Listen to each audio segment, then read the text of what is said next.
force development. Our mission is to strengthen the health and vitality of our community. We have touched pretty much every nonprofit in our footprint. We've invested over $17 million in our community. It's a great honor and responsibility to be doing this work. And we look forward to working with our board leadership, nonprofits, businesses, and community at large in the years to come. This message is brought to you by the Path Foundation. For more information on the Path Foundation's missions, visit path4u.org or feel free to call them at 540-680-4100. Thank you, Path Foundation, for your support of the Culpeper Cavaliers. Thrivent is a Fortune 500 diversified financial services organization providing advice, investments, insurance, banking, and generosity programs and solutions so people can make the most of all they've been given. It's our mission that makes us unique. At Thrivent, our goal is to help Christians be wise with money and live generously. This means we have a different mindset about finances. As a financial associate, Gretchen Franti, who is your local Thrivent financial associate, will work with you to provide comprehensive financial guidance that reflects your goals and values. Whether it is helping you with college planning, retirement income planning, or protecting loved ones, together we can develop a financial strategy that helps your money work for you. Call Gretchen's office in Rixieville at 540-937-3525 to learn more or schedule a meeting time. Design Options Incorporated is a proud supporter of Culpeper Cavaliers baseball. At Design Options, we provide architectural services for custom drawn residential and commercial plans at a reasonable cost. We provide architectural services for custom house plans, commercial projects, renovation and additions, and garages, barns, and stables. We pride ourselves in helping every client design their project to perfectly fit their needs. Our finished product is a construction plan guaranteed to meet the permit requirements of Virginia. To get in touch with us today, call 540-825-4656 or visit their website at designoptionsinc.com. The Battlefield Area Fellowship of Christian Athletes is a proud sponsor of the Culpeper Cavaliers. The Battlefield Area Fellowship of Christian Athletes serves students in 34 high schools, 40 middle schools, and 1 university, totaling over 4,000 coaches and 21,000 athletes. The Fellowship of Christian Athletes serves local youth by building relationships that will demonstrate steadfast commitment to Jesus Christ and His Word through integrity, serving, teamwork, and excellence. For more information on their work in the local area, to view upcoming events, or to even join their team, visit battlefieldfca.org. Cedar Mountain Stone is a full-service aggregate supplier providing all sizes of VDOT-approved aggregates. Over the years, Cedar Mountain Stone has expanded their product lines to include specialized products such as stream restoration materials, security products, high-quality topsoil, and biofilter materials. The Mitchell's Quarry is located near Culpepper, 6 miles south of the intersection of routes 29 and 3. For more information or to find the right product for your next project, call 540-825-3370 or visit cedarmountainstone.com. Cedar Mountain Stone is a Dalrymple company. And that is popped up, playable into center field, chasing back Sanchez in center, and that ball is gone! It is a grand slam for Connor Marinette. Grounded, bouncing ball, fielded by the third baseman. The play is not in time, and the Cavaliers have won the ball game! This is the Saber Metrics pregame show, live on the Culpeper Cavaliers Baseball Network. Don't sleep this afternoon as we've got a doubleheader here from Culpeper County High School for what is the second to last time that the Cavaliers will play here at CCHS in this 2023 regular season. It's the Turks and the Cavaliers here from Culpeper County High School on the Culpeper Cavaliers Baseball Network. Good evening, ladies and gentlemen. This is Cameron Whalen signing on for tonight's Game 1 of the doubleheader. And don't worry, I won't go anywhere for Game number 2, so you'll have me for about 6 hours if you want to look at it that way, as we take a sideline after our, I don't know why it's a sideline, we take a look, rather, at the Harrisonburg Turks starting 9 coming into tonight's game, as well as their stats coming into tonight's game. In the leadoff spot for the Turks this evening, playing at short from Valparaiso, Indiana, a 6'1", 165-pound lefty-righty senior out of Purdue University, number 2, Ty Gill. In the 2 spot, playing in center field from Gainesville, Georgia, 5'10", 180-pound lefty-righty senior out of Georgia Southwestern State University, Number 8, Miles Hartsfield. In the 3 spot, playing at DH from Fairhope, Alabama, a 6'1", 207-pound, lefty senior out of the University of South Alabama. Number 26, Micah Morgan. Cleaning up for the Turks this afternoon in game number 1 in left field from Raleigh, North Carolina, a 6', 220-pound righty junior out of Wake Forest University. Number 42, Chris Katz. In the 5 spot, playing in right field from Savannah, Georgia, a 5'10", 175-pound lefty-righty senior out of Georgia Southwestern State. Number 7, Garrett Bradley. In the 6th spot, playing in third base from Hialeah, Florida, a 6'2", 228-pound righty sophomore out of the U of Miami. Number 36, Jason Torres. In the 7th spot, playing at first base from Farmington, New Mexico, a 6'2", 220-pound righty junior out of Oklahoma City University. Number 27, Trent Corrali. In the 8th spot, doing the catching this evening for the Turks from Monrovia, California, a 6'1", 215-pound righty sophomore out of Pasadena Community College. Number 35, Matthew Delgado. And in the 9th spot for the Turks this evening, playing at second base from Coral Springs, but it's spelled Sarings. Going to Coral Springs, Florida. 5'10", 180-pound switch-hitting righty thrower, a sophomore out of Wingate University. Number 10, Cameron Harris. The Harrisonburg Turks are coached this year by Bob Weiss, longtime Harrisonburg Turks coach. And in the few times I've talked to him, he's a great gentleman and certainly a decent coach, as his team is now, getting into it in just a moment, sitting in second place in the Valley League. We're getting to that in just a couple of moments. Turks are assisted by Joel Bernaket and Steve Markowitz in this 2023 season. The Harrisonburg Turks coming into this evening's game, again, sitting in second place in the Valley League with a 23-13 record. They sit on a 2-game win streak with a doubleheader being played in Covington last night. They taking both games, roughly 16-4 total score between both games. The Lumberjacks didn't put up anything more than 2 runs in both games. The Turks putting up, I want to say it was 9 in the first and then 7 in the second, or flip-flop it. Either way, one of those is correct. I know that for a fact. Actually, what am I doing? I got it right in front of me. 7-2 was the second game. 9-2 was the first game. Those being the most recent wins. The most recent before that doubleheader was on Sunday, as the Turks took care of the Cardinals, 7-3 win. Their only loss out of their last 4 games was on Monday, a 7-5 loss to the Winchester Royals, who, if you don't know, the Cavaliers actually beat in a wonderful pitcher's duel last night. More on that in just a moment, though, as we transition into the Cavaliers segment here in just a couple of moments. Following tonight's doubleheader, the next 2 up for the Harrisonburg Turks will be tomorrow evening from VMP, the Turks home field. They will take the Waynesboro Generals at 7:30 from, again, Veterans Memorial Park at JMU, before traveling to Purcellville for a game against the Cannons at Fireman's Field on Friday night action.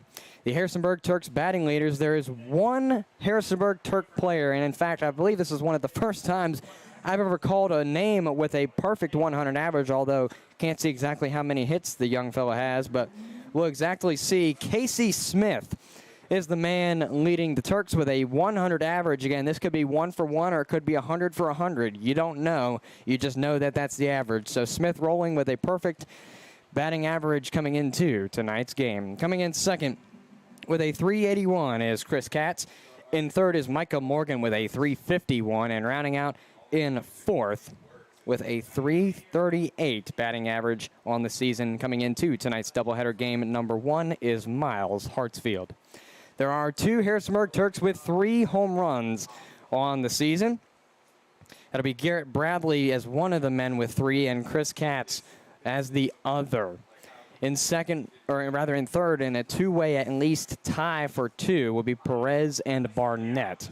Morgan leads the RBI column with 29. Get this, the second man up for the Turks in that column with 17. Yes, Morgan has 12 more than the next highest RBI hitter.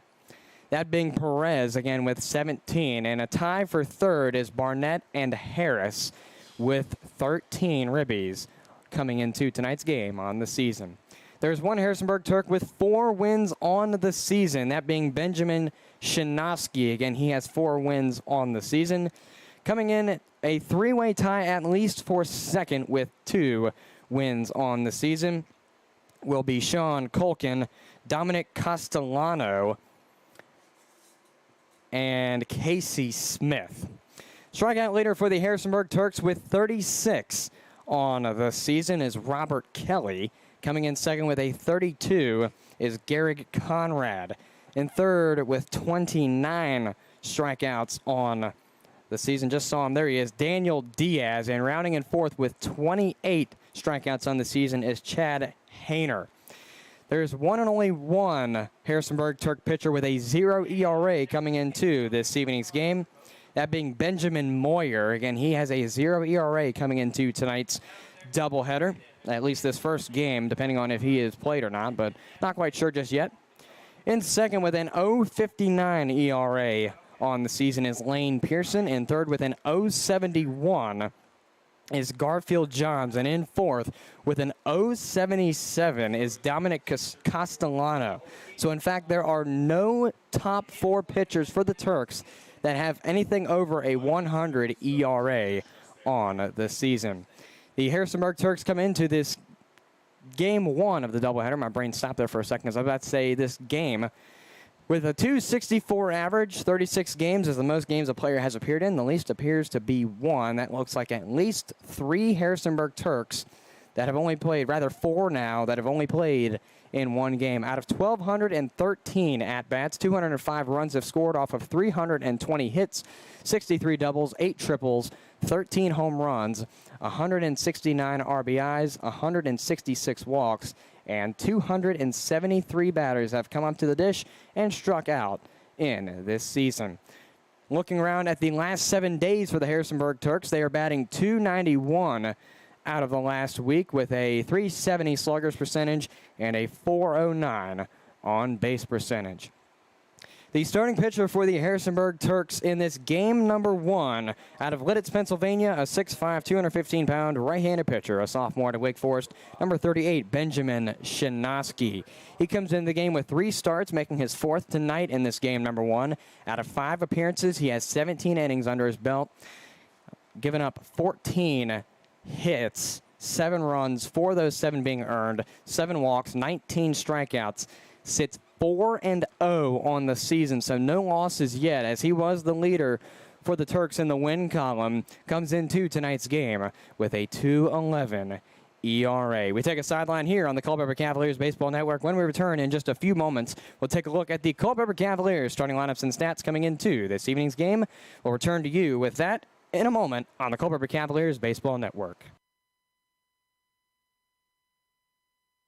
Bragg's Corner Properties is a proud sponsor of the Culpeper Cavaliers. Located just off major highways Route 29 bypass, routes 3, 15, and 17, yet close to shopping centers within town limits such as Culpepper Colonnade and the Center at Culpeper, Bragg's Corner offers a great place for an entrepreneur to start a business or for an existing business to expand or relocate. Bragg's Corner is home to some of your favorite national chains and some of the finest small businesses in the area. Bragg's Corner is ready to help make your business transition into this ever-expanding commercial area. Enjoy the freedom to start, grow, or expand your business today. For questions or to open your lease, visit Bragg's Corner Properties online at braggscorner.com. That's BRAGGS corner.com. Bragg's Corner Properties, where business meets success.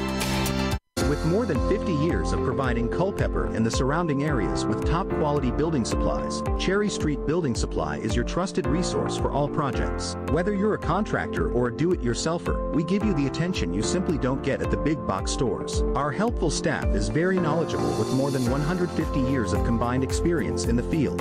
Visit Cherry Street Building Supply at 1418 Orange Road or online at cherrystbuildingsupply.com or call 540-825-0397. See us at Cherry Street Building Supply for all your building supply needs. Now back to the Saber Metrics pregame show on the Culpeper Cavaliers Baseball Network. If you just missed it, we took a look at the Culpeper Cavaliers, the Harrisonburg Turks starting lineups and stats coming into this game number one of the doubleheader. Got ahead of myself there. And now we will take a look at the Culpeper Cavaliers starting lineups and stats coming into this game number one of this evening's doubleheader. Leading off for the Culpeper Cavaliers in game number one from Omaha, Nebraska, playing in left field, a 5'11", 180-pound lefty-righty senior out of Creighton University, number 5, Jack Terosian. In the 2 spot for the Cavaliers, playing at second base from Mechanicsville, Virginia, a 5'10", 180-pounder righty-righty sophomore out of VCU. Number 6, Ethan Serrano. In the 3 spot, playing at short from Reading, Pennsylvania, a 6', 109-pounder righty-righty junior out of Misericordia College. Number 15, Connor Marinac. Cleaning up for the Cavaliers in this game, number 1, playing designated hitter. In this game, number 1, from Midlothian, Virginia, a 6'1", 195-pounder righty-righty junior out of Lipscomb. Number 35, David Coppage. In the 5 spot, playing in center field from San Diego, California, a 5'11", 175-pound lefty-lefty sophomore out of Arizona State University. Number 11, Kian Vu. In the 6th spot, playing at third base from Geneva, Illinois, a 6'1", 195-pound righty-righty sophomore out of the University of Cincinnati. Number 23, Kyle Shupman. In the 7th spot, playing at first base from Vancouver, Washington, a 6'3", 195-pound righty-righty senior out of Brown University. Number 24, Quinn Rooks. In the 8th spot, doing the catching in this game, number 1 for the Cavaliers, from Lake Station, Indiana, a 5'9", 165-pound righty-righty sophomore out of The Ohio State University. Number 1, Alonzo Paul Jr. And in the 9th spot for the Cavaliers in this game, number 1, playing in right field from Tampa, Florida, a 6', 180-pound righty-righty junior out of Georgetown. Number 10, Jaden Sheffield.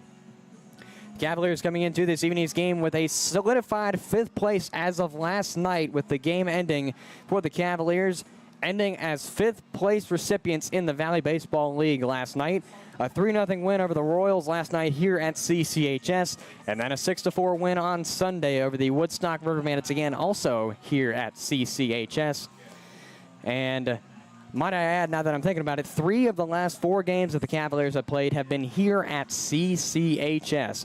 That being a big asterisk because the Cavaliers were supposed to play the River Bandits on Saturday, but that game got rained out right as it was supposed to start. So that game did not take place, which is why 3 of the last 4 games for the Cavaliers have been played at their home field. A 6-9 loss to the Express on Friday, and then a 9-5 win over the Cardinals at Bing Crosby Stadium on Thursday round out the Cavaliers' last 4. Speaking of last 4, the next 2, to be more specific for the Cavaliers, are away games following tonight's doubleheader. The Cavs will travel to Gypsy Hill Park for a game against the Stanton Braves tomorrow night before traveling to Kate Collins Field to take on the Waynesboro Generals for the final time here in this 2023 season. Might I add, the Cavaliers are coached by Brandon Mack, assisted by Trevor Mack, Josh Gardner, and Nate Yates, since I forgot to mention that during the starting 9. The Cavaliers have a new batting leader for what seems like the 100th time in the last 2 weeks. Jackson Rashevsky getting back to that top spot as he started out in the top spot in only 2 games of work for the Cavaliers, as he was a late addition just, I want to say now, 2.5 weeks ago or something along those lines. Sits atop the team with a 375 average. Jack Tarosian in second with a 351. David Coppage in third with a 337. Rounding in fourth with a 319 is Kian Vu. Speaking of Coppage, he not only leads in the home run column still, but also the RBI column. Home runs 7 on the season. Vu and Crawford are tied for second with 3 home runs on the season. Rounding the last top 4 will be Reese Beheeler. He has 2. Coppage leads the RBI column at 27. Beheeler in second with 19. Savoy and Marinac tying in third with 16 ribbies on the season. Tyler Cultrider leading the team in wins on the mound for the Cavaliers this season. He's got 3 so far this season. Jay Aganye, Brian Curley, and Carter Rasmussen with 2 wins on the season. And in fact, Carter Rasmussen picking up that second win here last night against the Royals. Carter Rasmussen leading the team in strikeouts with 44, and in fact, unless Mark Hindi has started pitching for the Rebels, Rasmussen is tied with Hindi in the league in that number 1 spot for strikeouts with 44. Sam Slevin in second with 33. Tyler Cultrider in third with 25. Rounding in fourth with 22 is Tyler Legier. Nate Leininger leads in the ERA column for the Cavalier pitchers at a 180. Connor Marinac in second with a 260. Austin Mills in third with a 400. And rounding in fourth with a 474 ERA on the season is Ryan Hanks. The Culpeper Cavaliers over the last 7 days are batting .257 as a team with a .389 sluggers percentage and a .362 on base percentage. This season, the Cavaliers coming into tonight's game are batting .267. 36 games is the most games the players appeared in. The least looks to be so far 6 as I scroll up on the page. Rather 4 with Jackson Rashevsky, as that makes sense as he was a late addition. Out of 1,157 at-bats, 237 runs have scored off of 309 hits. So just a little bit better if you want to look at it compared to the Turks, as they were about 80-something between their runs and hits. The Cavaliers just a little over 70. 55 doubles, only 3 triples, 22 home runs, 187 RBIs, 194 walks, and 318 batters have come up to the dish and struck out this season. The starting pitcher for the Cavaliers in this game, number 1, if I can find him on the stat sheet, more on him in just a moment, I guess. A Spring, Texas native, 6'1", 210-pounder, righty sophomore out of Arizona State University. Number 43, Ryan Hanks, as I mesh up the word university and 40. I don't know how I did that, but we're going to go with it and just act like it never happened. And finally found him. Hanks coming into the game with his 4th start today. 7 appearances, has 19 innings under his belt, given up 17 hits, 10 earned runs, 18 walks, 13 strikeouts, sits 1-0 on the season with a seasonal ERA at .473, the 4th best for the Cavaliers coming into tonight's game. We take a sideline here on the Culpeper Cavaliers Baseball Network. When we return to you, we'll take a quick look around the Valley League. That's coming up in about 3.5 minutes here on the Culpeper Cavaliers Baseball Network, a presentation of Culpeper Community Baseball Incorporated and the Valley Baseball League. The Rotary Club of Culpepper is part of a worldwide organization of business and professional leaders that provides humanitarian service, encourages high ethical standards in all vocations, and helps build goodwill and peace in the world. More than 1.2 million Rotarians belong to more than 32,000 Rotary clubs located in over 200 countries. The main objective of Rotary is service in the community, in the workplace, and throughout the world. Rotarians develop community service projects that address many of today's most critical issues, such as children at risk, poverty and hunger, the environment, illiteracy, and violence. They also support programs for youth, educational opportunities, and international exchanges for students, teachers, and other professionals, and vocational and career development. The Rotary motto is service above self. For more information about your local Rotary Club of Culpeper, visit rotaryclubofculpeper.org. We're Express Copy and Graphics, a local print shop that's been doing business for thousands of customers. We're located in Culpeper, Virginia, and offer a variety of practical printing services like business cards, banners, brochures, and much more. So what makes us stand out from the other printers? Express Copy and Graphics specifically specializes in branding businesses and printing quality for every project. With Express, you get the best.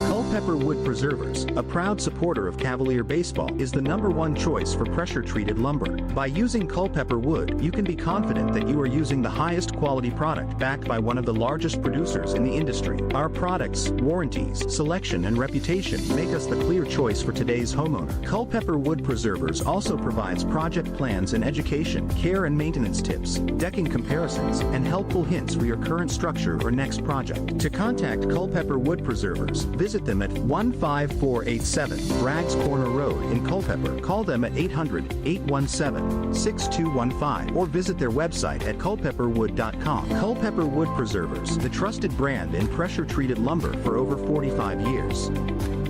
At Peak Roofing Contractors, we specialize in roof installation, new gutters, siding, windows, and doors. In fact, we will transform the exterior of your home into something beautiful. As a family-owned and operated business, our customers, our name, and our employees are our most important assets. Our team is dedicated to providing residential business customers with the highest quality roofing products and home improvement services at an affordable price. We provide hassle-free estimates, no high-pressure sales, and quality results that will last for years. For an appointment, visit us on the web at peakroofingcontractors.com.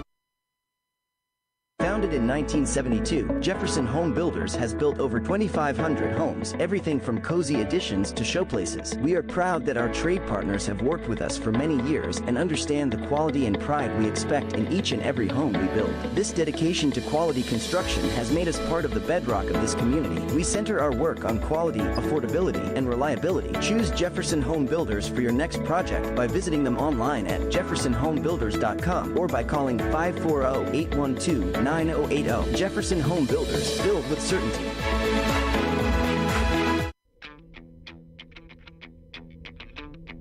Back now live on the Culpeper Cavaliers Baseball Network as we have taken a look at the lineups and stats for both teams coming into this game number 1 of the doubleheader. We will now take a look at around the Valley League coming into this Wednesday, July 19th here, as our look around the league is presented to you by Valley League sponsors Centera and LD&B Insurance. The Purcellville Cannons will verse the Waynesboro Generals from the Cannons home field of Fireman's Field at 7 o'clock. The Front Royal Cardinals will take on the Winchester Royals from Bing Crosby Stadium. First pitch will be thrown at 7 o'clock. The Woodstock River Bandits host the Strasburg Express with first pitch to be thrown at 7 o'clock. The Covington Lumberjacks have traveled to take on the Charlottesville Tom Sox for a game at 7 o'clock from Cho Airport Field.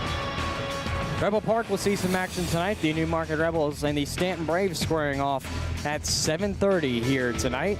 And of course, the games you're tuned into this afternoon and evening. The Culpeper Cavaliers and the Harrisonburg Turks will square off for the 2 and final 2 times here in regular season contention.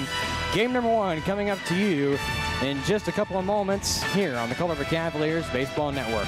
Now taking a look at the standings coming into this afternoon and evening. The Charlottesville Tom Sox sitting atop the league yet again with a 22-11 record, 1 game on a losing streak, 6-4 out of their last 10. The Harrisonburg Turks taking second with a 23-13 record. That's good enough with 2-game win streaks, rather good enough for second place if I didn't mention that already. Again, 2-game win streak, 8-2 out of their last 10. The Strasburg Express dropping to now third with a 24-14 record, 2-game losing streak, 5-5 out of their last 10. The Winchester Royals stuck in fourth for right now with a 21-15 record, 1-game losing streak, 6-4 out of their last 10.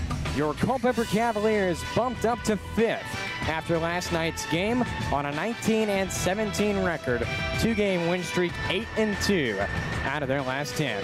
The Covington Lumberjacks will take sixth place now with an 18-17 record, 3-game losing streak, even out of their last 10 at 5-5. The Woodstock River Bandits will take seventh place with a 17-19 record on a 1-game winning streak, 4-6 out of their last 10. And the Front Royal Cardinals jumping back into playoff contention as of right now with a win over Purcellville last night. I believe it was 16-10 that final score. A 17-20 record for the Cardinals under Clint Marsh, a 1-game win streak, 4-6 out of their last 10. Purcellville Cannons knocked out of playoff contention for right now. 15-19 record, 2-game losing streak, 5-5 out of their last 10. The Stanton Braves sit in ninth with a 14-22 record, 2-game win streak, 4-6 out of their last 10. The Newmarket Rebels will take 11th place rather, with a 15-24 record on a 2-game win streak, 4-6 out of their last 10. And the Waynesboro Generals will round out the standings for the Valley League, sitting in 12th place with a 10-26 record, 9-game losing streak, 1-9 out of their last 10. Coming into the leaders for the Valley League coming into tonight's game, the Harrisonburg Turks and the Culpeper Cavaliers both have batting average leaders coming into the night.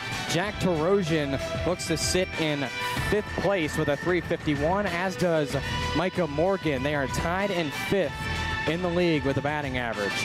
The Cavaliers' David Coppage sits in 2nd in home runs with 7 on the season. Harrisonburg Turks player Micah Morgan 4th in the RBI column with 29 RBIs on this season. Starting pitcher for the Turks in this game, number 1, Shinoski, tying in, it looks like, 4 ways for first place with 4 wins on the season. Strikeout leader for the Cavalier, or rather for the league, is one of our own from the Culpeper Cavaliers, Carter Rasmussen, with 44 strikeouts. He ties Mark Hindy of the Rebels in that top spot. Robert Kelly for the Turks sits, I want to say that's 5th place with 36. Rather 4th place in a 3 or 4-way tie with 36 strikeouts on the season. And rounding out our leaders, Robert Kelly also leads in the ERA column in the league with a 3.06 ERA. We will take a sideline here on the Culpeper Cavaliers Baseball Network. When we return to you in just a few moments, it'll be game time for game number 1 between the Turks and the Cavaliers. Don't go anywhere, as game time is just underway in a moment on the Culpeper Cavaliers Baseball Network, a presentation of Culpeper Community Baseball Incorporated and the Valley Baseball League.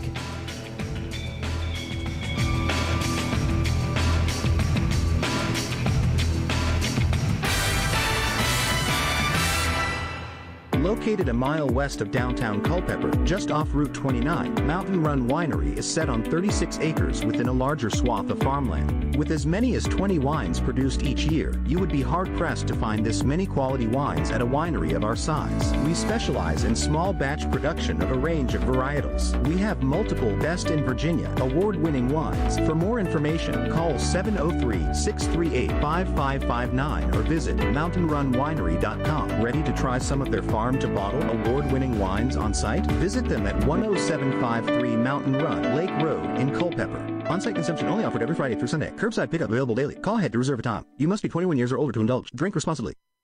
Culpeper Battlefield Tours, LLC is a proud sponsor of the Culpeper Cavaliers. Culpeper Battlefield Tours launched in 2022 to provide tours of Culpeper's historic battlefields and sites. Tours of 2 or 3 hours can be customized of Brandy Station Battlefield, Buford's Knoll, Fleetwood Hill, St. James Church, Stevensburg, and the Winter Encampment, or contact Culpeper Battlefield Tours for a specialty tour. To contact them, learn about upcoming events and more, call 540-632-4500 or visit culpepperbattlefieldtours.com. CM Contracting and Consulting is a proud sponsor of Culpeper Cavaliers baseball. When it comes to working with clients, our golden rule takes priority. We simply want to guarantee 100% satisfaction with the work done. CM Contracting and Consulting provides general contracting and consulting services for commercial, government, and security construction. Our jobs range from small area remodeling to new building construction. We specialize in security construction, specifically security door installation and maintenance. Contact CM Contracting and Consulting at cmcontractingconsulting.com for all of your commercial construction, security construction, modular SCIF, and disaster recovery needs. All Install, your local Generac backup generator dealer, is a proud sponsor of the Culpeper Cavaliers. Since 2004, All Install has provided Central Virginia with backup generators and parts at a reasonable price for the consumer. We offer free, in-home estimates, annual maintenance contracts, as well as service for all our customers' generator needs. Our Generac-trained and certified technicians are friendly and knowledgeable and always ready to serve. Install or service your Generac generator with the help of All Install today. For more information, visit allinstallva.com or call 540-923-4592. All Install, dependable in your time of need. Integrity Automotive proudly provides expert auto and light truck repair and maintenance services to customers of the Culpeper and Locust Grove areas. With the help of Integrity Automotive, it has never been easier or more convenient to keep your car or truck in top shape. We also take the time to explain every job and always provide you with an estimate in advance. You can be assured that our technicians have been trained to repair your vehicle, old and new alike, the very first time. And we always use the right parts for your vehicle. We are a full-service shop and can handle both your basic requirements and your ultimate performance needs. From batteries to brakes to tune-ups, let us make sure your vehicle is reliable and safe. Visit your local Integrity Automotive of Culpeper at 902 South Main Street. Call Integrity Automotive at 540-727-8034 or visit them online at integrityautovA.com. Integrity Automotive, yesterday's values, today's technology. At At City Light Baptist Church, we are a community of people God has chosen and preserved for himself, who love, follow, learn from, and worship God together. We believe that by bringing the good, beautiful, life-changing message of God's love to the Culpepper community, we can effectively reach our culture, our country, and our world. Serving in Culpepper also provides us with a unique opportunity to love and serve the next generation of leaders. Simply put, we are a loving church that brings the loving message of a loving God to a lost world. For more information on City Light Baptist Church, visit us online at citylightculpepper.org or give us a call at 540-321-4400. Worship services are held every Sunday morning at 10:30 a.m. at City Light Baptist Church. Worship with us at 1121 Sperryville Pike in Culpepper. This is a brief reminder that the Valley Baseball League will not tolerate discrimination on the basis of race, religion, color, national origin, age, sex, sexual orientation, marital status, citizenship, and/or military or veteran status. The Valley Baseball League supports all of our teams in addressing these issues at their individual ballparks. Thank you for being a good sport and enjoy the game. The same food you love at Sean's Table can be served at yours. Whether it's 25 or 100 guests, Sean's caters all your favorites. From brisket, pulled pork, ribs and chicken, to baked beans, mac and cheese, cornbread, and lots more. With simple online ordering, you select your meats, sides, drinks, and paper products. And don't forget our homemade desserts. All of Sean's catering can be delivered right to your table, or you can pick it up. Sean's Smokehouse Barbecue Catering. Real wood, real food, real good. UVA Health Culpepper Medical Center is your local health center specializing in everything from allergies to weight loss.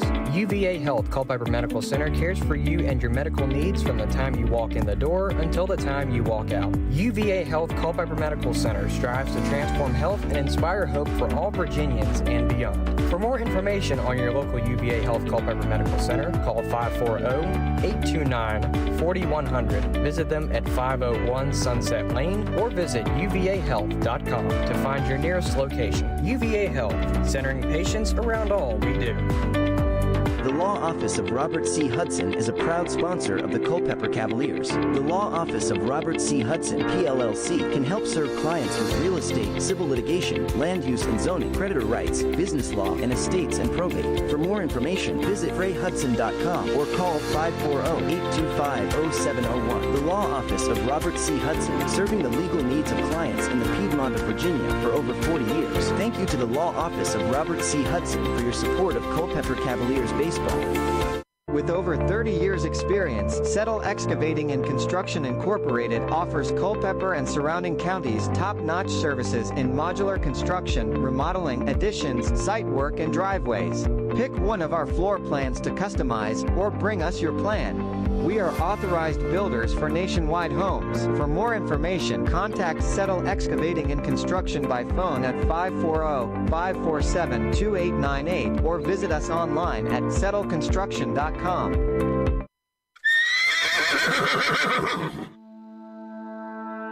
This is Culpeper Cavaliers baseball. That's lined down high and far. Chasing back the left fielder. He leaps, and it's gone! David Coppage sends it home. That is lined down into left center. It's going high. It's going far. Kiss it goodbye! Keith Savoy Jr. with the two-run shot. You're tuned in on the Culpeper Cavaliers Baseball Network. That was a home run for Connor Butler. Grounded, bouncing ball. The play is not in time, and the Cavaliers have won the ball game. Now, it's time for baseball on the Culpeper Cavaliers Baseball Network.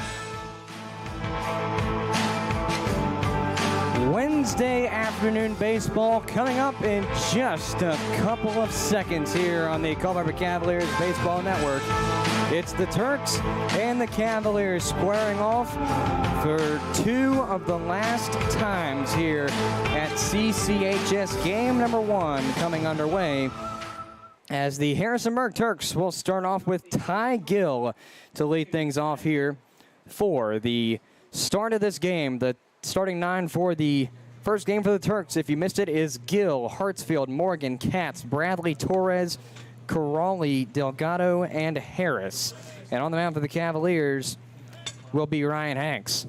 First pitch in the meantime is through 4 strikes, so 0-1 to start things off here. As that one is popped up, playable on the left, chasing back Jack Terosian just a little bit on a couple of back pedals. And out number 1 is recorded off of the second pitch as it's a P07 on the record of Ty Gill to start things off. Number 8, Miles Hartsfield. For the first out, he finds 0-1 and then pops out as Miles Hartsfield, the center fielder, will come up to the dish for the Turks.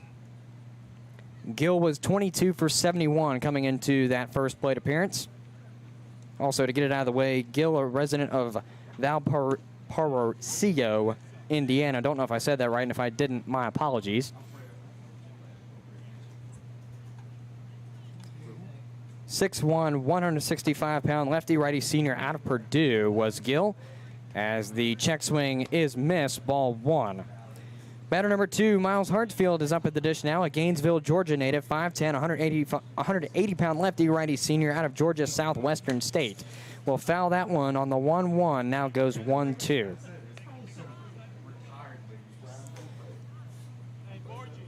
And just for reference, I am using a completely different scorebook tonight just because my old book finally got filled up. As I believe you're only supposed to use 1 sheet per game, and I was using 2, 1 for each, and the check swing is not there. So it's a 2-2 count now coming to batter number 2, Miles Hartsfield, the center fielder. He comes up with 24 hits out of 71 at-bats. That's a .338 average. No home runs, but 7 ribbies as he will pop that one. It's going to be fielded by Marinac at short. The flip over to first in time for the out. So just like that, the 2-2 for Hartsfield converts into a 6-3 play to get him out. So following Hartsfield will be Micah Morgan for the Turks. As out number 2 is recorded, Morgan comes up playing DH for the Turks this afternoon in this game number 1. Fairhope, Alabama native, 6'1", 207-pound lefty senior out of South Alabama. As the first pitch comes in, that one is through 4 strikes, so 0-1 is the start for Micah Morgan in plate appearance number 1. But just as I was saying, using a completely different book, so it might take me a second to get acclimated to it. It's almost a completely different layout. For example, in my old book, I would have a circle in the bottom right corner as that one is lined high and far, chasing back Terosian to the fence, and that ball is gone. A solo home run for Micah Morgan, and just like that, the Turks start out on the board. In this top of the first, they now lead 1-0 with that home run from their DH, Micah Morgan. Brings up the left fielder, number 42, Chris Katz. So the left fielder, Chris Katz, will come up to follow that. That was Morgan's 46th hit, and get this, that was his first home run. He had not hit a home run prior to today, and he has made that mark on the season. So Chris Katz, the left fielder, if I'm reading my handwriting correctly, that looks like an L, so I'm going to go with it. He comes up, and first pitch from Hanks is popped up. Going to be read, it appears, by Rooks at first. Rather going to be read now by Serrano at second. Serrano will be the man to make the catch and retire the side. So through half an inning, the Turks get on the board with a home run. As we take a sideline here on the Culpeper Cavaliers Baseball Network, it's Turks 1, Cavs 0 as we return to play on the Culpeper Cavaliers Baseball Network, a presentation of Culpeper Community Baseball Incorporated, and of course, the Valley Baseball League. Path Recreation and Fitness Center is a proud sponsor of Culpeper Cavaliers Baseball. Our full 27,000 square foot center is open with multi-sport courts, batting cages, a fitness area, activity rooms, and more to serve all your recreation and fitness needs. The fitness area offers classes for adults and children, strength and cardio equipment, functional training room, and kids corner child care. Stop by 19002 Crossroad Parkway for a tour and see how the center can serve you. Thank you for voting us Best Fitness Center and Community Center in the Culpeper Times Best of the Best 2023 campaign. For more information, call 540-825-0000 or visit pathrecreationandfitnesscenter.com. Path Recreation and Fitness Center. Find your fun. Find your fit. A member of the Culpeper Wellness Foundation. Founded in 1951, the Supply Room has grown to be the second largest independent office furniture and supplies dealer in the United States and the largest in the Commonwealth of Virginia. A third-generation family-owned and operated business, our mission is to provide competitive prices, superior service, and innovative solutions to our customers' problems. The Supply Room offers extraordinary customer service, fast and free shipping, customized solutions, and a commitment to community involvement. For more information about your local office supply dealer, visit thesupplyroom.com or call 800-849-7239 toll-free. Back now live on the Culpeper Cavaliers Baseball Network, where we played through half of an inning here in this game number 1 of the doubleheader. The Turks take an early advantage off of a Michael Morgan home run into left. It's a 1-0 ball game in the favor of the visiting Turks, as the Cavaliers will call up their original leadoff batter, Jack Tarosian. Don't know why I said original, but he's originally the leadoff batter in a lot of games for the Cavaliers. He's coming up for his first bit of action in this doubleheader game number 1. It's going to be Tarosian, Serrano, Marinac, Coppage, Vu, Shupman, Rooks, Paul, and Sheffield. As the 9 due up for the Cavaliers in this first game. It's going to be Tarosian, Serrano, and Marinac as the 3 due up for this inning.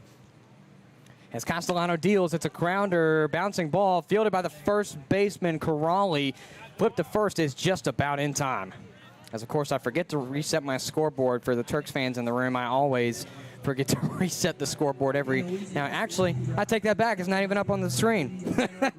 So, in fact, you didn't get to see my mess up, but at the same time, I called myself out on it. So I certainly did the part of that saying where it's don't prove yourself a fool until you open your mouth and prove it, or something along those lines. And I certainly proved myself a fool without even giving myself any evidence until my mouth opened. Anyway, first pitch to Serrano is through for a strike. 0-1 to start things off here for the second baseman, Serrano, in plate appearance number 1 on the evening.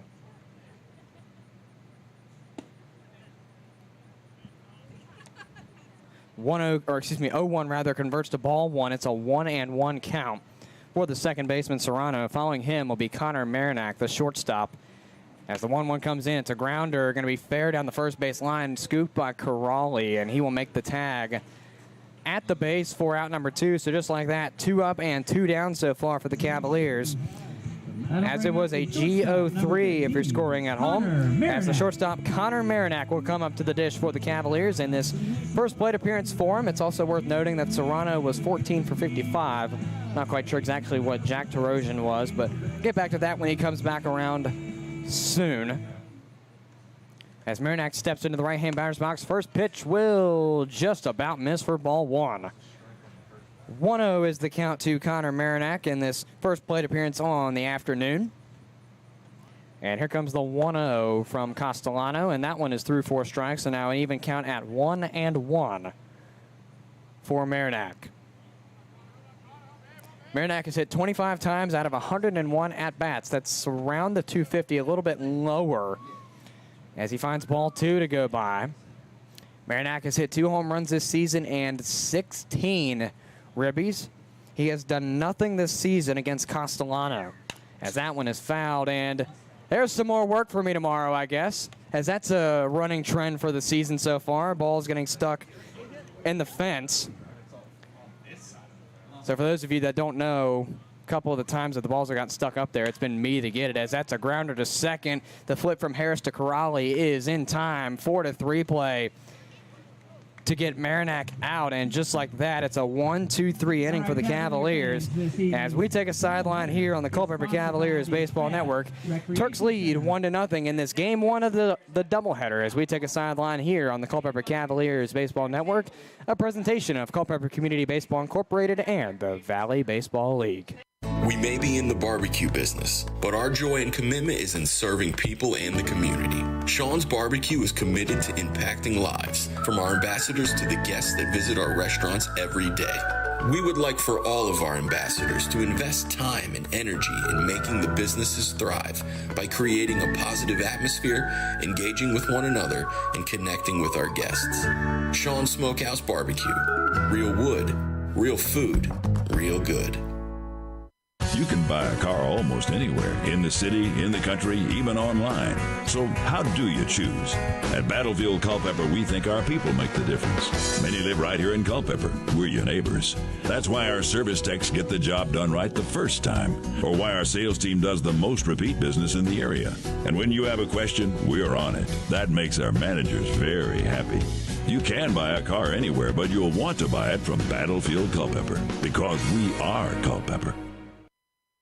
This is a brief in-game reminder that the Valley Baseball League will not tolerate discrimination on the basis of race, religion, color, national origin, age, sex, sexual orientation, marital status, citizenship, and/or military or veteran status. The Valley Baseball League supports all of our teams in addressing these issues at their individual ballpark. Thank you for being a good sport and enjoy the game.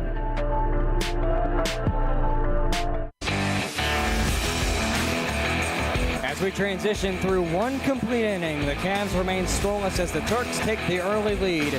It's a 1-0 ball game in the favor of the Harrisonburg Turks, as the Turks will call up their fifth batter of the lineup, Garrett Bradley, to lead off for them. And this second inning due up will be Bradley, Torres, and Corrali for the Harrisonburg Turks, as Hanks deals the first pitch of the second inning. It is missed for ball one. 1-0 the count to start things off here for the new batter, Bradley. Here comes the 1-0. That is high fly ball, right field, chasing back Sheffield. Looks to be just about in play, but it drops in front of him. So it looks like Bradley will scamper to second and stop, as it is a double if you're going to score it that way, most likely more than not, as Bradley gets the double on the field for his first plate appearance. Batting third baseman number 36. And just like that, Jason Torres comes up with a man possibly in scoring position for the Turks. Again, they already lead 1-0 off of a Micah Morgan home run in the first inning. Ryan Hanks is your man on the mound for the Cavaliers. He comes in with a .474 ERA, 19 innings under his belt. As the first pitch, not quite sure if it was tipped or it was just missed entirely by the batter Torres, but he will swing through it for strike one, so 0-1 is the count to start things off here for Jason Torres, the third baseman.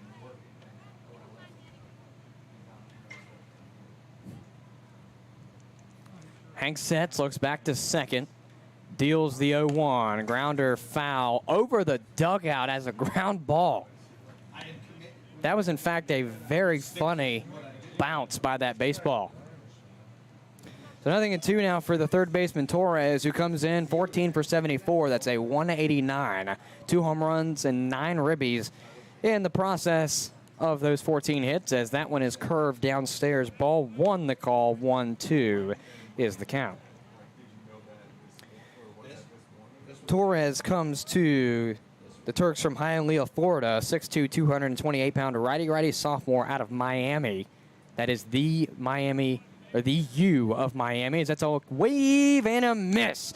Got him for strike three. It's Hanks' first strikeout of the afternoon. As he gets Torres swinging, it's a forwards K if you're scoring in the books, off of a 1-2 count. And just like that, Trent Kirali, I want to say that's supposed to be the first baseman.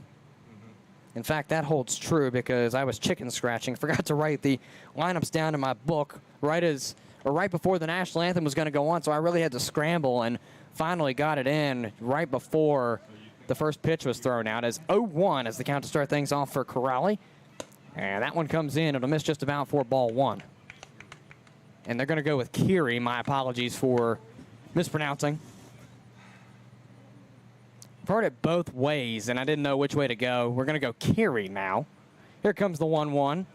That one misses ball two. Now a 2-1 count coming to the first baseman, Kiri.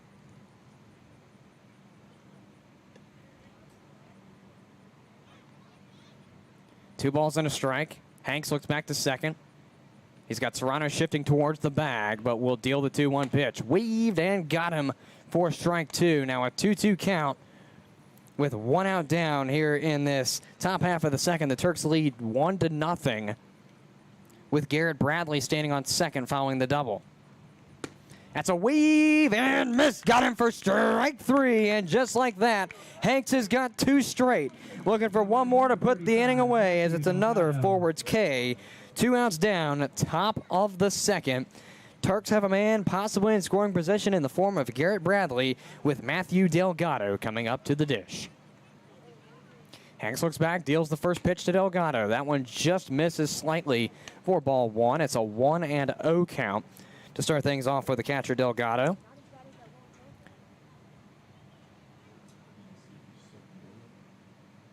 Delgado sets in the batter's box, right-handed to be more specific. Hanks on the mound, looks back to second. Here comes the 1-0 pitch. Will they check that? They will not. Ball 2. It's now a 2-0 count coming to the catcher Delgado. Plate appearance number 1 on the afternoon.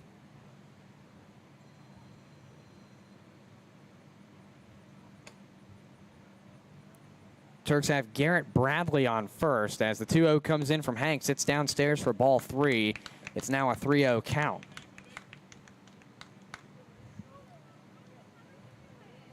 My question is, does Point Streak want to update as it's still saying Torres' stat card, but again, could it be the internet, as that one is a strike on the call. It's a 3-1 count now to Delgado. So in fact, it's not my internet for once. It's rather our Point Streak scorer, Andrew's internet. So we'll see just what happens there as payoff will come to Delgado from Hanks. The first one of the game between either team. So I guess I can't blame Point Streak for once for not updating, since I like doing that because it's true. Point Streak does take a long time sometimes. Payoff comes in. It's upstairs, ball 4. So it's the first walk, according to my recollection. That, in fact, holds true, according to my book, at least, for Matthew Delgado. As Hanks gives it up, it's going to be the second baseman, Cameron Harris, coming up to the dish for his first plate appearance on the night. Delgado, 13 for 71. That will stick for a little bit longer. It's a 183, 5 ribbies. We'll see what happens with Harris as the first pitch comes in from Hanks. It's downstairs for ball 1. 1-0 the count to start things off here for Harrison. Plate appearance number 1 on the evening. As Hanks looks back to second, nobody quite near to make the play. Here comes the 1-0 pitch. That one looks to go through, and it does for strike 1. It's a 1-1 count now for the second baseman, Cameron Harris, as he comes up 25 for 96 in this game number 1. That's a 260 average. No home runs, but 13 ribbies as the 1-1 comes in. Bouncing ball fielded by Coppage at third. The flip over to first is over the head. Rather, that was Shutman, and another run will come in. My apology, Torek. He will stand at third. And Harris will get to first off of the single that scored. So Ty Gill, the original leadoff batter, will come up for the second straight frame as he come up. Let's try that again. Comes up 0 for 1 with a PO7. There we go. It's not that hard to get words out sometimes. Hanks sets. Runners in the corners now for the Harrisonburg Turks. First pitch comes in. Crack bouncing ball fielded by Rooks. And they will tag him in the baseline for the out, it appears, and that will hold true. So the Cavs get out of a pickle.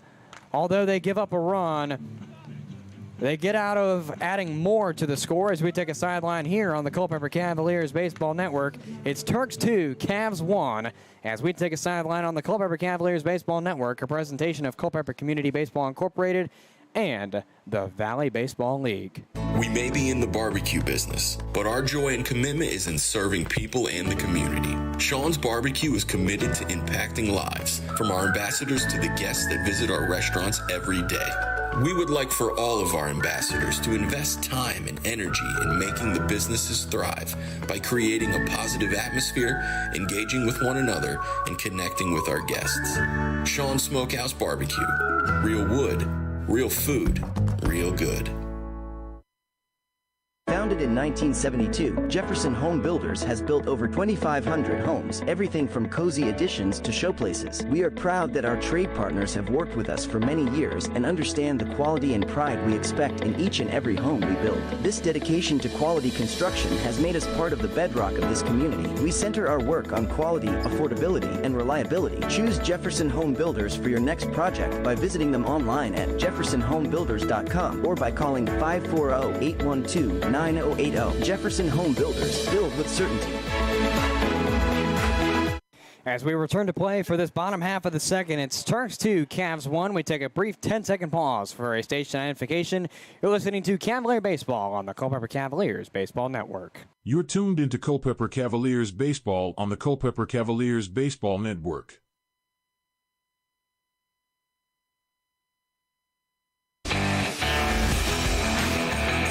David Coppage is the man due up for the Cavaliers to start this bottom half of the second. Due up behind Coppage will be Vu and Shupman for the Cavaliers. As Coppage readies in the right-hand batter's box. Castellano deals the first pitch. It's grounded and bobbled by the third baseman. It's not Shupman. It hasn't updated just yet. In fact, Torres was the man to bobble it off the glove. It will be scored as a hit. So David Coppage starts the hitting column for the Cavaliers in his first plate appearance on the first pitch of the afternoon for him. And I just realized I didn't reset the inning arrow. My apologies there. We are in the bottom of the second. Coppage starts out on first base following a first pitch single as Kian Vu, the center fielder, comes up. First pitch comes in. Couldn't quite tell if that was a signaled bunt or not. I'm getting a nod saying yes. So that, in fact, was signaled bunt. And the ball went downstairs. It's a 1-0 count for Kian Vu to start things off in this first plate appearance. Here comes the pitch. Bunted and just about goes foul back behind the dish. Count now evens at a ball and a strike for Kian Vu. And his first plate appearance on the afternoon, he is 5th in the order. Looking for hit number 30 on the season. 29 for 91. That's a .318. 3 home runs and 13 ribbies. And he is .500 against Castellano. Meanwhile, the pickoff attempt to first is not in time to get David Coppage at first out. Castellano sets. Here comes the 1-1. Bunt signaled, called strike. So Vu now down in the count 1-2. And for those of you who haven't caught a Cavaliers game in a little while, here at least at CCHS, Kian Vu has struggled at the dish for a couple of games now. He's looking to get back into it as the 1-2 comes in. It looks just downstairs, and that one fact hold true for ball 2. Look at that rhyme. Even count at 2-2 for Kian Vu, as he is batter number 2 in the order as well. Castellano looks to first and deals. Coppage stealing. Grounder at third. Past the third baseman, Torres. How about that as it just slips by the defense? Kian Vu picking up hit number 1 on the afternoon. Number 30 on the season. It's a single for the center fielder. That'll bring up the third That brings up the third baseman, Kyle Shupman, to the dish for the Cavaliers. And if I had my old book out, I could tell you exactly what Shupman did in the last game. In fact, all the other players who are playing this afternoon, I could tell you what they were doing, but I don't have my old book out, and I don't have enough time right now to grab it. As the first pitch coming to Shupman, bunt signaled through the strike zone, strike 1.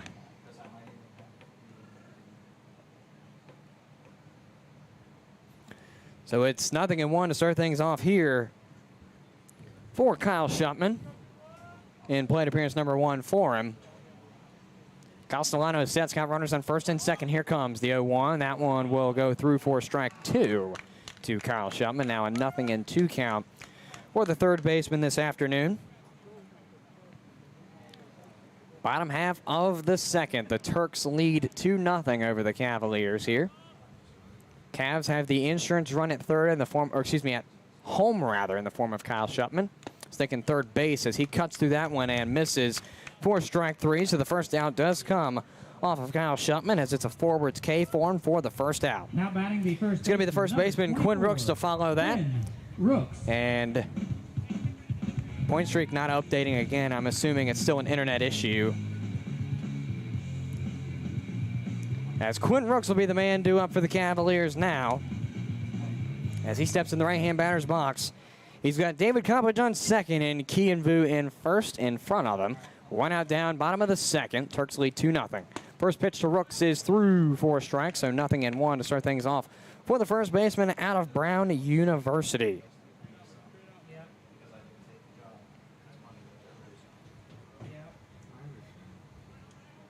Shupman 6 for 35 as that comes in. Grounder fielded by the third baseman. Torres flipped to second in time, flipped to third, or first, excuse me, rather, is in time as well for the double play. So Rooks forces, or rather not forces, but gives up the double play.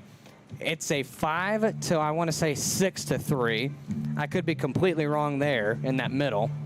We're going to go 5-4-3 in the book. See, I can never get that middle man right. As 5-4-3 will score the double play for the third out, as it also catches David Coppedge's lead 2-0 over the homestanding Cavaliers as we take a sideline here on the Culpeper Cavaliers Baseball Network. Back with you in a moment with more Cavalier Baseball on the Culpeper Cavaliers Baseball Network, a presentation of Culpeper Community Baseball Incorporated and the Valley Baseball League. At Peak Roofing Contractors, we specialize in roof installation, new gutters, siding, windows, and doors. In fact, we will transform the exterior of your home into something beautiful.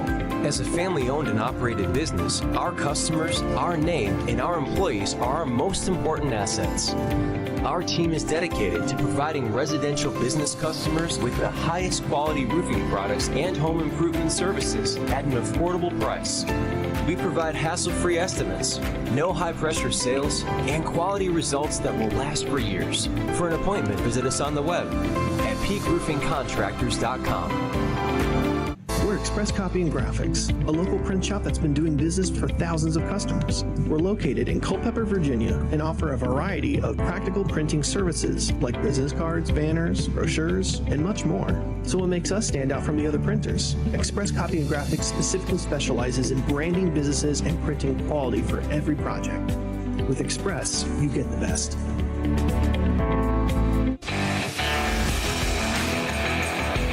Through 2 full innings of work here from CCHS, it's Turks 2, Cavs 0. As the Turks will call up Miles Hartford, their original second batter, to lead off 0-3 for the first out. As the DH, Micah Morgan will come up. Morgan is 1 for 1 with a home run. Turks fans, if you missed it, he blanked on the name there, my apologies. I was going to say Miles Hartsfield, rather Micah Morgan hit his first home run of the season into left field in the first. Morgan, and that one's just off of the catcher somehow. Either way, ball 2 is the call. 2-1 is the count to the DH, Micah Morgan. Again, 1 for 1 on the afternoon. Here comes the pitch from Hanks. It's in the form of a 2-1. That goes upstairs, ball 3. Now a 3-1 count for the DH, Morgan. 3-1, ball 4.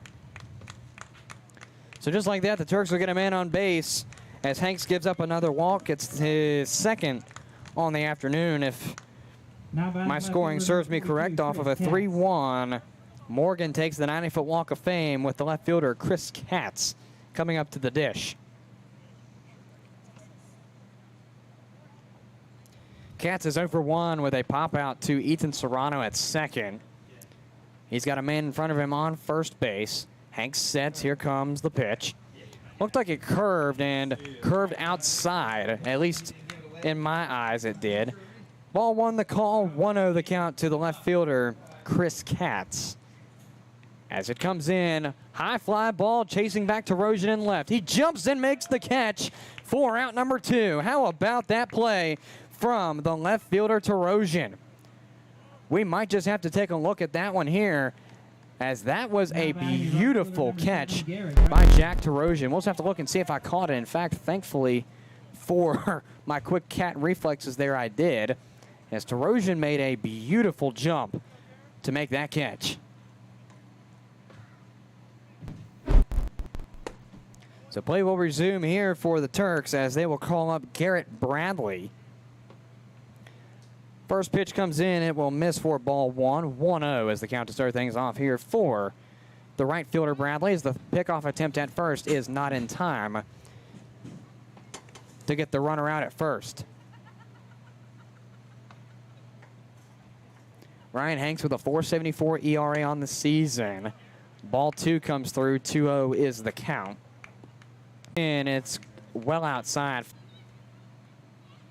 As internet has gone out here, it appears. Going to try and switch internets here in just a second. And Finally got some internet going. Hopefully not too much was missed, as it looks like that's Trevor. At least that looks like his build is out there, because at least to me, not sure about anybody who may have coached with Brandon, a.k.a. Mitchell, who is the PA announcer here. I can't really tell half the difference between Brandon and Trevor from a distance, but to me, that looks like Trevor. That's Trevor. That, in fact, is true. See, I'm getting better. I told you. Just give me a couple weeks or maybe 2 months, and on the second to last night we have games, I'll get it right. As Jason Torres is the man due up now for the Harrisonburg Turks, as I think we finally got some internet. My apologies for that, as that is going to bounce to be foul, and that was a very funny foul ball. Oh, and in fact, hit off the ump. I did not see that. Off the batter, okay. Okay, hit off somebody, that's all that matters. I didn't catch. Again, I've got things over my ears, and I ain't got good hearing without the things over my ears, so trying to hear through that is not good for me, as Torres sits 0 for 1 in the count now. 0-1 converts to a strike. It's now an 0-2 count for the third baseman, Torres. And again, my apologies if you experienced a brief freeze there. The internet that I was using went out, so I'm now going back to the hotspot. Yeah, we're going back and forth. We don't know what we want to do today. As we've got another game coming up, we're still figuring it out, I guess. As the 0-2 converts to ball on the low pitch. And now I don't know. I was going to say, I don't know where I put my pen, but it's right in front of my face. Torres finds a 1-2 count on the next one. As Hanks readies after receiving his sign from Alonzo Paul Jr. behind the dish. Got runners on first and second with 2 outs down. Pitch comes in, weaved and missed. Got him for strike 3. And just like that, Hanks gets out of a pickle. As we will take a brief sideline here on the Culpeper Cavaliers Baseball Network. It's Turks 2, Cavs 0 as we transition to the bottom half of the third. You're listening to Cavalier Baseball on the Culpeper Cavaliers Baseball Network, a presentation of Culpeper Community Baseball Incorporated and the Valley Baseball League. Path Recreation and Fitness Center is a proud sponsor of Culpeper Cavaliers Baseball. Our full 27,000 square foot center is open with multi-sport courts, batting cages, a fitness area, activity rooms, and more to serve all your recreation and fitness needs. The fitness area offers classes for adults and children, strength and cardio equipment, functional training room, and kids corner child care. Stop by 19002 Crossroad Parkway for a tour and see how the center can serve you. Thank you for voting us Best Fitness Center and Community Center in the Culpeper Times Best of the Best 2023 campaign. For more information, call 540-825-0000 or visit pathrecreationandfitnesscenter.com. Path Recreation and Fitness Center. Find your fun. Find your fit. A member of the Culpeper Wellness Foundation. With more than 50 years of providing Culpeper and the surrounding areas with top quality building supplies, Cherry Street Building Supply is your trusted resource for all projects. Whether you're a contractor or a do-it-yourselfer, we give you the attention you simply don't get at the big box stores. Our helpful staff is very knowledgeable with more than 150 years of combined experience in the field. Visit Cherry Street Building Supply at 1418 Orange Road or online at cherrystbuildingsupply.com or call 540-825-0397. See us at Cherry Street Building Supply for all your building supply needs. As we transition into the bottom half of the third, it's Turks 2, Cavs 0 as we return to play here from CCHS. The Cavs will call on Alonzo Paul Jr. to lead off for this third inning. As the first pitch comes to him, it will miss for ball 1 as 1-0 will read the count for the leadoff batter, Alonzo Paul Jr. As I was trying to get one of my screens back up and running in the middle of the frame as the internet went out. As Alonzo Paul Jr. grounds that one, fielded by the third baseman Torres. The flip over to first looks to be in time, and in fact is. So it's a 1 out on the board with Alonzo Paul Jr. going down. After a 1-0 count, it's a 5-3 play for the first out of this third inning, if I can get my words together here. Again, my apologies if it seems like I'm kind of out of it right now. I'm trying to get one of my screens up and running in the process, as with the internet going out, or my main internet going out, I've had to rely on a secondary internet, and one of the screens heavily relies on the internet, as it's not even reading what I need it to read now. So again, my apologies if I seem out of it right now. I'm trying to get a screen back up and running as Sheffield goes 0 for 1 to start things off here in this first plate appearance for him. Ninth batter in the original lineup will bat second in this third inning as he swings through that one and misses for strike 2. Now 0-2, and there goes my screen finally. My apologies for the constant technical errors we're having right now. We don't have hardwired internet, if that is a shock to you, or if you've never heard us mention anything about the internet. We do not have hardwired internet out here. As ball 1 goes by, it's a 1-2 count for Sheffield. As the 1-2 comes in, it's downstairs, ball 2. Now an even count for the first time for Sheffield in this count, or this plate appearance rather, 2-2 on the read. 1 out down, bottom of the third. Cavs trail 2-0 to the Turks here at CCHS in game number 1 of the doubleheader, as Sheffield will do it again as he tips that one towards the Turk dugout.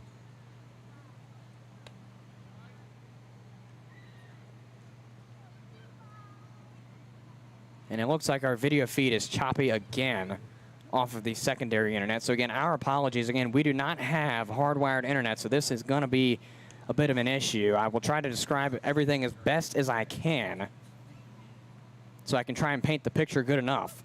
Here comes the 2-2, and that's cracked bouncing ball, gonna go foul. So another attempt for Jaden Sheffield here, as he remains 2-2 for the last 2 pitches thrown to him. Again, 1 out down, bottom of the third. Cavs trail 2-0 to the Turks. As the pitch comes in, a high fly ball and over the head of the shortstop, and Sheffield will round. He will get a single out of that, so Sheffield gets his first hit on his first plate appearance, rather first hit of the night to be more specific, on his first plate appearance, and just like that, Jack DeRosian will come back up to the dish for the Cavaliers. As my point streak has also gone out too, as I think the internet kind of messed everything up. In fact, it hasn't changed just yet, but we'll see exactly what happens here, hopefully in a couple of seconds. As Sarosian steps in the left-hand batter's box, he has Jaden Sheffield on first in front of him. First pitch comes in, and it misses for ball 1. 1-0 as the Cavs start things off here for Jack DeRosian in plate appearance number 2 on the afternoon. He is 0 for 1 with a ground out play to end it in a 3-1. Castellano looks to first, deals the 1-0. Sheffield stealing, throw to second is on, and it's not in time. Ball 2 in the meantime to Jack DeRosian as Sheffield gets the steal there. Now runner on second for the Cavaliers as DeRosian goes 2-0 in the count. It's going to be Jaden Sheffield possibly in scoring position depending on what DeRosian can do. 2-0 count. Castellano sets. Looks back to second. Nobody near to make the play. Double take. Comes the 2-0. Pops out of the glove of the Turks catcher Delgado, and Sheffield will steal to third on that one. 3-0 is the count coming to Jack DeRosian here in plate appearance number 2 as Sheffield rounds to third. Mind you, DeRosian is the game-tying run right now. And if my memory serves me correct, he hasn't hit a home run this season, so he's looking to do that. But he won't just yet as he takes the 90-foot walk of fame off of 4 straight balls that go by. So a 90-foot walk of fame calls Jack DeRosian on this second plate appearance as the Cavaliers now threaten the corners with the second baseman Ethan Serrano coming up to the dish for the Cavaliers. He is 0 for 1 as he grounded out to first his first go-around. Castellano looks to first as he sets and will throw to first. DeRosian caught in a pickle, and they won't get him as DeRosian sneaks in, or excuse me, Sheffield rather, sneaks in, and the Cavaliers get on the board with it. If you can't get it the traditional way, you can certainly get it the way you want it to go. As DeRosian scampers to second, Sheffield scampers home, and it's a now 1-run ball game in the favor of the Turks. In the meantime, I think that was ball 1. Don't quote me. Rather, that was a pickoff attempt. I guess my brain said, nope, you're going to look stupid, as Serrano fouls that one away out of play. 0-1 the count.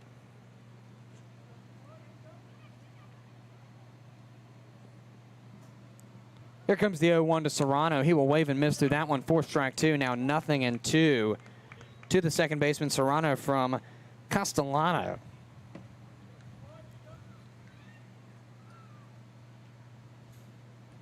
(0-2) to Serrano from Castellano as he looks back to second. Nobody near to make the play. Tarosian moving about as that's popped up. Playable into right, chasing over the Turks right fielder who makes a catch in shallow right field.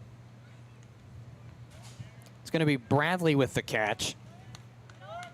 So Serrano goes down on a P09 for the second out. As the shortstop Connor Marinac will come up to the dish now for the Cavaliers. I just realized I'd never added the score to the Cavaliers. My apologies. I thought I did, but I guess either the button didn't register or I actually didn't. Not quite sure. Anything's possible with me. As Castellano looks back, here comes the pitch. Grounder and going to be stopped by the shortstop, but nothing's going to be done in time. And Tarosian acts like he wants to go, and good read by Tarosian as he will stop. As the ball trickles in front of him, it's a base hit for Marinac.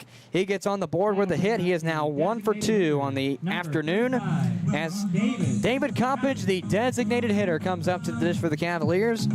And this is what could be the Turks' worst nightmare, as Coppage is one of the best in home runs in the league. He sits just 1 home run underneath Joe De Los Santos from the Express. And if he hits a home run here, it could be deadly. So here comes the first pitch to David Coppage. It misses for ball 1 as 1-0 is the count to start things off here. Coppage got on via a single the last time, so he is 1 for 1 coming into this second plate appearance. He got the second off a steal and then was stopped there on a strand. As the 1-0 comes in, Marinac stealing, but he's going to have to go back as that's a foul ball out of the park. 1-1 count now coming to the DH, David Coppage.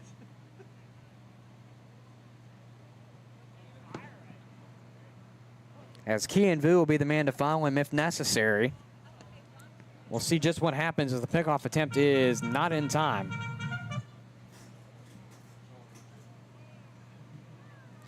As Coppage steps back into the right-hand batter's box, Castellano readies on the mound with a man on first and third. Pitch comes in the form of a 1-1. It looks to miss for ball 2. Now a 2-ball and 1 strike count to the DH, David Coppage. Again, he is 1 for 1 with a single his last go-around. Castellano sets, giving a 2-1 to Coppage. Here it comes, and looked like he wanted to swing. Catcher wants a check, but nothing is even going to be called. Ball 3 on the play, 3-1 on the count.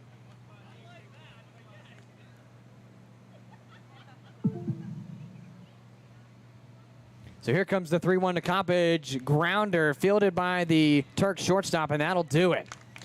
So the Cavs do get on the board in this bottom half of the third. Although they can't tie, they do threaten with men on first and third before the side is retired. As we've played through 3 innings complete here from CCHS, it's Turks 2, Cavs 1.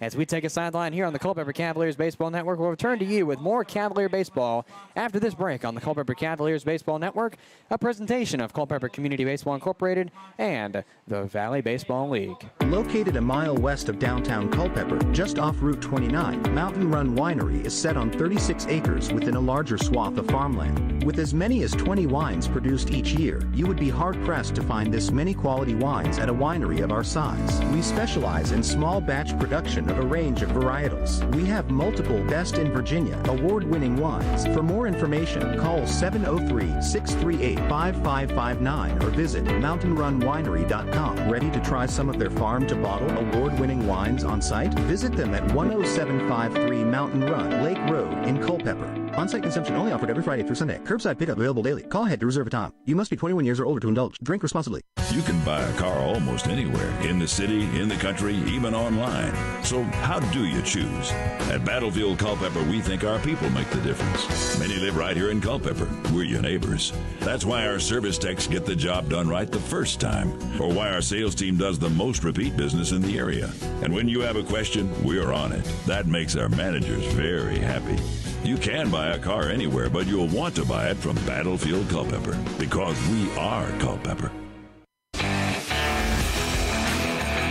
As As we enter this top half of the fourth here on the Culpeper Cavaliers Baseball Network, it's Turks 2, Cavs 1, as the Turks will go with, of course I didn't highlight it, it looks like they're going to go with Trent Curie to lead things off for them. The first baseman, it'll be Curie, Delgado, and Harris. The last three in the original lineup to lead things off, as the first pitch does in fact come in as a ball. It's 1-0.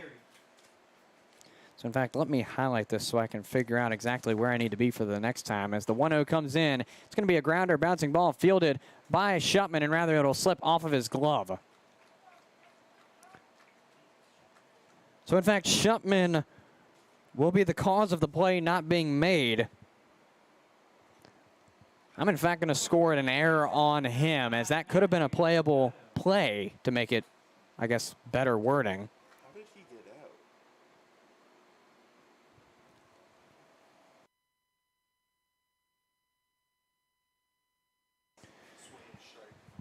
So it'd be Delgado to come up with Curie on first via the E6 is how I'm scoring it, at least. I could be completely wrong.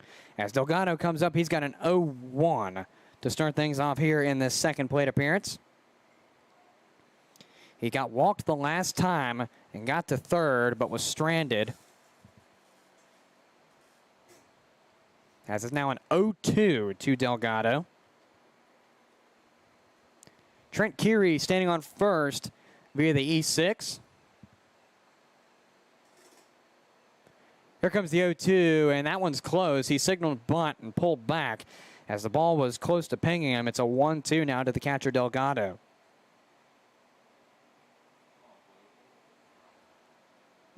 Hanks sets on the mound, and here comes the pitch. Through for a looking strike, and it's good enough for strike three. It's out number one on the board for the Cavalier defense. It's a backwards K in box number 2 for Delgado for the first out. As the second baseman, Cameron Harris, comes up to the dish for the Turks. He comes up with a single his last time around, and that's as far as he got that last time.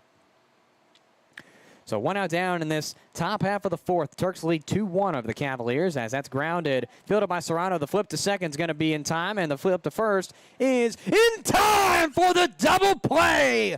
Oh, my goodness. They had me spooked there for a second because I didn't think it was going to be at time at first. But, in fact, it is for the double play.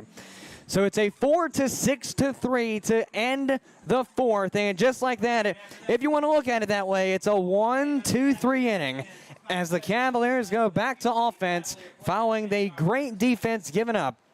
It's Turks 2, Cavs 1, as we take a sideline here on the Culpeper Cavaliers Baseball Network, a presentation of Culpeper Community Baseball Incorporated and the Valley Baseball League. The PATH Foundation has been here since 2013. Our focus is in 4 priority areas: childhood wellness, senior services, mental health, and workforce development. Our mission is to strengthen the health and vitality of our community. We have touched pretty much every nonprofit in our footprint. We've invested over $17 million in our community. It's a great honor and responsibility to be doing this work. And we look forward to working with our board leadership, nonprofits, businesses, and community at large in the years to come. This message is brought to you by the PATH Foundation. For more information on the PATH Foundation's missions, visit path4u.org or feel free to call them at 540-680-4100. Thank you, PATH Foundation, for your support of the Culpeper Cavaliers.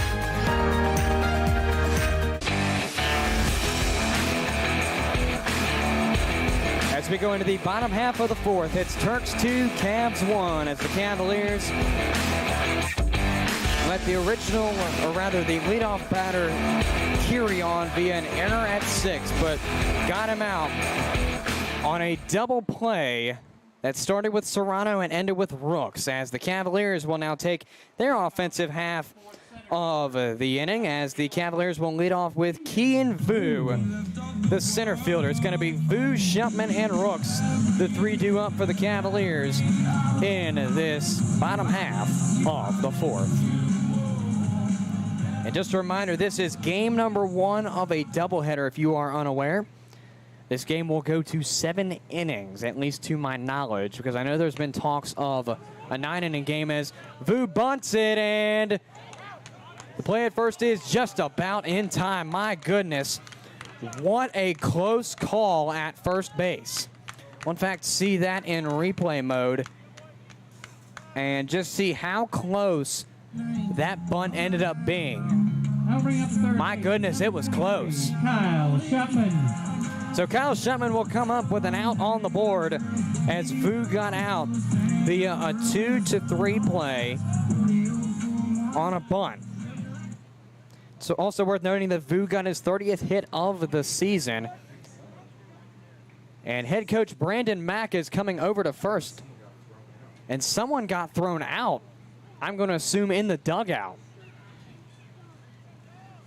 So we're going to see what's going on here as Brandon Mack is having a word with that infield umpire standing at first base. Not quite sure what happened as I was looking down.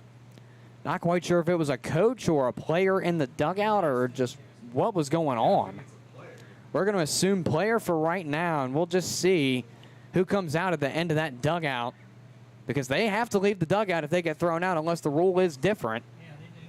And that, in fact, we'll see just, in fact, what happens here as it's Shutman coming up for plate appearance number 2 of the afternoon. First time coming up, he struck out swinging for the third out.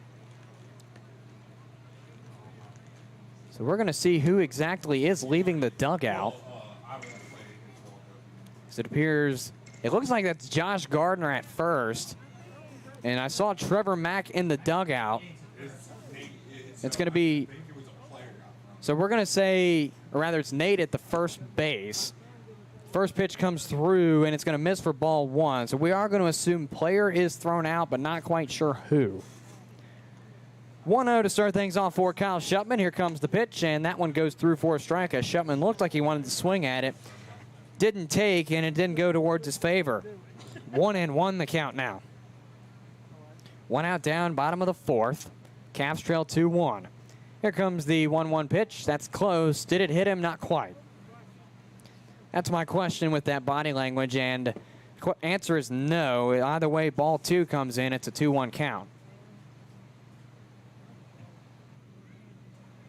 Here comes the 2-1, and that's popped up and fouled out of play for the 2-2 count now to Shutman. As Castellano is dealing hard here. He has done pretty decent against the Cavaliers, letting not more than roughly 5 or 6 up. Or rather, no, he did let up 6 in the third. I was going to say besides the third because I thought he let up a few more, but no. And we just heard warnings were issued in the dugout, so nobody thrown out yet. That's a grounder and passed for a base hit into right field for Shutman. As it was a 3-2, as I didn't record it, Shutman stands on first via the single between Keary and Harris. And just like that, Shutman gets his first hit of the afternoon as he stands at first as Quinn Rooks comes to the dish now for the Cavaliers. He comes up with a 5-4-3 play in his book for the first go-around, 0 for 1. As the pickoff attempt at first is not in time, as the Turks have recorded out number 1 in this bottom half of the 4th. They lead 2-1 over the Cavaliers. Cavaliers picked up a run with Jaden Sheffield crossing off of a steal, and Shutman's going to get caught. And in fact, that holds true. Not quite sure what was happening as I looked down, and in fact, the pickoff attempt was thrown as Shutman stole. So Shutman is going to have a CS4 for out number 2 in his book. As Rooks finds first pitch to go by him, it's ball 1. 1-0 the count to start things off here for Quinn Rooks. In plate appearance number 2, again, he is looking to pick up after a double play on his record. 1-0 comes in, it's close, and will be called ball 2. Now a 2-2 count to the first baseman, Rooks. Following him, if necessary, will be Alonzo Paul Jr. Here comes the 2-0. That's high fly ball left center, chasing up, Katz in left, and he will make the catch and retire the side. So just like that, the Cavs will go a 1-2-3, although they do get Shutman to get on. Again, got caught stealing. for the then second out, and Rooks popping out for the third out. As we have played through 4 complete innings, it's Turks 2, Cavs 1. As we go into the 5th inning, we'll take a sideline here on the Culpeper Cavaliers Baseball Network, a presentation of Culpeper Community Baseball Incorporated and the Valley Baseball League. We may be in the barbecue business, but our joy and commitment is in serving people and the community. Sean's Barbecue is committed to impacting lives, from our ambassadors to the guests that visit our restaurants every day.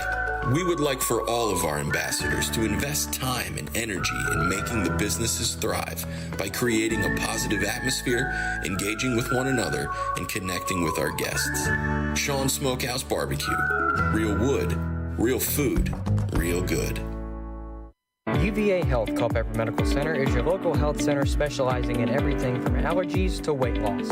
UVA Health Culpepper Medical Center cares for you and your medical needs from the time you walk in the door until the time you walk out. UVA Health Culpepper Medical Center strives to transform health and inspire hope for all Virginians and beyond. For more information on your local UVA Health Culpepper Medical Center, call 540-829-4100. Visit them at 501 Sunset Lane or visit uvahealth.com to find your nearest location. UVA Health, centering patients around all we do. Through 4 innings of work, it's a 2-1 Turks lead as we transition to this top half of the 5th. The Turks will lead off with their original leadoff batter, Ty Gill, who is 0 for 2 on the afternoon, as he will bunt, and it goes towards the pitcher, Hanks. The flip to first is in time, it appears, and that holds true for out number 1. So the batter, as I forget to reset my scoreboard, as I almost always do, Brings up the original leadoff batter, Ty Gill, will get caught on a 1-3 off of the bunt. So the first out of the 5th is recorded as Miles Hartsfield, the center fielder, will come up now to the dish for the Turks. Hank sets. Here comes the pitch. Just upstairs for ball 1. 1-0 will be the count to start things off here for Hartsfield in plate appearance number 3 on the afternoon. Went 6-3 his first time, grounded out to first his second. Upstairs ball 2 in the meantime for a 2-0 count now. And if you were paying attention earlier, I said I have a new book. The good thing about this new book is the cover is basically like a clipboard, so I can hold it without my clipboard and write while standing up. Here comes the 2-0, in case you wanted to know that. Missed it downstairs, ball 3. That's kind of why it's taken me a little bit to make the call, as I'm trying to scratch down in a new book, and I'm trying to get my muscle memory to go into a new place, because my muscle memory is coordinated with the old book. As the 3-0 is missed as it gets really close to Hartsfield. He will take a 90-foot walk of fame off of 4 straight balls. And Micah Morgan, the DH, will come up to the dish now for the Turks. He's 1 for 1 with a home run and a walk. As Hanks will set, got a man on first now with 1 out. First pitch comes in, pop, fly, foul, it looks like. That is well foul, actually. And there's 2 youngsters going to get a lollipop, and it looks like the young lady's going for it as the young man that was going for it gave up. That's some of the entertainment you can find if you're not entertained with the baseball game, as that's a grounder and fielded by Rooks. He's going to make the tag at first. As a fielder's choice will be on the play for Morgan. It's a ground out to 3 for out number 2. It does, in fact, get Hartsfield to second off of the FC.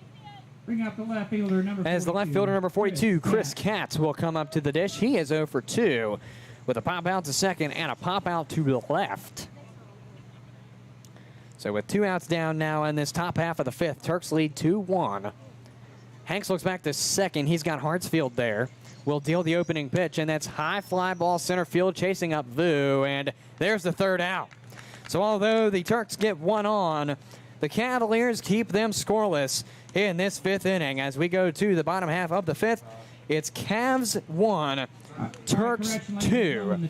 As we take a sideline here on the Culpeper Cavaliers Baseball Network, returning to you in a moment with more Cavalier baseball on the Culpeper Cavalier Baseball Network, a presentation of Culpeper Community Baseball Incorporated and the Valley Baseball League.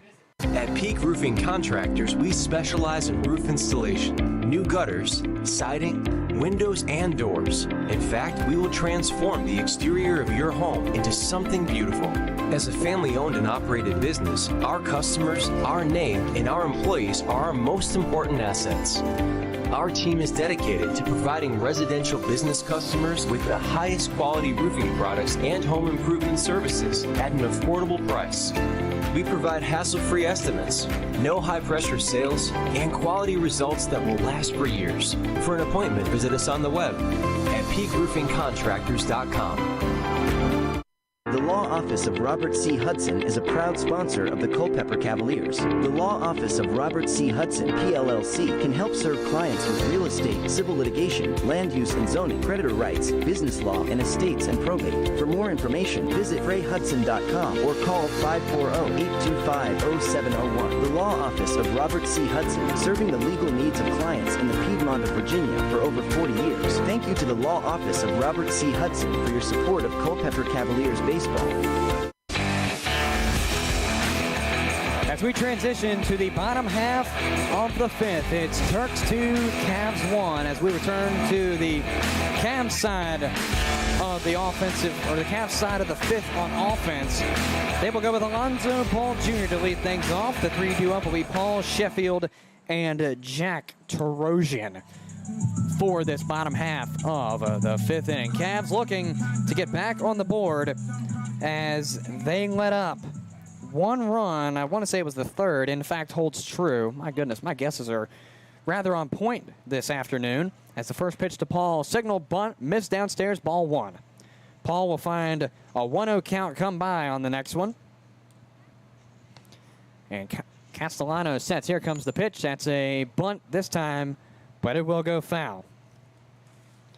So now an even count and a ball and a strike for Alonzo Paul Jr. Again, his first plate appearance of the, or excuse me, not first, his second rather plate appearance of the afternoon in this game number one is where my head was going, but my mouth said otherwise. Count is even at 1-1 for the catcher Paul. He is 0 for 1 with a 5-3 play in his first plate appearance in the third. That one comes through but misses for ball two. Now a 2-1 up count for the catcher Alonzo Paul Jr. in this first plate appearance. Again, due up following Paul will be Sheffield on deck and Tarosian, who's in the hole. 2 balls and a strike. Here comes the pitch from Castellano. That has popped up. Looked to be read by the catcher Delgado in foul territory, and he does make the catch and slides on the ground for out number one. So Paul goes down on a PO2 after a 2-1 count. So Jaden Sheffield, the right fielder, will come up. Sheffield is perfect on the afternoon so far. Out of one plate appearance, he singled. It was actually the first Cavalier to score, or rather, not the first, the only Cavalier to score. As for some reason, my brain went that the Cavaliers had 2 runs. No, they have 1. The Turks have 2. Sheffield steps in the right-hand batter's box. Castellano deals the first pitch. It's a wave and a miss for Sheffield. Call it strike 1, 0-1 to start things off here for the right fielder, Sheffield. And correct me if I'm wrong, as I never claimed to be perfect. Sheffield started out 0-1, ended with 2-2, and then hit that single.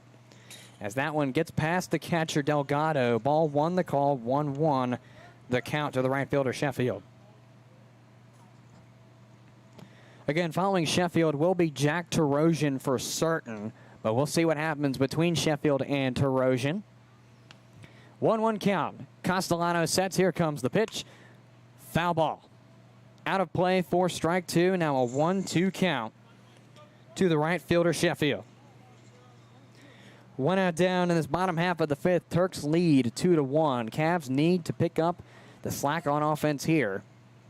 As here, the 1-2 comes in. It's tipped back, so Sheffield will stay alive. And in fact, that's what made up Sheffield's last plate appearance, if my memory serves me correct, as he had a 2-2 count and then just kept fouling away before getting that single.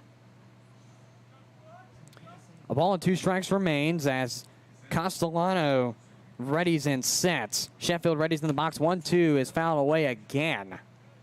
So count remains 1-2 for the right fielder out of Georgetown, as he's got Creighton senior Tarosian following behind him. A ball and 2 strikes with 1 out down in this bottom half of the fifth. Castellano sets. And here it comes, outside ball 2. So Sheffield, my apologies, faces a 2-2 on the next pitch. And kind of seeing some deja vu so far as the 2-2 comes in. This one won't go the same, though, as that'll be a strike 3 looking. And Sheffield is exchanging some words with that home plate umpire. Only thing is, he needs to watch what he says, as he has been ejected at the dish so far this season at least once. I say at least because I don't know exactly what's happened on the road with the Sheffield. As it's a backwards K for out number 2, it's going to be Jack DeRosian coming up. He's 0 for 1 with a walk the last time. Grounded out to Curie at first base for the first time around, as he will bouncing ball ground that one. It's going to be not read by anybody, and DeRosian gets there in time. How about that from DeRosian, fooling the 1, 3, and 4 of the Turks defense? How about that from DeRosian as he gets on? That is, in fact, a trick play. I'm going to score that a hit. As, in fact, DeRosian beat the ball. Now, granted, the question is, who was going to go for that ball? I would assume the first baseman would have gone for that, as Serrano fouls that one back. Start things off, it is 0-1 for the second baseman. So DeRosian picks up his first hit of the afternoon. He is now 1 for 2 with that walk. Serrano, in the meantime, 0 for 2 with now facing an 0-1 from Castellano. Here comes the pitch. Just missed somewhere. It looked like it went straight across the plate pretty good, but it was just a little bit too high for Serrano. Even count now at a ball and a strike for the second baseman, as pickoff attempt is thrown, but it is not in time. Bottom half of the 5th, the Cavs have the tying run on first. The go-ahead run stands at home in Ethan Serrano. A ball and a strike now on the board for the second baseman, as Castellano is set, stares down first, deals the 1-1, a downstairs ball 2. Ball gets away from Delgado, but luckily for him, it goes in front of him, as I don't believe DeRosian would have gone with that. If it went behind him or more towards one of the dugouts, rather, I believe that DeRosian would have taken the pinch and gone. 2 balls and a strike. Here comes the pitch. That's upstairs for ball 3. Now a 3-ball and 1-strike count coming to the second baseman, Serrano. If Serrano gets out of it in one way or another, it'll be Connor Marinac to follow him. 3 balls and a strike. Here comes the pitch. Fouled back, now payoff, 3-2.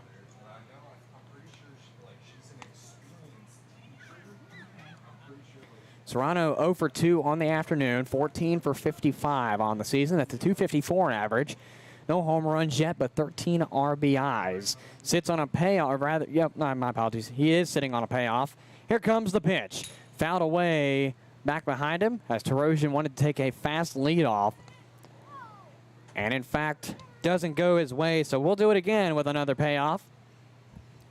As Serrano, inspecting his bat, steps back to the right-hand batter's box as Castellano readies on the rubber. He's got Jack DeRosian at first.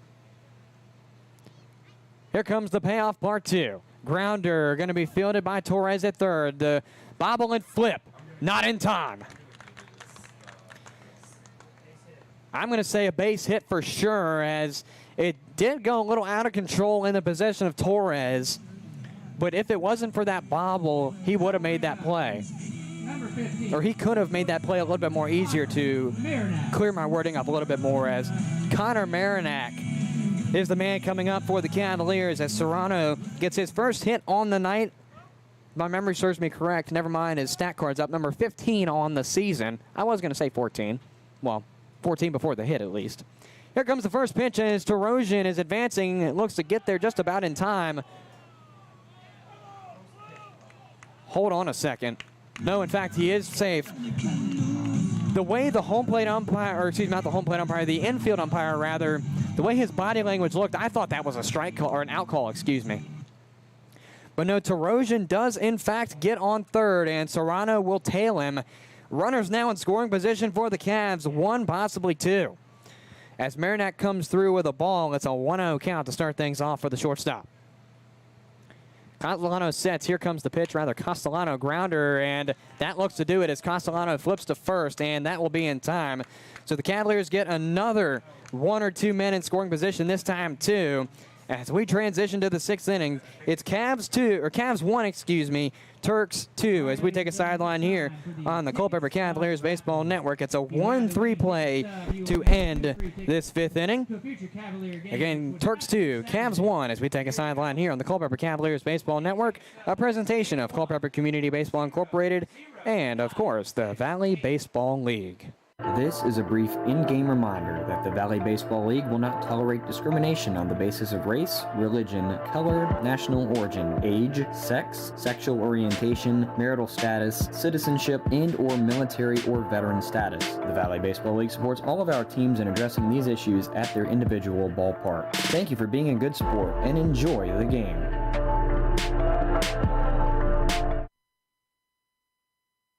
CM Contracting and Consulting is a proud sponsor of Culpepper Cavaliers baseball. When it comes to working with clients, our golden rule takes priority. We simply want to guarantee 100% satisfaction with the work done. CM Contracting and Consulting provides general contracting and consulting services for commercial, government, and security construction. Our jobs range from small area remodeling to new building construction. We specialize in security construction, specifically security door installation and maintenance. Contact CM Contracting and Consulting at cmcontractingconsulting.com for all of your commercial construction, security construction, modular SCIF, and disaster recovery needs.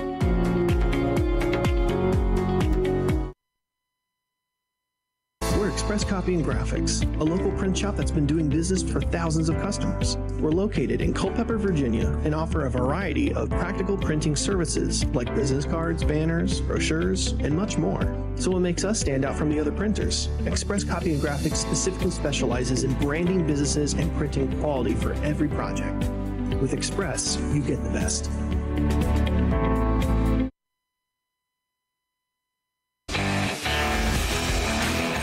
As we enter into this top half of the 6th, it's Turks 2, Cavs 1, as the Cavaliers will retire Hanks after 5 innings, replacing him with Ashburn, Virginia native, 6'4", 210-pound right-handed pitcher, sophomore out of William and Mary, number 44, Ethan Snyder.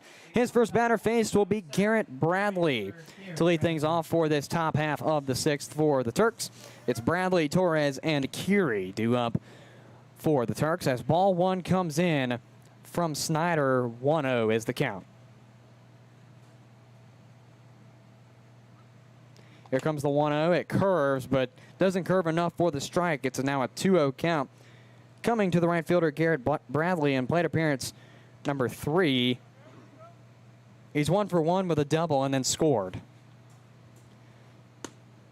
2-0 comes in, misses 3-0.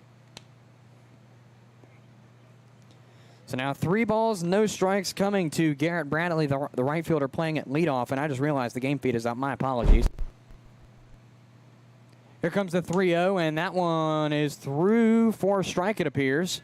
That, in fact, holds true, as there was no signal from the home plate umpire, at least on the side. 3 balls and a strike coming to the right fielder, Bradley. Here comes the 3-1, and that one's through for a strike, so just like that, Bradley has gone from smooth sailing to a little bit of a crisis as he goes from 3-0 to 3-2. Snyder sets. Got a payoff coming. Here comes the pitch. High fly ball up in the air, popped. Going to be fielded by the third baseman, Shupman, and he makes the catch. So Snyder battles, but he doesn't get the strikeout, but the out is in fact recorded at 5 for the first out, as Jason Torres, the third baseman, will come up for his third plate appearance of the afternoon. Struck out his first go-around. Not quite sure exactly what he did that second time, because I'm also a trooper at not writing down exactly what they do. As the first pitch is missed for ball 1. It's a 1-0.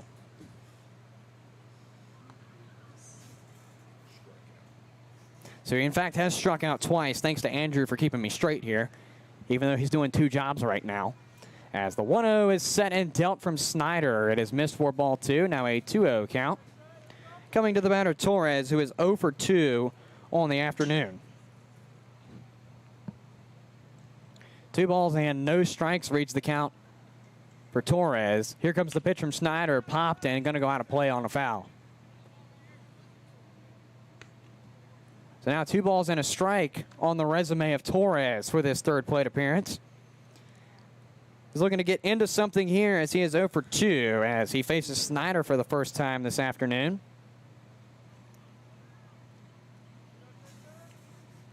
As Snyder sets, 2-1 coming, pitch comes in, fouled away.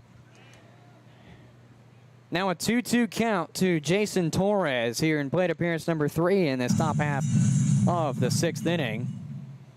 A reminder that this game will be played to 7. 2 balls, 2 strikes. Snyder sets. And here comes the pitch. Curves and close to the batter, Torres. It's going to be another full count by Snyder. Following Torres will be Keering for the last of the 3 due up for the Turks in this 6th inning. Snyder sets on the mound. Payoff coming. Here comes the pitch. Lined and just out of the glove of Schupman. Going to be a base hit, as that was a hard hit ball as Torres gets on. 1 out remains as Torres stands on a first via single, and Trent Keary comes up. He's 0 for 2 with a swinging strikeout and then got on via an E6 in the 4th. 1 out down, top of the 6th. Turks lead 2-1 over the Cavaliers. Their last score came in the 2nd. They scored 1 in the 1st and 1 in the 2nd. First pitch comes in from Snyder. It's missed well downstairs for ball 1. Good stop by Paul.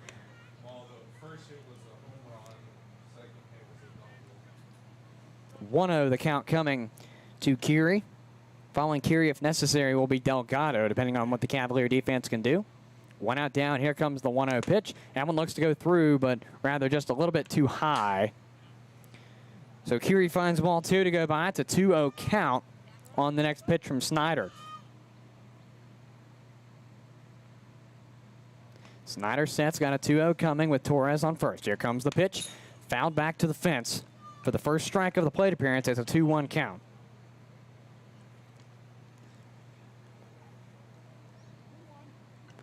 A reminder that the Cavaliers will close their season after this doubleheader on Saturday with a doubleheader against Covington. So if you need an excuse to come on out, first of all, come on out now if you can. If not, come out on Saturday. As the 2-1 comes in, it's through for a base hit into center. Vu's going to scoop, but it's not going to be in time to do anything as runners now threaten first and second for the Turks. As Keary gets his first true hit of the game.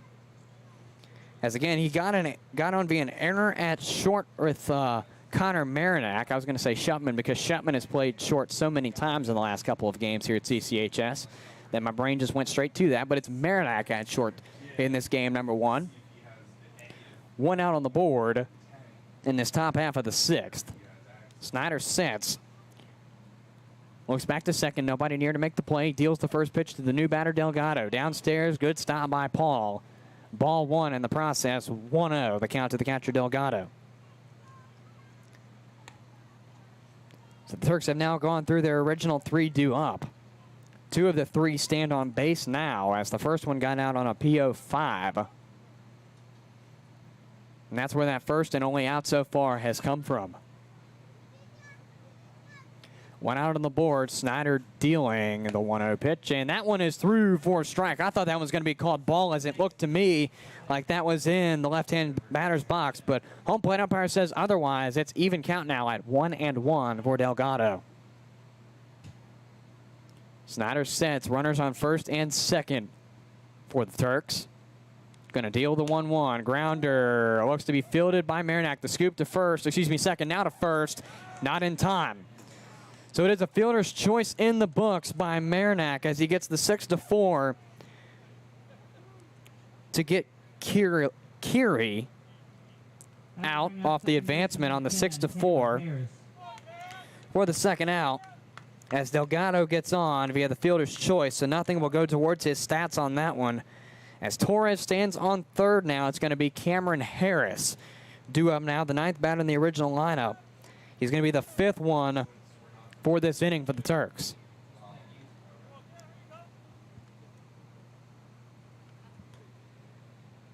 Snyder sets, runner on third, deals the pitch. Through for a looking strike, 0-1 to start things off here for Harris in plate appearance number 1, or excuse me, not number 1, my apologies, number 3. I was looking at strike 1 on my scoreboard, and that's where my brain went. My apologies. 0-1, the count to Harris, the second baseman now, as Snyder sets. Here comes the pitch. Waved and cut, nothing but air in return for strike 2. 2 down, 1 more to go to get out of the inning and stop the runs from scoring. We'll see what Snyder can do, as he's giving an 0-2 to Harris on the next one with 2 outs down in this top half of the 6th. Snyder sets. Runner advancing well before the pitch even thrown, and it's going to be a foul, so that runner is going to have to go back. Count does remain 0-2 for the second baseman, Harris.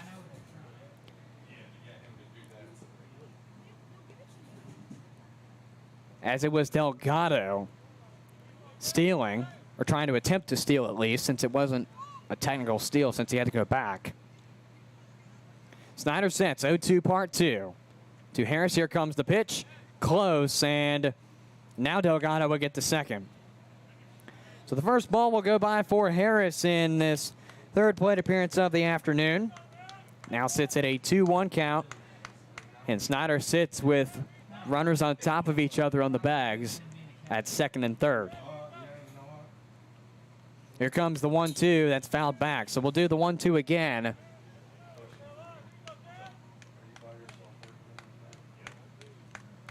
Snyder looking to get this third strike.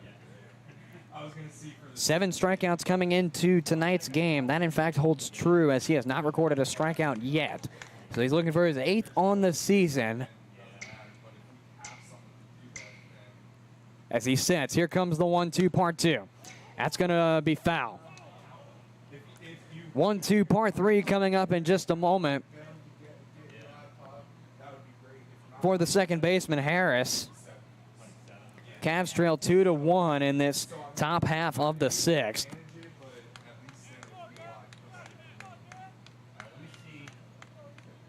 Cavs have Ethan Snyder on for his first inning of work, replacing Ryan Hanks after 5 innings of work on the mound. Snyder sets, 1-2 part 3 coming up. And here comes the pitch. High fly ball, left field, chasing up Terosian, and there's the catch, there's the out. And another one where the Cavaliers have held off the Turks going into the bottom half of the 6th. It's a 2-1 ball game in the favor of the visiting Turks as we take a sideline here on the Culpeper Cavaliers Baseball Network. Again, Turks 2, Cavs 1. As we take a sideline here on the Culpeper Cavaliers Baseball Network, a presentation of Culpeper Community Baseball Incorporated and the Valley Baseball League. The Rotary Club of Culpepper is part of a worldwide organization of business and professional leaders that provides humanitarian service, encourages high ethical standards in all vocations, and helps build goodwill and peace in the world. More than 1.2 million Rotarians belong to more than 32,000 Rotary clubs located in over 200 countries. The main objective of Rotary is service in the community, in the workplace, and throughout the world. Rotarians develop community service projects that address many of today's most critical issues, such as children at risk, poverty and hunger, the environment, illiteracy, and violence. They also support programs for youth, educational opportunities, and international exchanges for students, teachers, and other professionals, and vocational and career development. The Rotary motto is service above self. For more information about your local Rotary Club of Culpeper, visit rotaryclubofculpeper.org. You can buy a car almost anywhere, in the city, in the country, even online. So how do you choose? At Battlefield Culpepper, we think our people make the difference. Many live right here in Culpepper. We're your neighbors. That's why our service techs get the job done right the first time, or why our sales team does the most repeat business in the area. And when you have a question, we're on it. That makes our managers very happy. You can buy a car anywhere, but you'll want to buy it from Battlefield Culpepper, because we are Culpepper.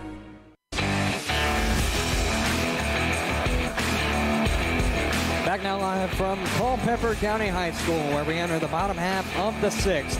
It's a 2-1 Turks advantage here, as the Cavaliers will lead off with David Coppage, followed by Kian Vu and Kyle Schupman, who are the 3 due up for this bottom half of the 6th for the Cavaliers. Cavaliers need an offensive spark here as they trail 2-1 going into this 6th inning. They have one more frame of offense outside of this one to take the lead. Here comes the first pitch from Castillo, and that one is lined up high and drops out of the glove of the center fielder for the Turks, Hartsfield. Or rather, not Castillo, Castellano, my apologies. Castillo is out of Strasburg, my apologies.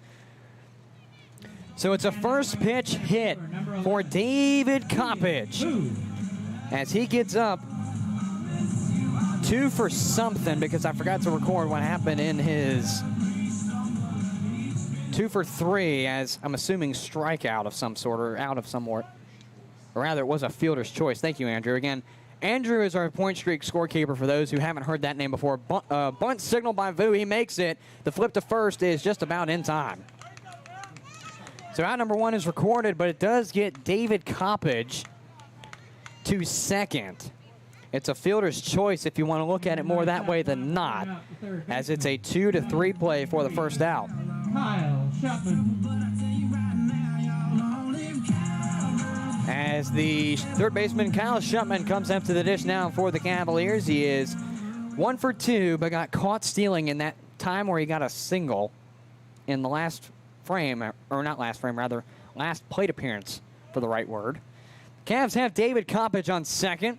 With 1 out down, here comes the pitch.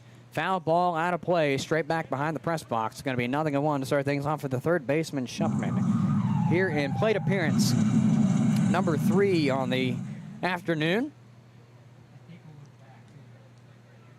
Bottom half of the 6th, 1 out down for the Cavaliers. They need 1 to tie, 2 to take the advantage. Schupman would be that man to take the advantage right now, as that's fouled down the first base side and going to just miss the Cavalier bullpen. Now an 0-2 count now for the third baseman, Schupman. In plate appearance number 3, again, he is 1 for 2, but got caught stealing in the 4th inning off of that single.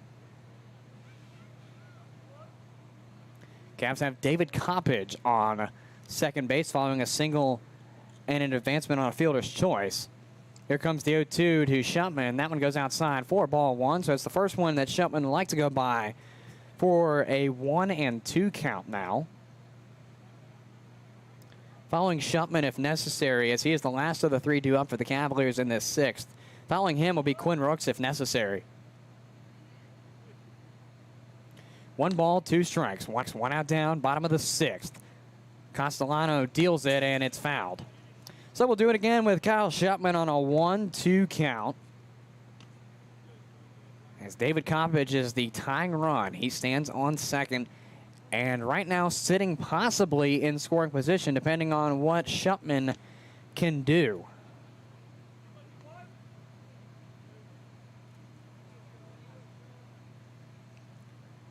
As Castellano resets for the 1-2 part 2, here it comes, and it's going to be fair into right field, chasing over Bradley. Is it going to be a tag from Coppage? There will, in fact, be. The throw is on, and it's close, but not in time.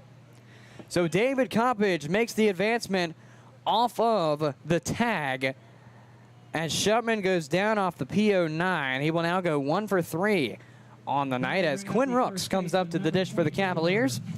He is 0 for 2 with a forced double play and then a pop out to the left fielder, Katz.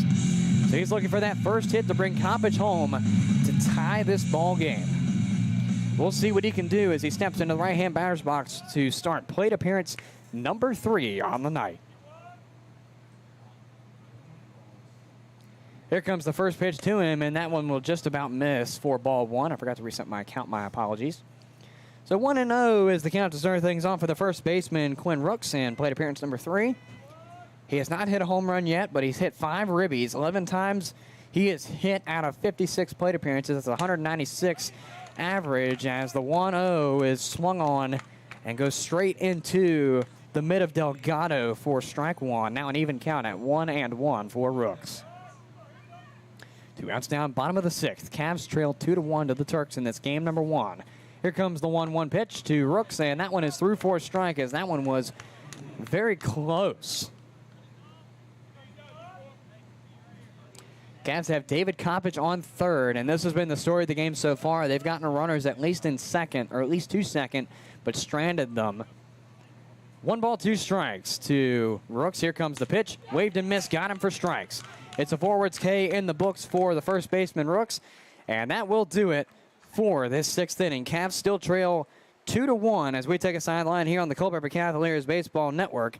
It's a forwards K for Rooks and out number 3 as we take a sideline here on the Culpeper Cavaliers Baseball Network. Returning to you in just a moment as the Turks will take their final stand on offense for this game number 1. Back with you in a moment on the Culpeper Cavaliers Baseball Network, a presentation of Culpeper Community Baseball Incorporated and the Valley Baseball League. This is a brief in-game reminder that the Valley Baseball League will not tolerate discrimination on the basis of race, religion, color, national origin, age, sex, sexual orientation, marital status, citizenship, and/or military or veteran status. The Valley Baseball League supports all of our teams in addressing these issues at their individual ballpark. Thank you for being a good sport and enjoy the game. Thrivent is a Fortune 500 diversified financial services organization providing advice, investments, insurance, banking, and generosity programs and solutions so people can make the most of all they've been given. It's our mission that makes us unique. At Thrivent, our goal is to help Christians be wise with money and live generously. This means we have a different mindset about finances. As a financial associate, Gretchen Franti, who is your local Thrivent financial associate, will work with you to provide comprehensive financial guidance that reflects your goals and values. Whether it is helping you with college planning, retirement income planning, or protecting loved ones, together we can develop a financial strategy that helps your money work for you. Call Gretchen's office in Rixieville at 540-937-3525 to learn more or schedule a meeting time.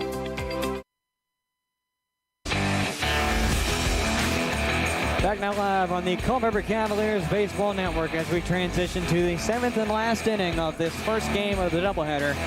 The Turks lead 2-1 as the shortstop Ty Gill will come up to the dish for his 4th plate appearance of the afternoon. He appears 0 for 3 with a pop out to 7, ground out to 3, and a 1-3 play. He readies in the left-hand batter's box. Snyder on the mound. Here comes the first pitch as lefty faces righty to start things off. The first pitch is low and away as I forgot yet again to reset my scoreboard. My sincerest apologies there. 1-0 is the count to Ty Gill.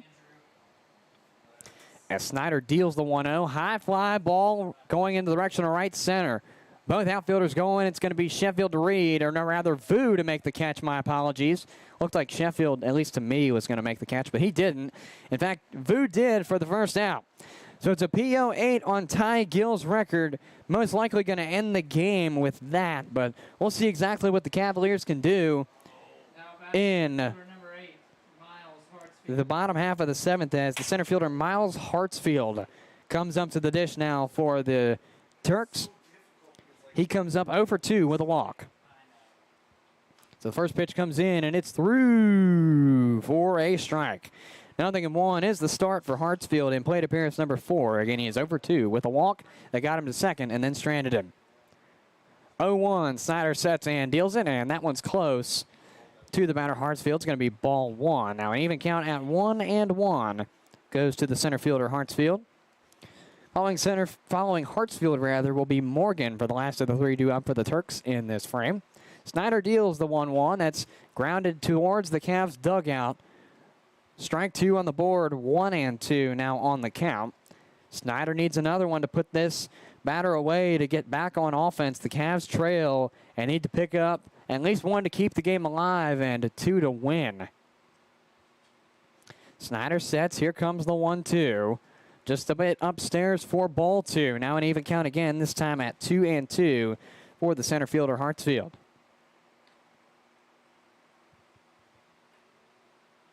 Snyder sets, even count at 2-2 coming. Fouled away straight back. Count remains where it is, so we'll do it again on another 2-2.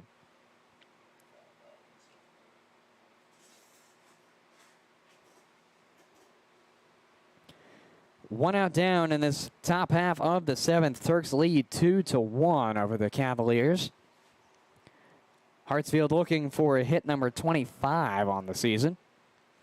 As Snyder sets, 2-2 coming again. It's a high fly ball left field. Vu and Terosian reading. Looks like Terosian's going to make the catch. He, in fact, will for out number 2. 2 up, 2 down so far for the Turks offense, as it's a PO8 and a PO7 in their leadoff batter and second batter, as the DH Micah Morgan comes up to the dish. Since that home run in the first, he has got nothing to go for him besides a walk. He's 1 for 2 with that walk coming into this 4th plate appearance.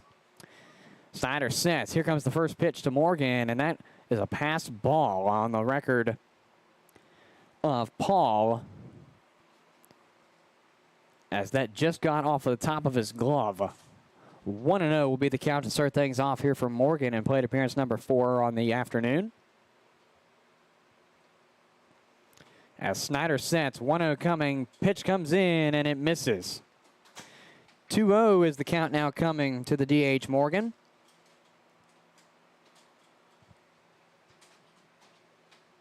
Cavs need to get out of this defensive frame to get back on offense and try to retake this game. 2-0 comes in and misses just downstairs. Or my apologies, I marked that as a strike. 4-3. Looked like a slider almost, to me at least, from this angle. 3-0 coming to Morgan. Snyder sets. Here comes the 3-0, and that one looks to go through and does. This time it's strike 1. As it's a 3-1 count coming to the DH, Micah Morgan. If the Turks extend the game, or the 7th frame rather, Katz will come up, as that's a grounder fielded by Marinac. Not quite sure what happened right there. Or it was a line drive. Thank you, Andrew, as I was just about looking down at my book when the hit was made. So that will do it for this 7th inning. The Cavaliers need 2 to win this first game, as we take a sideline here on the Culpeper Cavaliers Baseball Network, a presentation of Culpeper Community Baseball Incorporated and the Valley Baseball League. Founded in 1972, Jefferson Home Builders has built over 2,500 homes, everything from cozy additions to showplaces. We are proud that our trade partners have worked with us for many years and understand the quality and pride we expect in each and every home we build. This dedication to quality construction has made us part of the bedrock of this community. We center our work on quality, affordability, and reliability. Choose Jefferson Home Builders for your next project by visiting them online at jeffersonhomebuilders.com or by calling 540-812-9080. Jefferson Home Builders, build with certainty. The Rotary Club of Culpepper is part of a worldwide organization of business and professional leaders that provides humanitarian service, encourages high ethical standards in all vocations, and helps build goodwill and peace in the world. More than 1.2 million Rotarians belong to more than 32,000 Rotary clubs located in over 200 countries. The main objective of Rotary is service, in the community, in the workplace, and throughout the world. Rotarians develop community service projects that address many of today's most critical issues, such as children. That's popped foul, and count remains 0-2, despite what that scoreboard just said. I had 0-2, and I guess with the internet screwing it up, it reset it back to 0-1.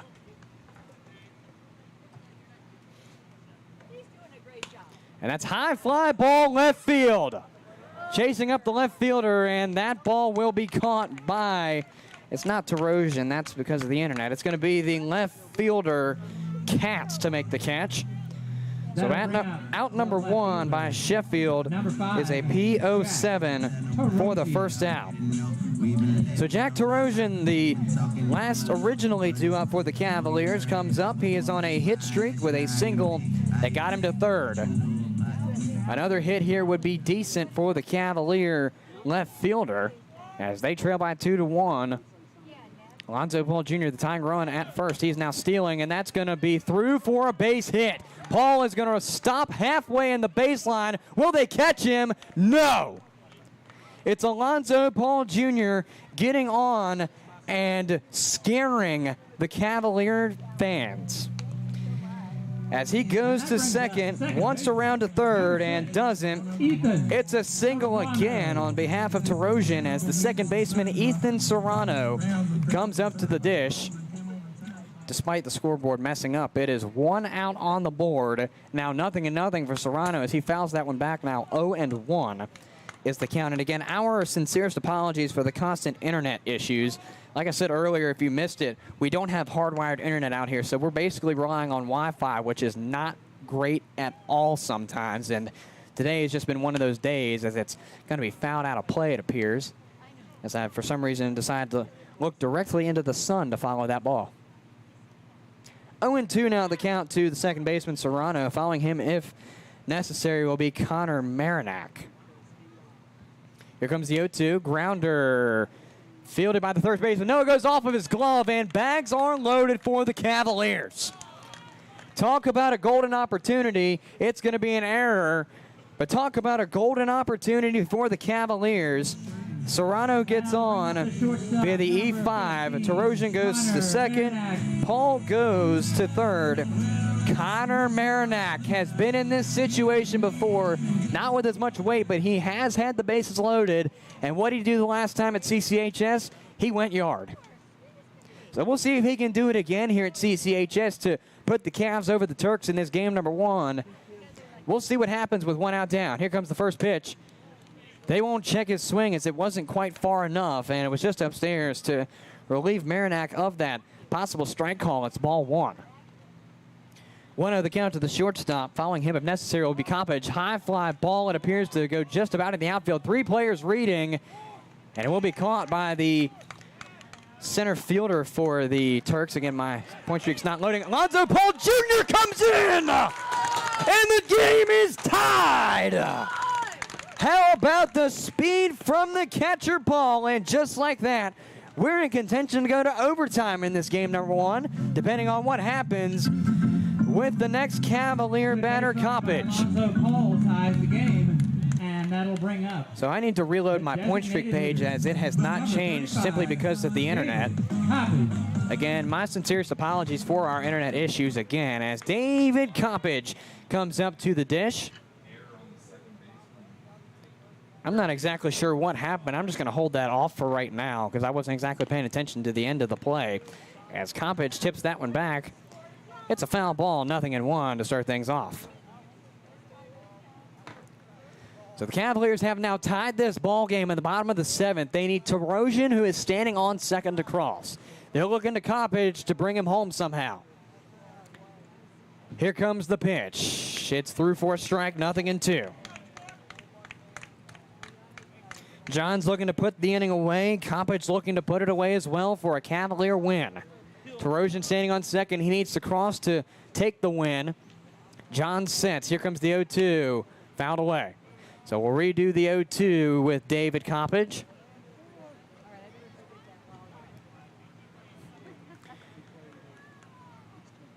It's Ethan Serrano on first and Jack Tarosian on second for the Cavaliers. 2 outs down, 0-2 count to Coppage. Pitch comes in upstairs, ball 1. Well outside in left-hand batter's box. Coppage being a righty. A ball and 2 strikes to the DH Coppage. John sets. Here comes the pitch. Close to pinging him, and both runners will advance. So Tarosian will definitely be in scoring position. This isn't the first time that has happened for him tonight. This is, in fact, if you want to look at the times he stood on second, this is the 4th time he has been in scoring position in some way. Been on third once, second twice. Or excuse me, the third, as I was counting for some reason the one he's on now. His 3rd time, he's been on third twice now, second 1 time. So if you want to look at it that way, he's been in scoring position 3 times. High fly ball left field. It's looking to be read by Katz. He will make the catch, and we're going to overtime. So that'll do it for regulation here at CCHS. 2-2 ball game as we go into the 8th inning here from CCHS in this game number 1. And we'll return to you in just a moment with more Cavalier baseball. It's going to be the Turks rounding in the top of the 8th. Back with you in a moment on the Culpeper Cavaliers Baseball Network, a presentation of Culpeper Community Baseball Incorporated and the Valley Baseball League. With over 30 years experience, Settle Excavating and Construction Incorporated offers Culpepper and surrounding counties top-notch services in modular construction, remodeling, additions, site work, and driveways. Pick one of our floor plans to customize or bring us your plan. We are authorized builders for nationwide homes. For more information, contact Settle Excavating and Construction by phone at 540-547-2898 or visit us online at settleconstruction.com. Founded in 1972, Jefferson Home Builders has built over 2,500 homes, everything from cozy additions to showplaces. We are proud that our trade partners have worked with us for many years and understand the quality and pride we expect in each and every home we build. This dedication to quality construction has made us part of the bedrock of this community. We center our work on quality, affordability, and reliability. Choose Jefferson Home Builders for your next project by visiting them online at jeffersonhomebuilders.com or by calling 540-812-9080. Jefferson Home Builders, build with certainty. We're going to overtime here in this game number 1 between the Turks and the Cavaliers. The Turks led 2-1 going into the 7th inning. And with Alonzo Paul Jr. crossing in the 7th inning, the Cavaliers tied it at 2-2 as the Turks will go to their 4, 5, and 6 batters for this top half of the 8th. The 8th is the left fielder, number 42, Chris Katz. It's going to be Chris Katz to lead things off in this 8th inning of work for the Turks. Yeah, that kind of rhymes. As Katz readies in the right-hand batter's box, it's going to be Snyder on the mound for this 8th inning as I try to reset my scoreboard before things get too far underway here. Snyder looks back. They got a man on second with that rule. That's right. I forgot about that. First pitch is a strike, 0-1 to start things off here for Katz in plate appearance number 1.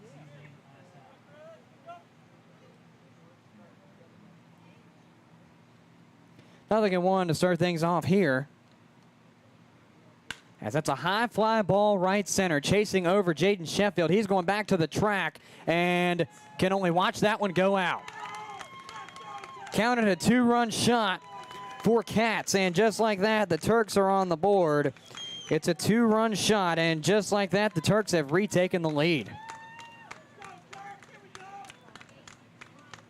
So that'll call up Garrett Bradley, the right fielder for the Turks. He comes up in regulation. 7, Garrett Bradley.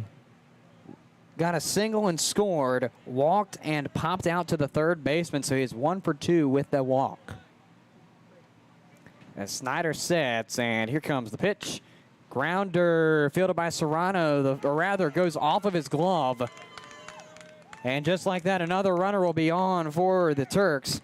It's Garrett Bradley getting on via the E at 4 because that play certainly could have been made. Jason Torres.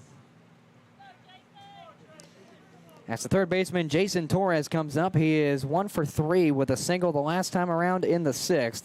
Struck out swinging in the 2nd and 3rd.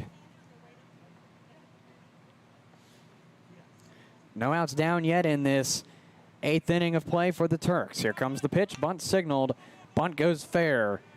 Snyder fielding, and the out at first is recorded on the fielder's choice as it gets the runner Bradley to second. It's an FC 1-3 for out number 1 as Trent Keary, the first baseman, comes up. Struck out his first time around, got on via an E6 and singled, sitting 1 for 3 coming into this extra inning of work.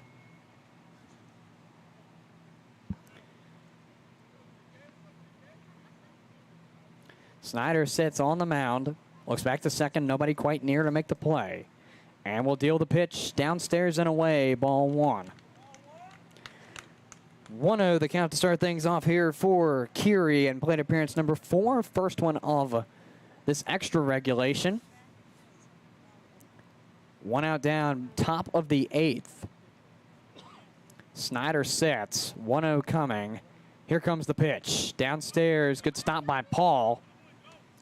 It is a ball on the wild pitch, but it is a good stop by Paul to keep the runner Bradley at second instead of having him advance any farther. 2-0 count coming to the batter, Keary. Snyder looking to get this out here as he's got a 2-0 count. Sets up.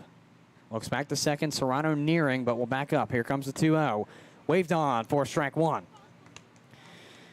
So now a 2-1 count coming to the first baseman, Curie. Following him, if necessary, will be Delgado, as there is one out on the board for the Cavaliers. Although, if anything, they would have to make a flip from third to first, and that is more tricky to do than a second to first flip. Snyder looks back to second. 2-1 coming. Pitch comes in. Fouled back, and count evens at 2-2.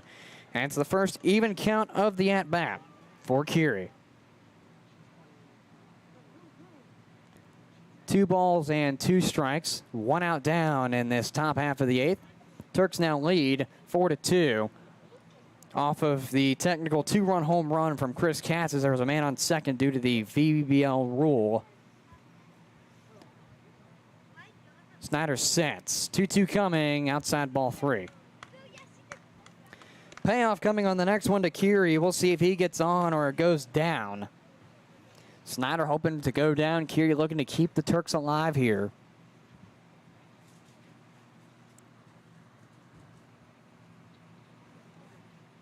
Snyder sets. Payoff coming now. And here it comes. Fouled away. We'll do it again.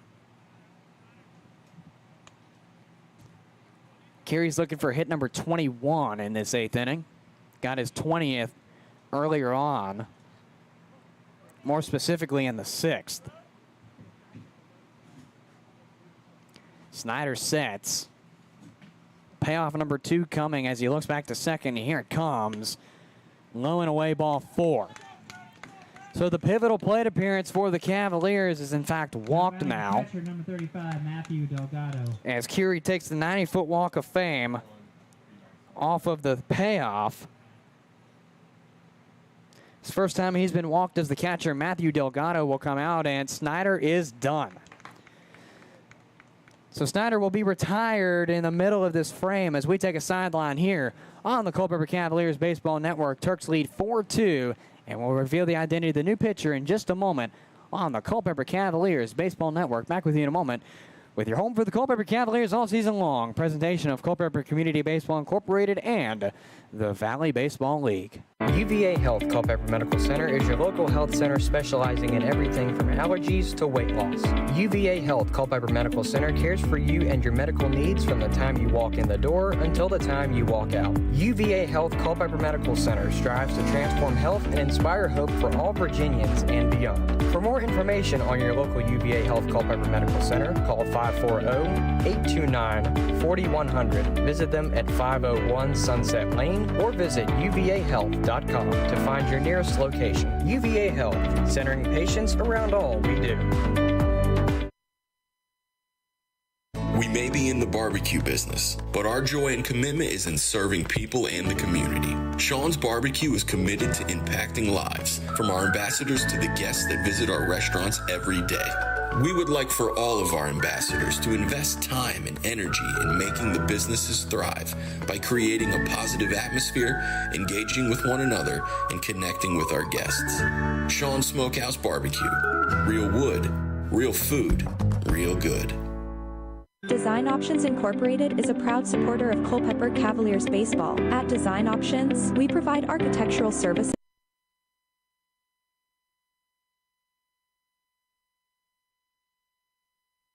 Design Options Incorporated custom drawn residential and commercial plans at a reasonable cost. We provide architectural services. Take the time to explain every job and always provide you with an estimate in advance. You can be assured we have been trained to repair your vehicle, old and new alike, the very first time. And we always use the right parts for your vehicle. We are a full service shop and can handle both your basic requirements and your ultimate performance needs. From batteries to brakes to tune-ups, let us make sure your vehicle is reliable and safe. Visit your local Integrity Automotive of Culpeper at 902 South Main Street. Call Integrity Automotive at 540-727-8034 or visit them online at integrityautovA.com. Integrity Automotive, yesterday's values, today's technology.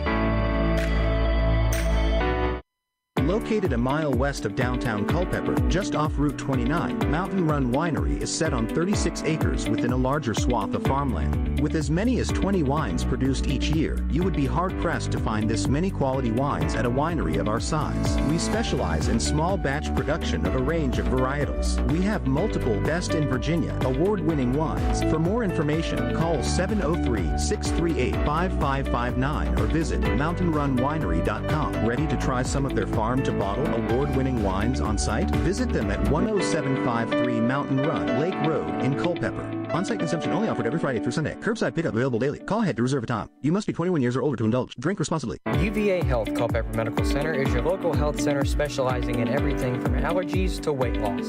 UVA Health Culpepper Medical Center cares for you and your medical needs from the time you walk in the door until the time you walk out. UVA Health Culpepper Medical Center strives to transform health and inspire hope for all Virginians and beyond. For more information on your local UVA Health Culpepper Medical Center, call 540-829-4100. Visit them at 501 Sunset Lane or visit uvahealth.com to find your nearest location. UVA Health, centering patients around all we do.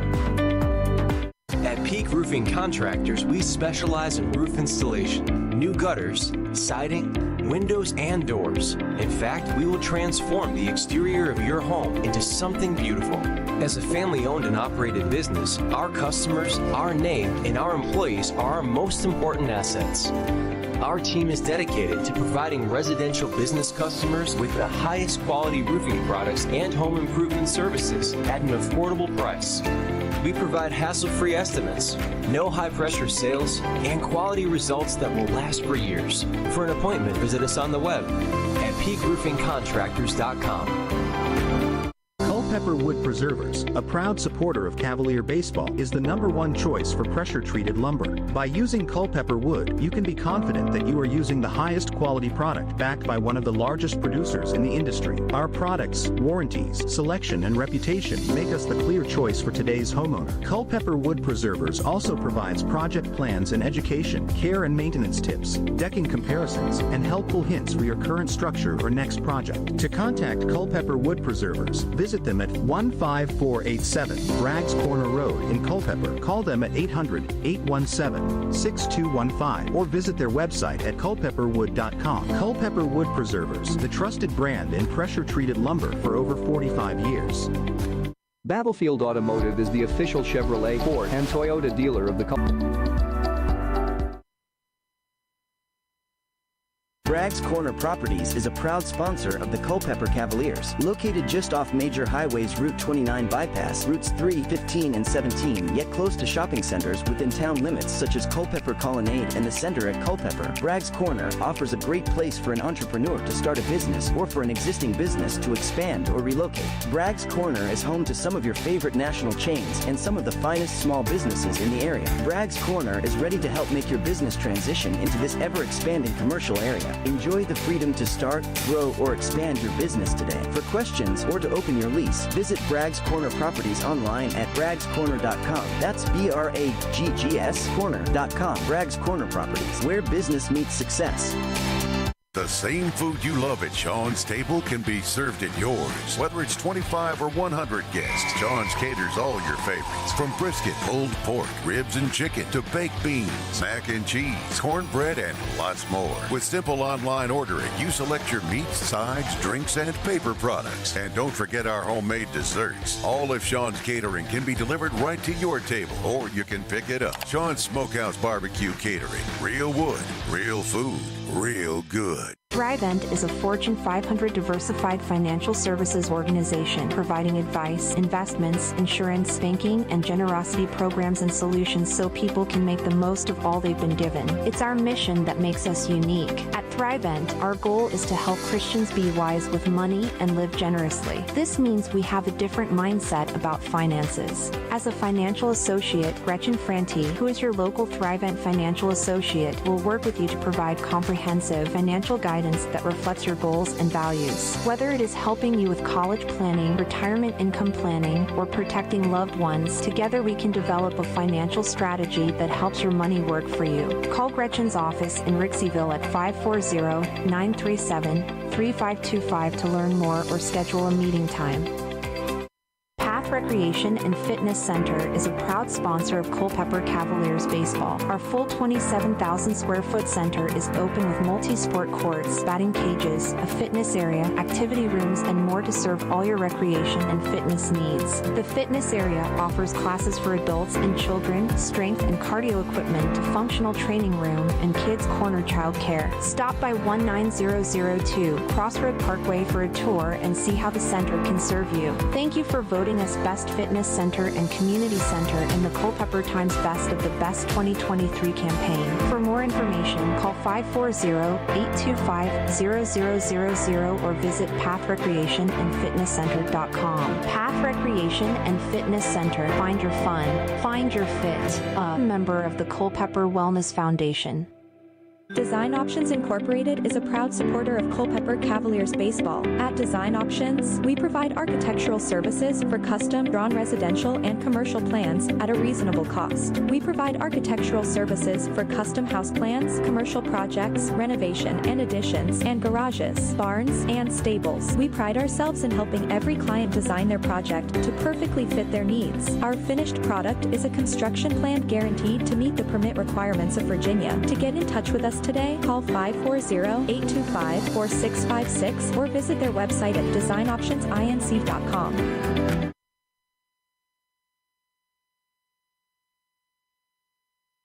The Battlefield Area Fellowship of Christian Athletes is a proud sponsor of the Culpeper Cavaliers. The Battlefield Area Fellowship of Christian Athletes serves students in 34 high schools, 40 middle schools, and 1 university, totaling over 4,000 coaches and 21,000 athletes. The Fellowship of Christian Athletes serves local youth by building relationships that will demonstrate steadfast commitment to Jesus Christ and His Word through integrity, serving, teamwork, and excellence. For more information on their work in the local area, to view upcoming events, or to even join their team, visit battlefieldfca.org. Culpeper Battlefield Tours, LLC is a proud sponsor of the Culpeper Cavaliers. Culpeper Battlefield Tours launched in 2022 to provide tours of Culpeper's historic battlefields and sites. Tours of 2 or 3 hours can be customized of Brandy Station Battlefield, Buford's Knoll, Fleetwood Hill, St. James Church, Stevensburg, and the Winter Encampment, or contact Culpeper Battlefield Tours for a specialty tour. To contact them, learn about upcoming events and more, call 540-632-4500 or visit culpepperbattlefieldtours.com. Founded in 1951, the Supply Room has grown to be the second largest independent office furniture and supplies dealer in the United States and the largest in the Commonwealth of Virginia. A third-generation family-owned and operated business, our mission is to provide competitive prices, superior service, and innovative solutions to our customers' problems. The Supply Room offers extraordinary customer service, fast and free shipping, customized solutions, and a commitment to community involvement. For more information about your local office supply dealer, visit thesupplyroom.com or call 800-849-7239 toll-free. We're Express Copy and Graphics, a local print shop that's been doing business for thousands of customers. We're located in Culpeper, Virginia, and offer a variety of practical printing services like business cards, banners, brochures, and much more. So what makes us stand out from the other printers? Express Copy and Graphics specifically specializes in branding businesses and printing quality for every project. With Express, you get the best. Founded in 1972, Jefferson Home Builders has built over 24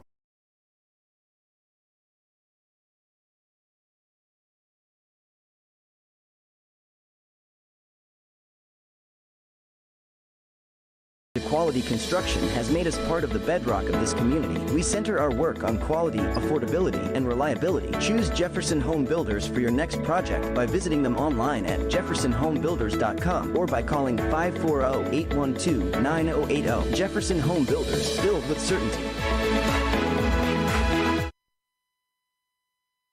Recreation and Fitness Center is a proud sponsor of Culpeper Cavaliers baseball. Our full 27,000 square foot center is open with multi-sport courts, batting cages, a fitness area, activity rooms, and more to serve all your recreation and fitness needs. The fitness area offers classes for adults and children, strength and cardio equipment, functional training room, and kids corner child care. Stop by 19002 Crossroad Parkway for a tour and see how the center can serve you. Thank you for voting us Best Best Fitness Center and Community Center in the Culpepper Times Best of the Best 2023 campaign. For more information, call 540-825-0000 or visit pathrecreationandfitnesscenter.com. Path Recreation and Fitness Center. Find your fun. Find your fit. A member of the Culpepper Wellness Foundation. We may be in the barbecue business, but our joy and commitment is in serving people and the community. Sean's Barbecue is committed to impacting lives, from our ambassadors to the guests that visit our restaurants every day. We would like for all of our ambassadors to invest time and energy in making the businesses thrive by creating a positive atmosphere, engaging with one another, and connecting with our guests. Sean's Smokehouse Barbecue. Real wood, real food, real good. The PATH Foundation has been here since 2013. Our focus is in 4 priority areas: childhood wellness, senior services, mental health, and workforce development. Our mission is to strengthen the health and vitality of our community. We have touched pretty much every nonprofit in our footprint. We've invested over $17 million in our community. It's a great honor and responsibility to be doing this work. And we look forward to working with our board leadership, nonprofits, businesses, and community at large in the years to come. This message is brought to you by the PATH Foundation. For more information on the PATH Foundation's missions, visit path4u.org or feel free to call them at 540-680-4100. Thank you, PATH Foundation, for your support of the Culpeper Cavaliers.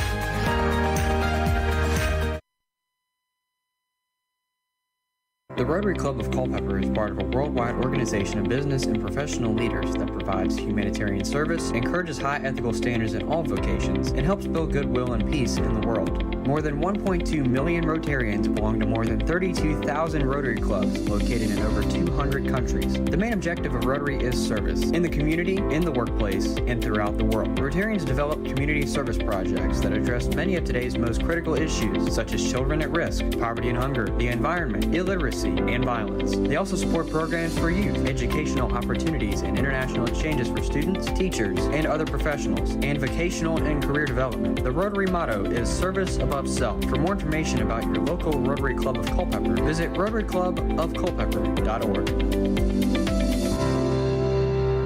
Founded in 1972, Jefferson Home Builders has built over 2,500 homes, everything from cozy additions to showplaces. We are proud that our trade partners have worked with us for many years and understand the quality and pride we expect in each and every home we build. This dedication to quality construction has made us part of the bedrock of this community. We center our work on quality, affordability, and reliability. Choose Jefferson Home Builders for your next project by visiting them online at jeffersonhomebuilders.com or by calling 540-812-9080. Jefferson Home Builders, build with certainty.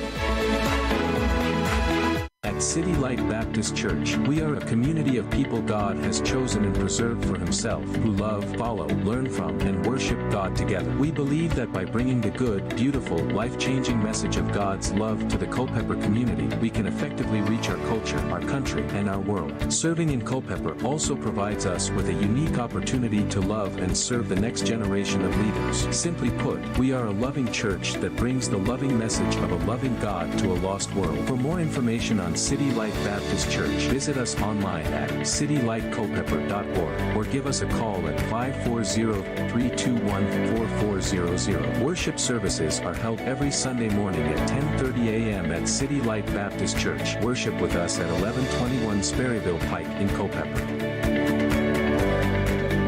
CM Contracting and Consulting is a proud sponsor of Culpeper Cavaliers baseball. When it comes to working with clients, our golden rule takes priority. We simply want to guarantee 100% satisfaction with the work done. CM Contracting and Consulting provides general contracting and consulting services for commercial, government, and security construction. Our jobs range from small area remodeling to new building construction. We specialize in security construction, specifically security door installation and maintenance. Contact CM Contracting and Consulting at cmcontractingconsulting.com for all of your commercial construction, security construction, modular SCIF, and disaster recovery needs.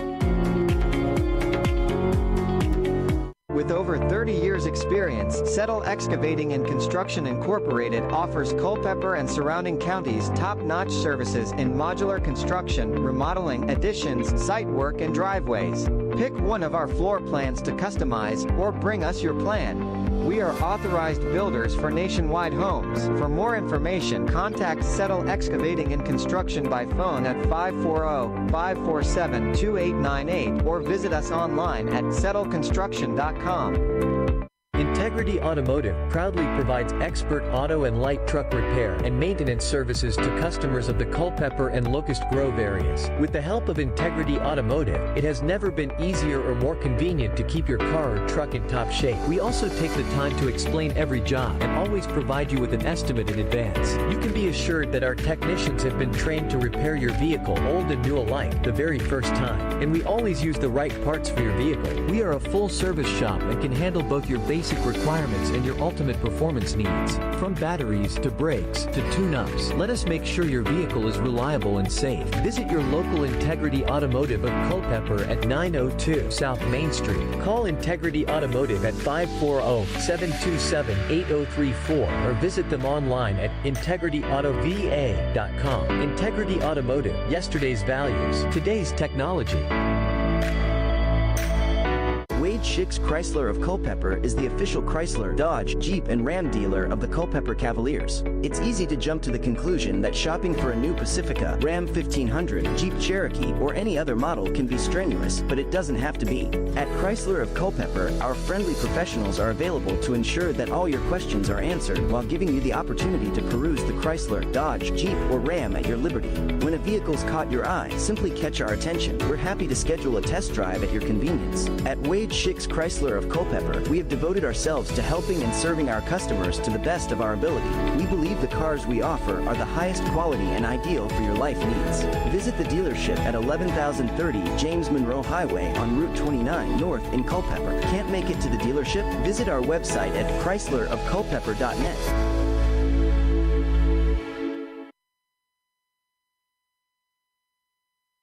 Recreation and Fitness Center is a proud sponsor of Culpeper Cavaliers baseball. Our full 27,000 square foot center is open with multi-sport courts, batting cages, a fitness area, activity rooms, and more to serve all your recreation and fitness needs. The fitness area offers classes for adults and children, strength and cardio equipment, functional training room, and kids corner child care. Stop by 19002 Crossroad Parkway for a tour and see how the center can serve you. Thank you for voting us Best Fitness Center and Community Center in the Culpeper Times Best of the Best 2023 campaign. For more information, call 540-825-0000 or visit pathrecreationandfitnesscenter.com. Path Recreation and Fitness Center. Find your fun. Find your fit. A member of the Culpepper Wellness Foundation.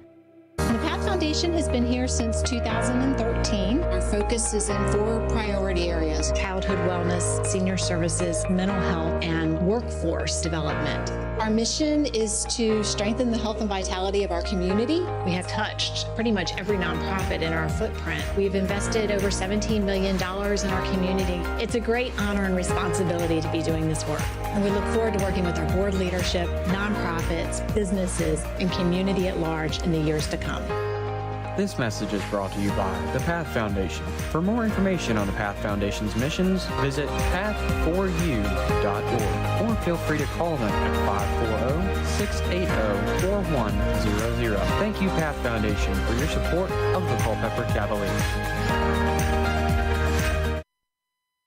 Culpeper Wood Preservers, a proud supporter of Cavalier baseball, is the #1 choice for pressure-treated lumber. By using Culpeper wood, you can be confident that you are using the highest quality product backed by one of the largest producers in the industry. Our products, warranties, selection, and reputation make us the clear choice for today's homeowner. Culpeper Wood Preservers also provides project plans and education, care and maintenance tips, decking comparisons, and helpful hints for your current structure or next project. To contact Culpeper Wood Preservers, visit them at 15487 Bragg's Corner Road in Culpeper. Call them at 800-817-6215 or visit their website at culpepperwood.com. Culpeper Wood Preservers, the trusted brand in pressure-treated lumber for over 45 years. At Peak Peak Roofing Contractors, we specialize in roof installation, new gutters, siding, windows, and doors. In fact, we will transform the exterior of your home into something beautiful. As a family-owned and operated business, our customers, our name, and our employees are our most important assets. Our team is dedicated to providing residential business customers with the highest quality roofing products and home improvement services at an affordable price. We provide hassle-free estimates, no high-pressure sales, and quality results that will last for years. For an appointment, visit us on the web at peakroofingcontractors.com. And that is popped up, playable into center field, chasing back Sanchez in center, and that ball is gone! It is a grand slam for Connor Marinac. Grounded, bouncing ball, fielded by the third baseman. The play is not in time, and the Cavaliers have won the ball game! This is the Saber Metrics pregame show, live on the Culpeper Cavaliers Baseball Network. I think we're about ready to go back on after what seems like forever. Got our lineup, hopefully figured out our internet issues as it's looking crystal clear, at least on my end. I think we're ready in just a few moments for some baseball as the YouTube feed, at least from what I can see, is in and out. So I'll have to be a little bit more descriptive to start this game number 2. Again, my apologies again for our internet issues. Tried resetting the route or the hotspot and started out okay, but not as much now. So we're hopefully gonna just work around it. But in the meantime, we got some lineups for you to start this game number 2. And again, for those sticking in, tuning in, again, thank you. Our apologies. I know it's frustrating because, believe me, I'm frustrated too. I want nothing but the best to go out because I want this organization to look as good as I can. And with the internet not doing what it needs to do, it's kind of hard to get what you need to get done. Anyway, we got some lineups here for the Turks coming into this game number 2. Leading off for the Turks from Kissimmee, Florida, 5'11", 188-pound righty sophomore out of Seminole State College of Florida, number 13, Jose Perez. In the 2 spot, playing in center field from Gainesville, Georgia, 5'10", 180-pound lefty-righty senior out of Georgia Southwestern State, number 8, Miles Hartsfield. In the 3 spot for the Turks, playing at first base from Fairhope, Alabama, 6'1", 270-pound lefty senior out of South Alabama, number 26, Micah Morgan. Cleaning up for the Turks in this game number 2, playing in left field from Raleigh, North Carolina, 6', 220-pound righty junior out of Wake Forest, number 42, Chris Katz. In the 5 spot, playing at third base from Valparaiso, I think I got it right that time, Indiana, 6'1", 165-pound lefty-righty senior out of Purdue, I cut his number off with my writing. I'm gonna go 2 because that's what it looks like, Ty Gill. In the 6th spot, playing in DH from St. Peters, Missouri, 6'2", 200-pound righty junior out of Wingate University, number 25, Sean Barnett. 7th spot, playing right field, Savannah, Georgia, 5'10", 175-pound lefty-righty senior out of Georgia Southwestern State, number 7, Garrett Bradley. 8th spot, catching from Gainesville, Virginia, 6', 210-pound righty junior out of Shenandoah University, number 41, Brody Pickett. And in the 9th spot for the Turks this evening in this game number 2, playing at second base from Tallahassee, Florida, 5'10", 190-pound righty senior out of South Alabama, number 20, Tyler Borges. And on the mound for the Turks from Lidditz, Pennsylvania, 6'5", 215-pound righty sophomore out of Wake Forest, number 38, Ben Shinosky. And yes, he is starting this game. Unlike last game, he was marked as a starter and then scratched out, which is why I announced him, and then we switched over to the other starting pitcher for the Turks, Castellano. Now to the Culpeper Cavaliers starting 9 coming into this game number 2 on the evening. Leading off, playing in center from Woodbridge, Virginia, 6', 170-pound righty sophomore out of Virginia Tech, number 3, Carter Newman. In the 2 spot, playing in left field from Upper Marlboro, Maryland, a 6'1", 175-pound righty junior out of Georgetown, number 2, Keith Savoy Jr. In the 3 spot, playing in short from Reading, Pennsylvania, 6', 190-pound righty junior out of Misericordia College, number 15, Connor Marinac. Cleaning up for the Cavaliers, playing at third base in this game number 2 from Midlothian, Virginia, a 6'1", 195-pound righty junior out of Lipscomb, number 35, David Coppage. In the 5 spot, playing at first base from Sugar Land, Texas, a 6'2", 215-pound lefty-righty sophomore out of Arizona State University, number 7, Reese Beheeler. In the 6th spot, playing in right field from Marion, Connecticut, a 5'10", 215-pound righty-righty sophomore out of UNC Chapel Hill, number 19, Jackson Rashesky. In the 7th spot, DHing from Mechanicsville, Virginia, 5'10", 180-pound righty-righty sophomore out of VCU, number 6, Ethan Serrano.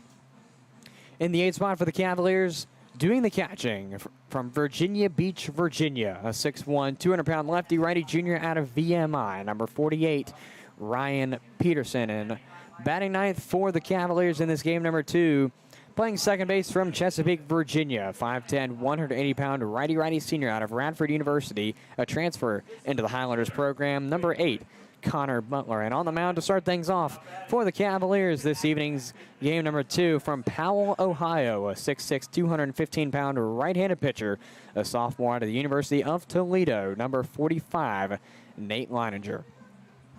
The Harrisonburg Turks are head coached by Mr. Bob Wees, and the Culpeper Cavaliers are led by their head coach, Brandon Mack. As we will get started here in roughly 2 minutes of time here, the Cavaliers and the Turks looking to square off for the final time in a regular season contest. The Turks have taken 3 games now from the Cavaliers, a 4-3 win for the Turks in the 8th inning just a moment ago. As we take a sideline here on the Culpeper Cavaliers Baseball Network, we'll return to you with more Cavalier baseball coming up in just a moment here on the Culpeper Cavaliers Baseball Network. All Install, your local Generac backup generator dealer, is a proud sponsor of the Culpeper Cavaliers. Since 2004, All Install has provided Central Virginia with backup generators and parts at a reasonable price for the consumer. We offer free, in-home estimates, annual maintenance contracts, as well as service for all our customized generator needs. Our Generac trained and certified technicians are friendly and knowledgeable and always ready to serve. Install or service your Generac generator with the help of All Install today. For more information, visit allinstallva.com. Battlefield Culpepper, we think our people make the difference. Many live right here in Culpeper.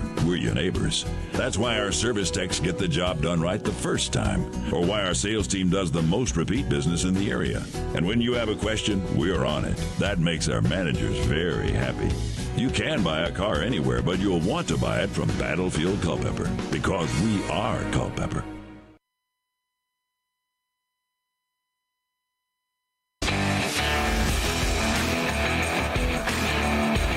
Back now live on the Culpeper Cavaliers Baseball Network for game number 2 here from CCHS between the Turks and the Cavaliers as game gets set and ready for round number 2 here this evening.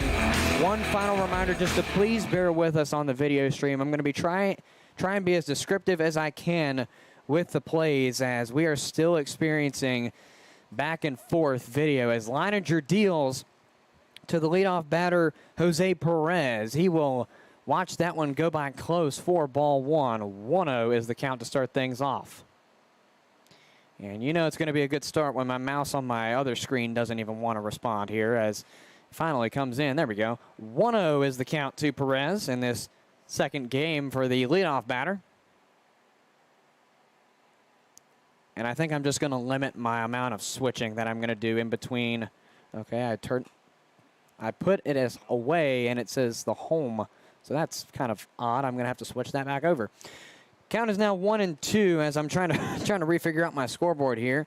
I've literally got it written down as it's Culpepper's baseball on my controller, but it says that Harrisonburg's got the ball on the screen, so I'm not exactly sure what's going on with it. 1-2 from Leininger. Grounder going to be fielded by Butler. The flip over is missed by the first baseman for the Cavaliers in this game, Reese Beheeler, and it's going to be an E4 that gets Perez on. As the center fielder, Miles Hartsfield, will come up for his second straight game. He did play in the last game for the Turks, and now he is looking to continue his power here for the Turks in this stint at CCHS. He went 1 for at least 4. Didn't quite write down what happened in that last plate appearance for him. So Leininger's got a man on second, contrary to what I said. He was losing my wording here. He advanced off of the missed throw from Butler to Beheeler as the first pitch is missed for ball 1 to Hartsfield. First plate appearance of this second game starts out 1-0. Pitch comes in. He'll wave, but will they say it was far enough? They will check him and say no. So 2-0 is the count coming to Hartsfield. As I'm trying to get my game live for this game coming up, because I always forget that doubleheaders, they take 2 separate game live links. Here comes the 2-0. Grounded foul towards the Cavalier dugout. Now 2-1 to Hartsfield.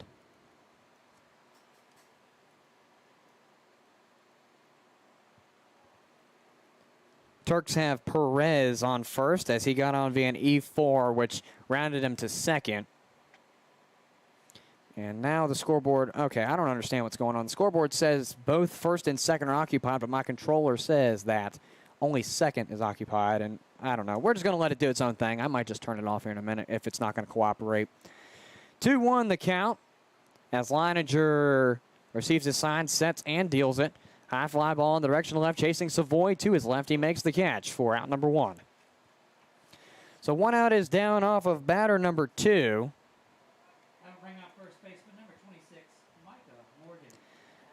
As batter number 3 in the order, Morgan will come up for his second straight game. He did appear in the first game as well. I guess since I should say it now, it's Perez, Hartsfield, Morgan, Katz, Gill, Barnett, Bradley, Pickett, and Borges. The starting 9 for this game number 2 for the Turks.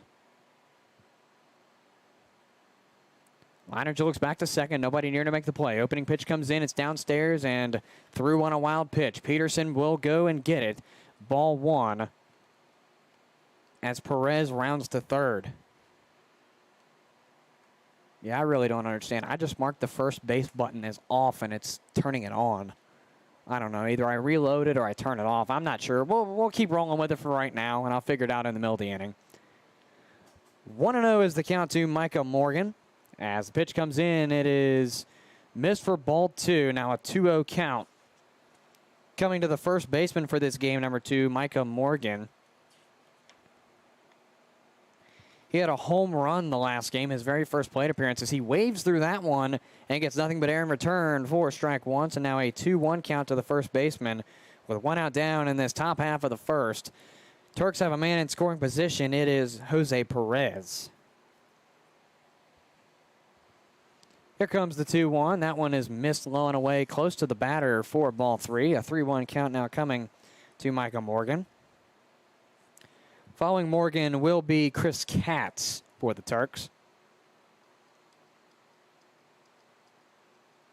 As Leininger sets, 3-1 coming. Pitch comes in, and it misses ball 4. So Leininger picks up his first walk of the night. It is a 90-foot walk of fame on a 3-1 to Micah Morgan. As the left fielder Chris Katz comes up to the dish for the Harrisonburg Turks, as he came up in the last game as a starter as well. He helped score the winning run for the Turks in that 8th inning. A technically 2-run RBI, or 2-run home run, excuse me, not RBI. Well, you could say RBI as well, but more technically a home run, as there was a man on base due to the Valley League's rule with extra innings. 1-0 is the count in the meantime as the pitch misses. 1-0 comes in, and that one will miss as well for ball 2. A 2-0 count to Chris Katz from Nate Leininger. Turks have Morgan on first and Perez on third. As Leininger sets. And here comes the pitch. High fly ball, left center. Chasing Keith Savoy Jr. over to his left, and he will make the catch. Tagging from third is Perez, and that will put the Harrisonburg Turks on the board first, as they lead 1-0 with the score from Perez. It's a sacrifice to bring Perez home on the record of Katz, as he goes on a sacrifice P07 for the second out. As the third baseman, Ty Gill, comes up to the dish for the Turks now. He also started in the first game, rather, for correct wording. He started at short in the leadoff spot. He now starts at third in the 5 spot. And that's a high fly ball going to drop for a base hit into the gap into center. My apologies, it's not Boo out there for the Cavaliers. Rather, it's going to be Carter Newman in center field. So that'll bring a run home as I'm trying to figure out what's right and wrong as Gill gets the single. My apologies, I was thinking Perez was still on base. No, in fact, Micah Morgan rounds to second, it appears. So it'll be Gill on the board with a hit as Sean Barnett comes up to the dish. First pitch comes in. It's a wave and a miss. Got him swinging for the first one. Strike one. 0-1 the count to Sean Barnett here in plate appearance number 1. He also made the appearance in the last game. Oh, no, I take that back. No, he didn't. As the 0-1 comes in, it's a pop-up, and it's going to drop over the head of the Cavaliers shortstop. I believe it's Shupman out there. As one run will score off of it. It's now a 2-0 Turk lead. There we go. There's the score for the Turks again. As Morgan rounds second and comes home. And Ty Gill will stand on second now. It's Sean Barnett getting to first off of the single. And just like that, the Turks now lead 2-0 in this first inning. And it's not going to be helpful if I have the wrong game live up. I thought I had the right one up, but I guess I didn't.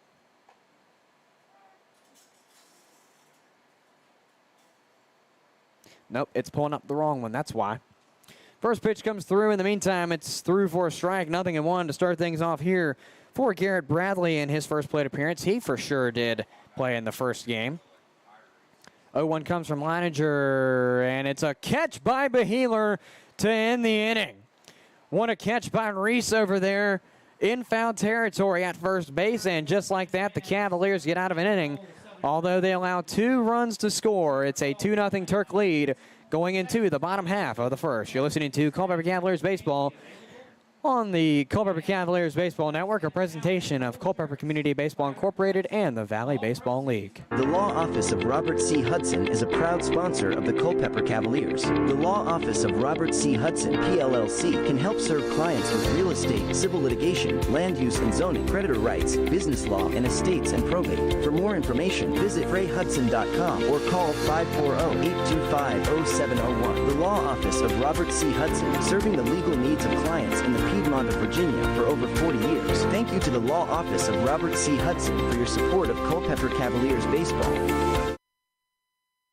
At Peak Roofing Contractors, we specialize in roof installation, new gutters, siding, windows, and doors. In fact, we will transform the exterior of your home into something beautiful. As a family-owned and operated business, our customers, our name, and our employees are our most important assets. Our team is dedicated to providing residential business customers with the highest quality roofing products and home improvement services at an affordable price. We provide hassle-free estimates, no high-pressure sales, and quality results that will last for years. For an appointment, visit us on the web at peakroofingcontractors.com. As we return to play here from Culpeper County High School, it's an early 2-0 lead for the visiting Harrisonburg Turks as we go into the bottom half of the first inning. It's going to be Connor Newman to lead off, followed by Keith Savoy Jr. and Connor Marinack. Those are the first 3 due up for the Cavaliers in this first inning.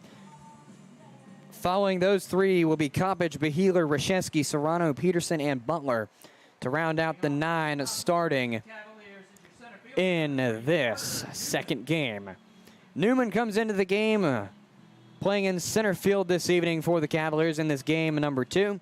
Most of the players now playing in this second game are fresh meat, if you want to call it, for this first, or for the second game rather. The first game had everybody but Marinack and Coppage sit the bench. Or, excuse me, Marinack, Coppage, and Serrano sit the bench. 0-1 goes to 1-1. Following the first pitch that went through for a strike for Carter Newman. Again, he now sits 1-1, and I think my scoreboard did fix as I reloaded it there. 1-1 is missed for ball 2. So Newman goes on an up count now, 2-1, after starting down 0-1.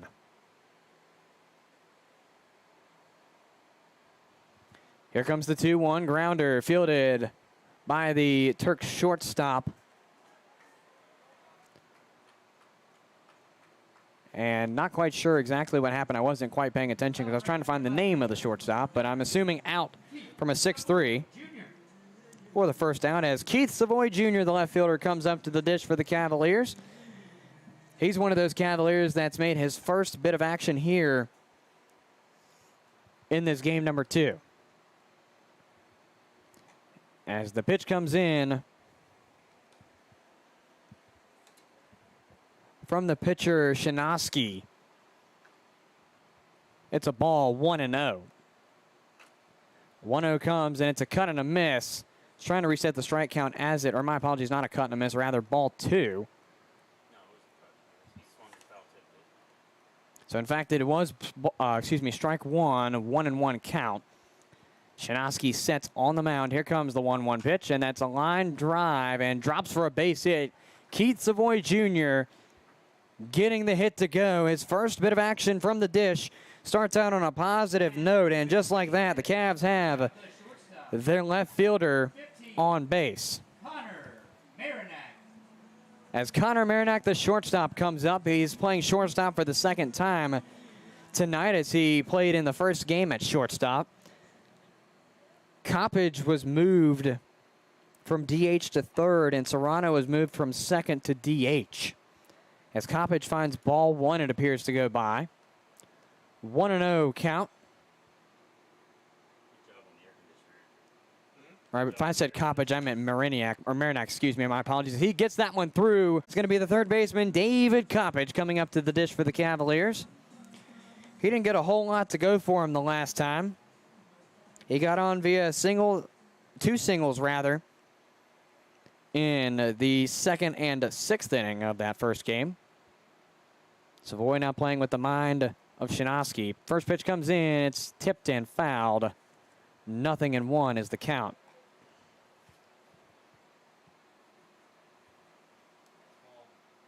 And now my laptop that my scoreboard is running is starting to not respond as well.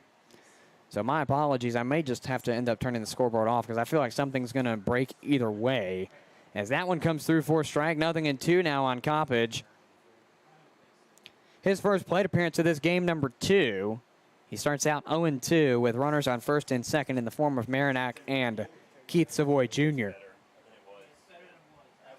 Coppage looking for hit number 29. 0-2 comes in. It misses downstairs for ball 1. So Coppage finds his first one to go by that he wants to go by. It's a 1-2 count now coming to the third baseman. And following him will be the first baseman, Reese Beheeler, most likely if needed. Here comes the 1-2. It's waved on and missed. Got him for strike 3, swinging. And just like that, Coppage goes down after a 1-2. It's a forwards K for the second out as the first baseman, Reese Beheeler, comes up to the dish for the Cavaliers. His first bit of action here tonight as he didn't make a start or an appearance in that first game. With runners on first and second, he is the go-ahead run for the Cavaliers here in this bottom half of the first where the Turks lead 2-0. And yes, I turned the scoreboard off only because my laptop is slowly but surely not responding. As Beheeler swings through that one and misses for strike 1. It's 0-1 to start things off here.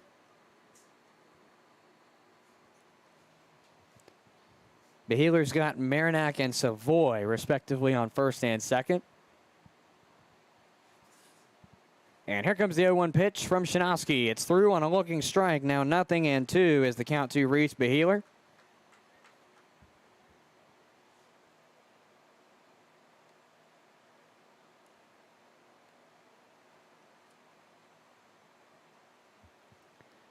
Shinosky sets, looks back to second. Got an 0-2 coming to Reese Beheeler with 2 outs down. Here comes the pitch. Grounder foul. Count will remain where it is as Beheeler remains alive.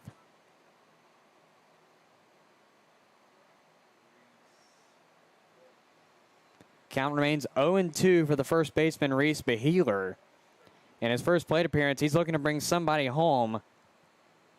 It's Savoy on second, and a throwback to first. Savoy's being caught in a pickle. Now he goes backwards, now forwards, and they look like they're going to get the tag, and they will tag him in the base path for the out. So Beheeler most likely will get to return for a fresh plate appearance as Savoy is caught stealing. That will retire this first inning. Turks lead 2-0 over the Cavaliers here going into the second inning of work from CCHS. Again, a 2-0 ball game here from Culpeper County High School. We return to you in a moment with more Cavalier baseball here on the Culpeper Cavaliers Baseball Network, a presentation of Culpeper Community Baseball Incorporated and the Valley Baseball League. UVA Health Culpeper Medical Center is your local health center specializing in everything from allergies to weight loss.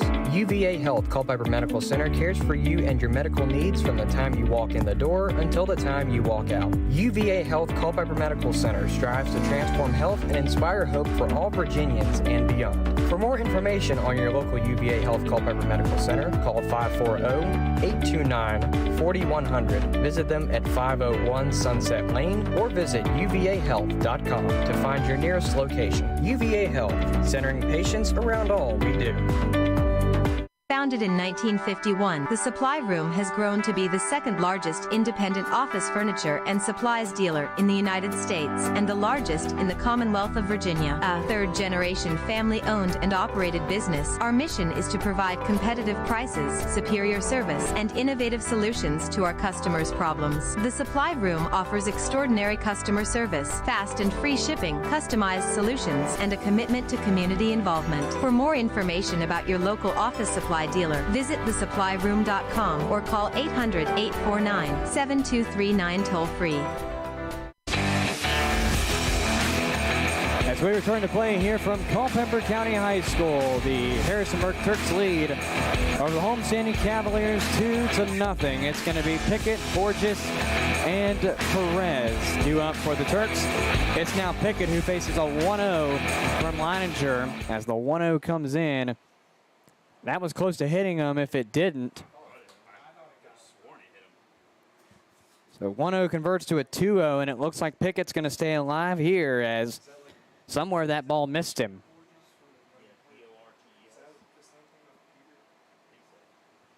"2-0 is the count. Here comes the pitch from Leininger. A high fly ball, center field, chasing back the center fielder, and it appears the catch is made.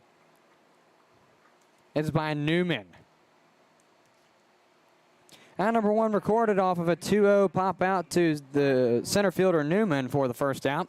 As the second baseman, Tyler Borges comes up to the dish.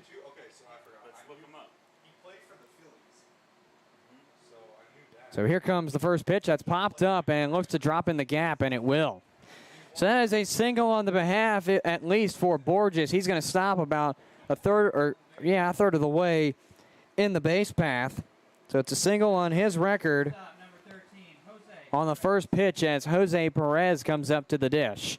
He got on via an E4 the last time and scored off of it just a few short moments later. So he is 0 for 1 with that error. Leininger sets. Here comes the pitch. High fly, foul ball.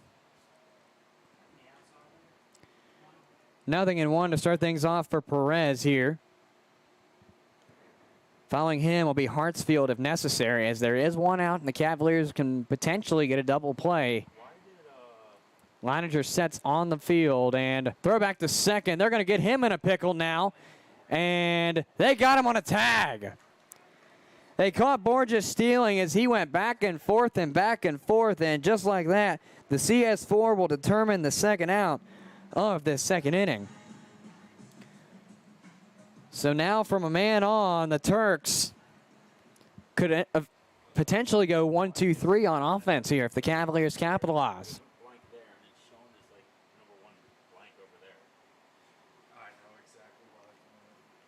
Leininger sets, got an 0-1 coming to Perez. That's a pop-up and going to drop in the gap. Savoy going to make the scoop, and Perez will stop at first, so it will value as a single on the 0-1. And Miles Hartsfield will come up. He is 0 for 1 with a pop out to Keith Savoy Jr. in left. And I'm pretty sure that's what brought Perez home the first time. I didn't write it down, which I usually do, but for some reason I haven't been writing down the RBIs today. Leininger sets, coming to the new batter, Hartsfield. Throw back to first is not in time. So the first pickoff, at least in my memory of this second inning, is thrown. Here comes the opening pitch to the batter, Hartsfield. It's downstairs and away for ball one. 1-0 being the count. I've got someone messed up here too, so I'll have to fix it. It's harder than a minute to talk. It's literally the same I'll fix it at the half inning. It's fine. So Leininger sets on the mound. Got an 0-1 coming. And the pitch comes in. Not quite sure what the call was. Going ball one, 1-1 the count.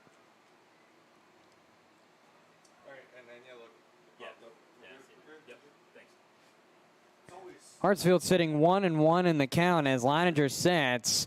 And here comes the pitch. That's a grounder fielded by Butler at second. The fielder's choice to first is in time for the out. So the Cavaliers get out of the inning without allowing a score. They do allow a man to get on twice, catch the first guy stealing, and a 4-3 ends the second inning of offense for the Turks. As we take a sideline here on the Culpeper Cavaliers Baseball Network, still a 2-0 ball game in the favor of the visiting Turks. As we take a sideline here on the Culpeper Cavaliers Baseball Network, we'll return to you in a moment with more Cavalier Baseball here on the Culpeper Cavaliers Baseball Network, a presentation of Culpeper Community Baseball Incorporated and the Valley Baseball League. This is a brief in-game reminder that the Valley Baseball League will not tolerate discrimination on the basis of race, religion, color, national origin, age, sex, sexual orientation, marital status, citizenship, and/or military or veteran status. The Valley Baseball League supports all of our teams in addressing these issues at their individual ballpark. Thank you for being a good sport and enjoy the game. Founded in 1951, the Supply Room has grown to be the second largest independent office furniture and supplies dealer in the United States and the largest in the Commonwealth of Virginia. A third-generation family-owned and operated business, our mission is to provide competitive prices, superior service, and innovative solutions to our customers' problems. The Supply Room offers extraordinary customer service, fast and free shipping, customized solutions, and a commitment to community involvement. For more information about your local office supply dealer, visit thesupplyroom.com or call 800-849-7239 toll-free.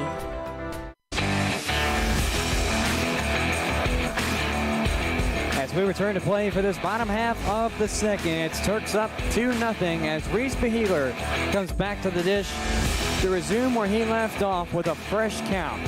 As he steps in the left-hand batter's box, it's going to be Shinosky to deal as the first pitch is grounded, fielded by the shortstop for the Turks. Flip over to first, going to be in time on a 6-3 play to get Beheeler out for the first out of this second inning.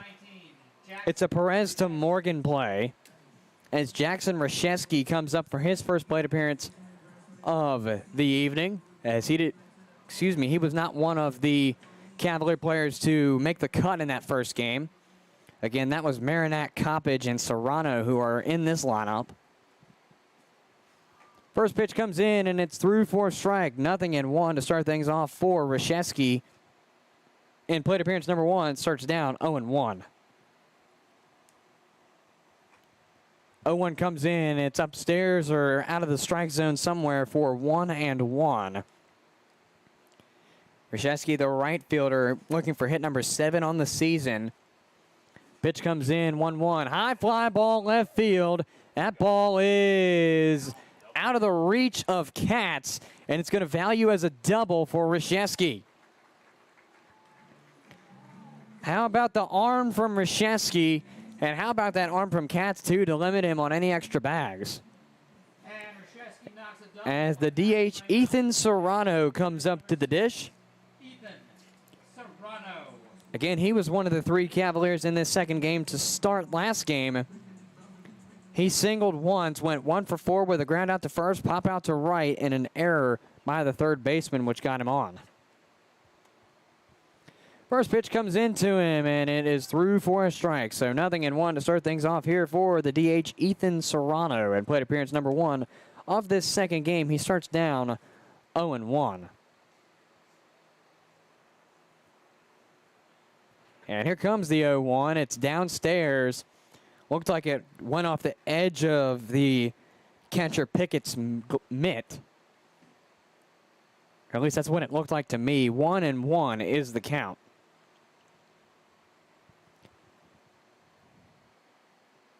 Shinosky sets.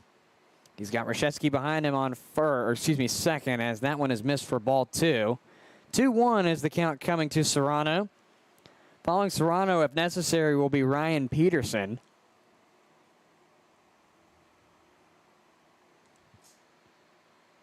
As Shinosky deals, that one's through for a strike. It's now an even count at 2-2. Serrano looking for hit number 15 on the night. Or rather, excuse me, hit number 15 on the season, number 1 on the night. 2-2 comes in, and it's swung on and missed. It's a forwards K for out number 2 as Peterson comes up. 2 outs down in this bottom half of the second. Cavs trail 2-0. As Peterson readies, he will step in the left-hand batter's box with Jackson Rashetsky on second base.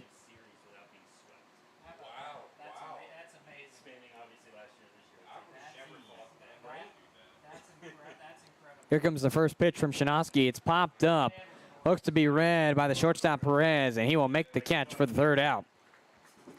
So the Cavaliers stay scoreless through 2 complete as it's a PO6 to end it. The Turks lead 2-0 over the Cavs going into this third inning of play. We take a sideline here on the Culpeper Cavaliers Baseball Network. When we return, we will go back to the Harrisonburg Turks lineup with Micah Morgan batting. Back with you in a moment on the Culpeper Cavaliers Baseball Network, a presentation of Culpeper Community Baseball Incorporated and the Valley Baseball League. CM Contracting and Consulting is a proud sponsor of Culpeper Cavaliers baseball. When it comes to working with clients, our golden rule takes priority. We simply want to guarantee 100% satisfaction with the work done. CM Contracting and Consulting provides general contracting and consulting services for commercial, government, and security construction. Our jobs range from small area remodeling to new building construction. We specialize in security construction, specifically security door installation and maintenance.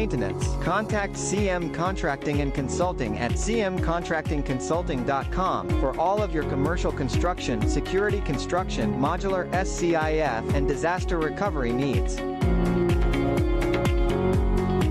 The same food you love at Sean's table can be served at yours. Whether it's 25 or 100 guests, Sean's caters all your favorites. From brisket, pulled pork, ribs and chicken, to baked beans, mac and cheese, cornbread, and lots more. With simple online ordering, you select your meats, sides, drinks, and paper products. And don't forget our homemade desserts. All of Sean's catering can be delivered right to your table, or you can pick it up. Sean's Smokehouse Barbecue Catering. Real wood, real food, real good. As we go into this third inning of play, it's Turks on top 2-0 as they will call up Micah Morgan to the dish for his second plate appearance. He got on the first time via a walk and scored soon after. So he sits 0 for 0 coming into this second plate appearance as Leininger readies on the mound. Here comes the first pitch of the third inning. It is missed for ball 1. 1-0 is the count to start things off here for Micah Morgan in plate appearance number 2 in this game number 2. Leininger sets. Here comes the 1-0, and that one is downstairs for ball 2. It's 2-0 count now coming to Morgan.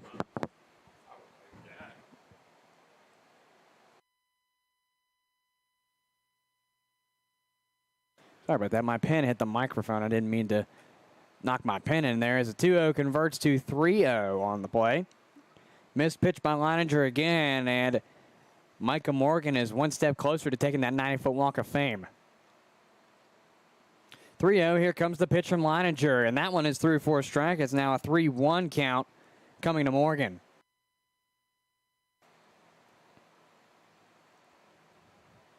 Again, Morgan has got nothing stats-wise as I screw up my wording. He will take the 90-foot walk of fame on a 3-1 that misses.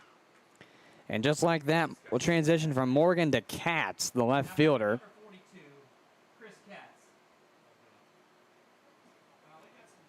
Katz last time sacrificed to pop out to 7. My assumption was to get Micah Morgan home at that time.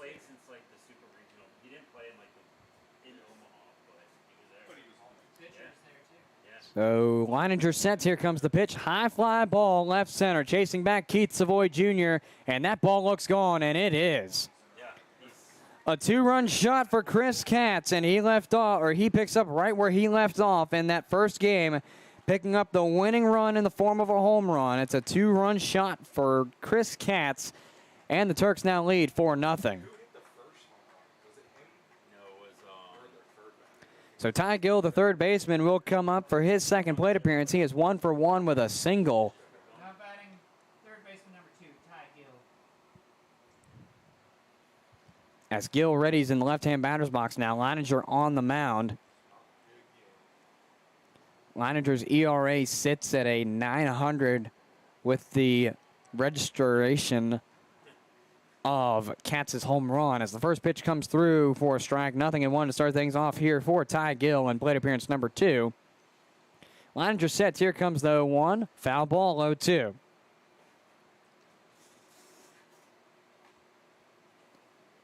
Cavs have yet to record any form of an out,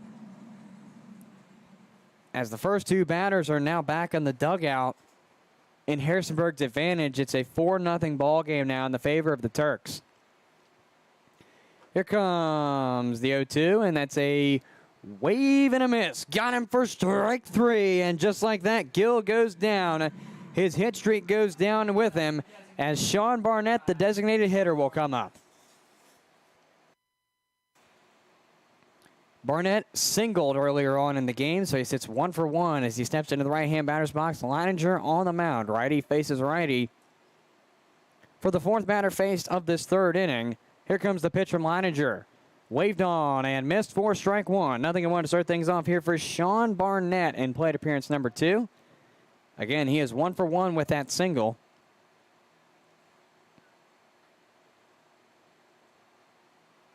Leininger sets. Here comes the pitch, and that one misses for ball 1. The count now evens at 1-1 for the DH Barnett. Fouling Barnett will be Garrett Bradley for the Turks. Leininger deals the 1-1. That one will go through for a strike. Now 1-2 for the batter Barnett. Barnett comes into the game 18 for 75. That's a 240. 2 home runs, 13 ribbies on the season. Here comes the 1-2, and that's popped up. Going to be just about out of play, as it almost would have put a ding in Mr. Wolf's Kubota over there, as it was inches from pinging the top of it. Count remains 1-2. I looked at the wrong batter, to Sean Barnett. Here comes the 1-2 part 2. That curves downstairs now, a 2-2 count to the DH Sean Barnett. He's looking for hit number 20 out of this second plate appearance. He sits 2-2 now in the count. As Leininger readies on the mound, here comes the pitch. Fouled back. Count remains 2-2 for another pitch. If you're just joining us, it's a 4-0 ball game in the favor of the Turks. They scored 2 in the first and 2 in this previous, or rather in this frame. Don't know why I said previous. They scored nothing in the previous frame, to clarify that. 4-0 as Sean Barnett faces 2-2 after a foul ball as Leininger sets. Here comes part 2. High fly ball on a line drive. It's going to drop for a base hit. So Barnett will get to first and stop. So it's going to value as a single for Barnett. And he keeps his hit streak alive. And just like that, Garrett Bradley will come up as Sean Barnett is 2 for 2 now on the night.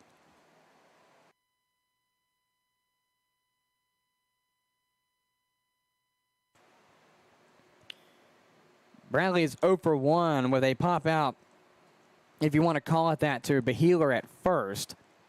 As pitch comes in, it's lined down the first base line, but goes foul before anything else. Nothing I wanted to start things off here for the right fielder, Bradley, in plate appearance number 2. Looking for hit number 17 on the season with a .262 average, 3 home runs and 9 ribbies in the process of those 16 hits that he comes into the game with. Leininger sets and deals the pitch. That one is through for a strike. Now 0-2 on the resume of Bradley for this second plate appearance of the game.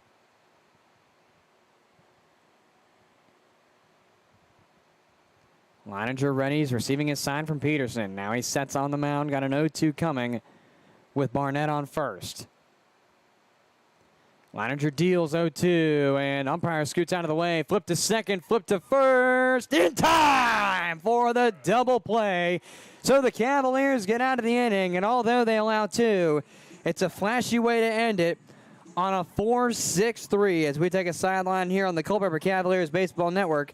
It's a 4-0 ball game in the favor of the Harrisonburg Turks. As we take a sideline here on the Culpeper Cavaliers Baseball Network, we'll return to you in just a moment with more Cavalier baseball here on the Culpeper Cavaliers Baseball Network, a presentation of Culpeper Community Baseball Incorporated and the Valley Baseball League. The Rotary Club of Culpepper is part of a worldwide organization of business and professional leaders that provides humanitarian service, encourages high ethical standards in all vocations, and helps build goodwill and peace in the world. More than 1.2 million Rotarians belong to more than 32,000 Rotary clubs located in over 200 countries. The main objective of Rotary is service in the community, in the workplace, and throughout the world. Rotarians develop community service projects that address many of today's most critical issues, such as children at risk, poverty and hunger, the environment, illiteracy, and violence. They also support programs for youth, educational opportunities, and international exchanges for students, teachers, and other professionals, and vocational and career development. The Rotary motto is service above self. For more information about your local Rotary Club of Culpeper, visit rotaryclubofculpeper.org.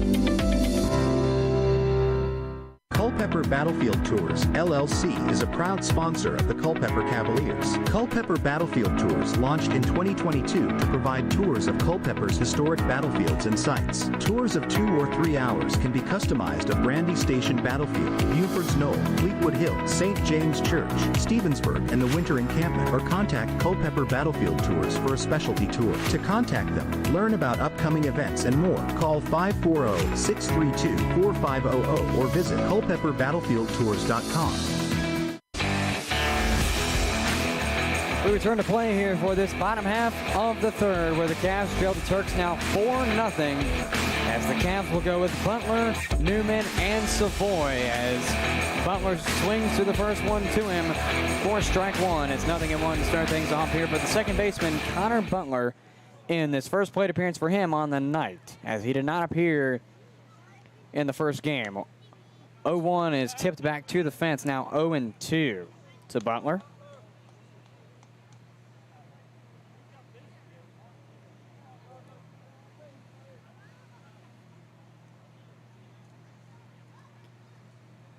Again, it is Butler, Newman, and Savoy due up for the Cavs as the 0-2 comes in. Tipped and hits Butler. So count remains where it is, 0-2. As I want to say the ball ricocheted off of the plate and came up and hit Butler. Here comes the 0-2 again, and that one is through for a looking strike. Backwards K on the record of Butler.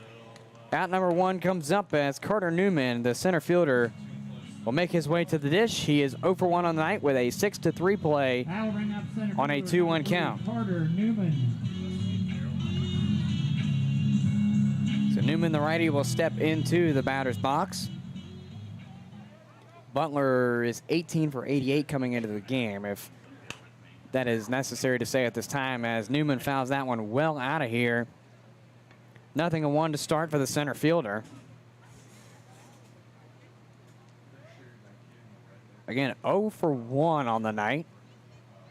Here comes the 0-1 pitch, and that bounces, I'm going to say wild pitch off the dome, but I don't know for a fact, as if being told now it is, but I couldn't quite tell at first if it had come off the catcher's mitt at the very last second, possibly. Ball and a strike. Here comes the pitch. High fly ball, left center rather. I was going to say right center, but I caught myself. And it's Hartsfield to make the catch, so it's a P08 for Keith Savoy Jr. as he goes down for the,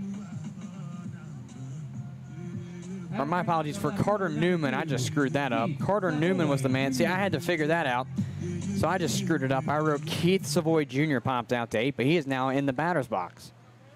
Here comes the first pitch, and that is low and away for ball 1. So 1-0 to start things off here for Keith Savoy Jr. in plate appearance number 2 on the evening. He had a single his first go around as he cuts through that one and misses for strike 1. He had a single his first go around, but got caught stealing not long after.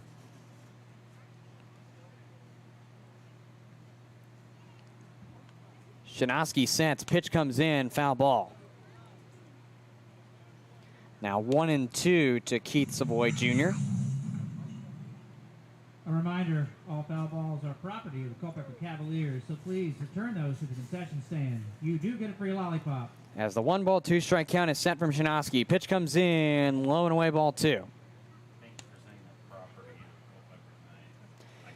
Count evens at 2-2 for the Cavalier left fielder Keith Savoy Jr. As Shinosky deals the pitch, it's a grounder fielded by the third baseman Gill. The flip over to first in time for the out. So the Turks get out of the inning on a 1-2-3, and Savoy goes down on a 5-3 for the third out. That'll do it here for this third inning. Turks lead 4-0 over the Cavaliers as we take a sideline here on the Culpeper Cavaliers Baseball Network. Back with you in a moment on the Culpeper Cavaliers Baseball Network, a presentation of Culpeper Community Baseball Incorporated and the Valley Baseball League. Battlefield Automotive is the official Chevrolet, Ford, and Toyota dealer of the Culpeper Cavaliers. We provide a vast selection of new and used vehicles, exceptional car care and customer service with a smile, and are committed to providing amazing customer experiences. Our service center is here to help ensure you enjoy many great years of driving with the vehicle you purchase from us. Choose your next Chevrolet, Ford, or Toyota vehicle from the experts at Battlefield Automotive. With 4 locations across the region, Battlefield Automotive is just a short drive away on Route 29 South. For more information on finding your next new or used Chevy, Ford, or Toyota, visit battlefieldauto.com. With more than 50 years of providing Culpeper and the surrounding areas with top quality building supplies, Cherry Street Building Supply is your trusted resource for all projects. Whether you're a contractor or a do-it-yourselfer, we give you the attention you simply don't get at the big box stores. Our helpful staff is very knowledgeable with more than 150 years of combined experience in the field. Visit Cherry Street Building Supply at 1418 Orange Road or online at cherrystbuildingsupply.com or call 540-825-0397. See us at Cherry Street Building Supply for all your building supply needs. Design Options Incorporated is a proud supporter of Culpeper Cavaliers baseball. At Design Options, we provide architectural services for custom, drawn residential and commercial plans at a reasonable cost. We provide architectural services for custom house plans, commercial projects, renovation and additions, and garages, barns, and stables. We pride ourselves in helping every client design their project to perfectly fit their needs. Our finished product is a construction plan guaranteed to meet the permit requirements of Virginia. To get in touch with us today, call 540-825-4656 or visit their website at designoptionsinc.com. Back now live on the Culpeper Cavaliers Baseball Network as the Cavaliers will retire Nate Leininger after 3 innings of work. Replacing him will be a senior out of Tennessee Wesleyan College. Jeffersonton, Virginia native, 6'3", 230-pound right-handed pitcher, number 32, Zach Smith. As the first pitch has not been thrown to the batter Pickett, who will lead off for the Turks here. It's going to be Pickett, Borges, and Perez due up for the Turks. As the first pitch comes in from Smith, it is downstairs. 1-0 to start things off here for Brody Pickett. If I've been saying Brady, my apologies. There have been a lot of Bradys around the league this season. 1-0 from Pickett. Skied high, chasing Rashevsky in right field. He makes the catch. A very high PO9 for the first out as Tyler Borges, the second baseman, comes up to the dish now for the Turks. He comes up with a single and then got caught stealing at second for the then out 2 of the second.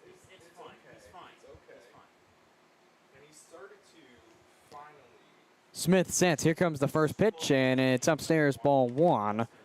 1-0 is the count to start things off here for Borges in plate appearance number 2 on the evening. Again, 1 for 1, my apologies. I was looking at Pickett's stats. Here comes the 1-0, and that was a weird, or called strike rather. I thought it was a ball, as the ball looked like it bounced off of the ground, at least to me it did, but I could have seen something way different from what it was, as the count is now 1-1. Smith sets on the mound. Here comes the pitch. Fouled back. 1-2 is the count now to Borges, the second baseman. Borges is 12 for 56 coming into tonight's game. That's a .214 average. 5 RBIs on the night, or on the season, excuse me. He's got 1 hit on the night for hit number 13. So he's looking for number 14 here as the 1-2 comes in, and it's downstairs. Good stop by Peterson, although the stop really wouldn't matter as there's nobody on base, but it just shows that you're there to play. Count evens out at 2-2 now after going from 1-1 to 1-2. Smith sets on the mound, and he will deal the 2-2. Popped up, playable, over towards first base. Beheeler making the read and the catch for out number 2. So far, 2 up and 2 down for the Cavaliers defense, as they will send up Jose Perez from the Turks to come up to the dish. As Perez is 1 for 2 with an error at second that got him on first. He singled the second time around, but didn't go much farther. As he'll face Smith for the first time tonight. Here comes the pitch, well outside, ball 1. 1-0 the count to start things off here for Jose Perez in plate appearance number 3 on the evening. As Zach Smith sets on the mound, got a 1-0 coming. Pitch comes in, grounder foul on the first base line. Count now evens out at a ball and a strike apiece.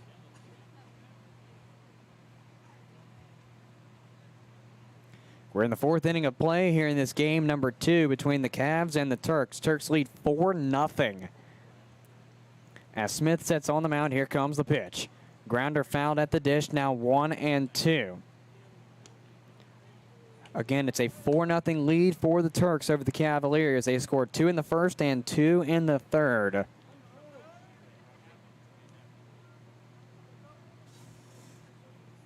In fact, the last 2 was a Chris Katz 2-run home run. As the 1-2 converts to 2-2 on the missed pitch by Zach Smith. Smith looking to make that third out on the third batter to make it a 1-2-3 with a 2-2. Smith sets, and here comes the pitch. They won't check him. They'll say he didn't go, so it's ball 3 on a full count on the next one from Smith to Perez.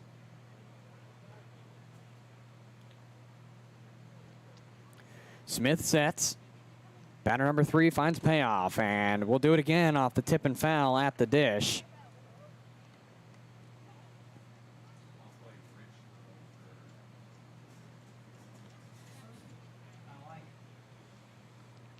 Zach Smith coming into the game with a 6.0 ERA, 18 innings under his belt, 17 strikeouts. Yet to record one on the night, as he's thrown 7 strikes, 6 balls in his 2/3 of an inning now. He sets. Payoff coming again. Weaved and missed. There's that 18th strikeout on the season. The first one on the night for Smith. And it's the third out, and it's a 1-2-3 inning for the Cavalier defense as they go into the dugout down by 4. As we take a sideline here on the Culpeper Cavaliers Baseball Network. We'll return to you with more Cavalier baseball here on the Culpeper Cavaliers Baseball Network a presentation of Culpeper Community Baseball Incorporated and the Valley Baseball League. UVA Health Culpepper Medical Center is your local health center specializing in everything from allergies to weight loss. UVA Health Culpepper Medical Center cares for you and your medical needs from the time you walk in the door until the time you walk out. UVA Health Culpepper Medical Center strives to transform health and inspire hope for all Virginians and beyond. For more information on your local UVA Health Culpepper Medical Center, call 540-829-4100. Visit them at 501 Sunset Lane or visit uvahealth.com to find your nearest location. UVA Health, centering patients around all we do. With over 30 years experience, Settle Excavating and Construction Incorporated offers Culpeper and surrounding counties top-notch services in modular construction, remodeling, additions, site work, and driveways. Pick one of our floor plans to customize or bring us your plan. We are authorized builders for nationwide homes. For more information, contact Settle Excavating and Construction by phone at 540-547-2898 or visit us online at settleconstruction.com.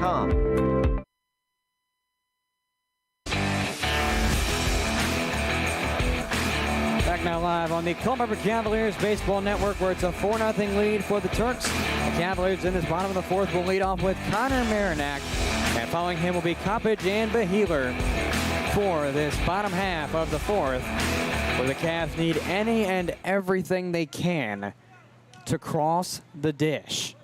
As Marinac readies in the right-hand batter's box to receive the pitch from Shinosky. First pitch comes through for a strike, 0-1 to start things off here for Marinac, and plate appearance number 2 on the evening for him. Well, 2 on the game number 2, I should say. As I want to say he did roughly 4 in the first game. High pop. Going to be read by the third baseman, Gill, and he will make the catch for out number 1, as it's a P05 if you're scoring at home. For the leadoff batter, Marinac for the fourth frame. David Coppage. As David Coppage, the third baseman, comes up to the dish for the Cavaliers. Third baseman David Coppage. He's 0 for 1 on the night so far, or on the second game, rather. I need to get used to saying that more now. With a swinging strikeout his first go-around, he's now looking to pick up something here. As the first pitch comes in, that's through for a strike. Starts out 0-1 for Coppage here in plate appearance number 2 on the night.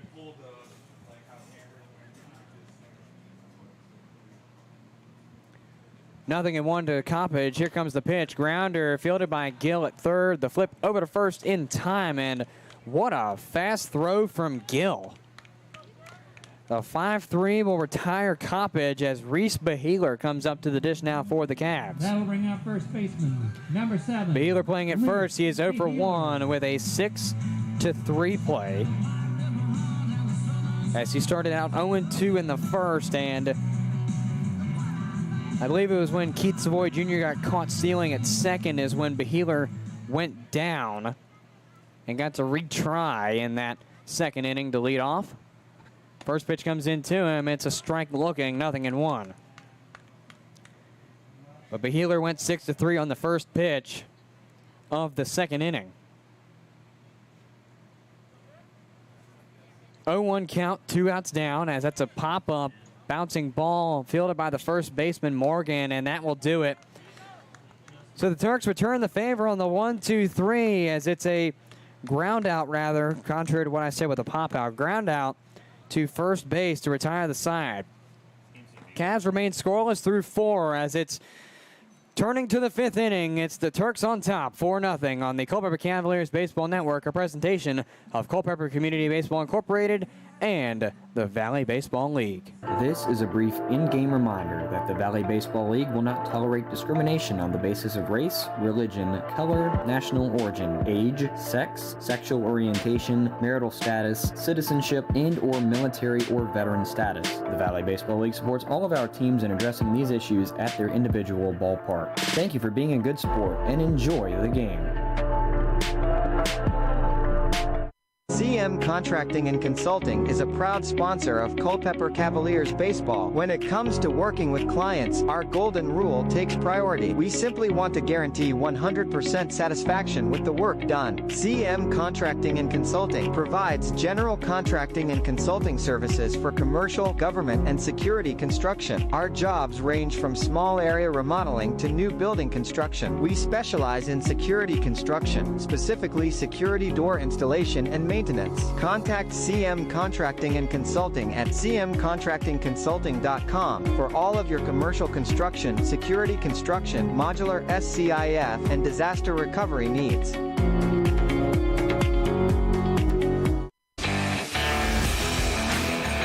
As we start this 5th inning, it's Turks on top 4-0 over the Cavaliers. As Miles Hartsfield will lead off for the Turks here to be Hartsfield, Morgan, and Katz to start this 5th inning from the dish. As Hartsfield finds strike one from Smith go by, it's 0-1 to start things off here for the center fielder Hartsfield in plate appearance number 3 in this game number 2. He is 0 for 2. 0-1 comes in and misses ball 1. A 1-1 count now coming to Hartsfield.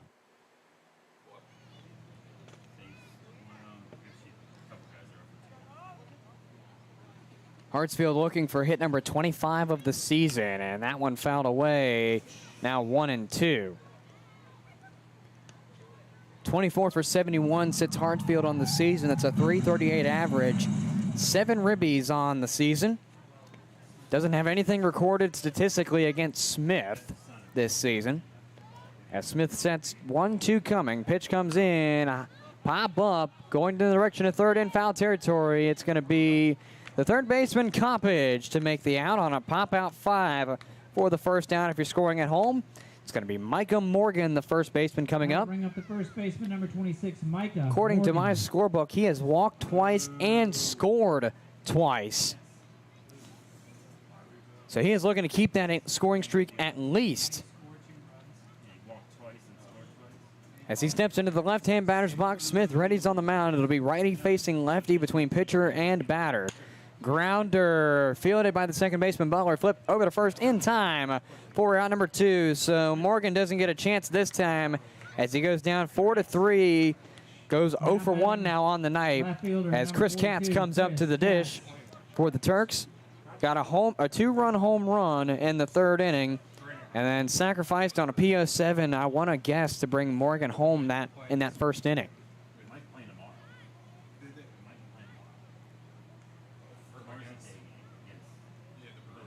So Katz will step into the right-hand batter's box. Smith readies on the mound. Righty faces righty. Pitch comes in, and it's upstairs, ball 1.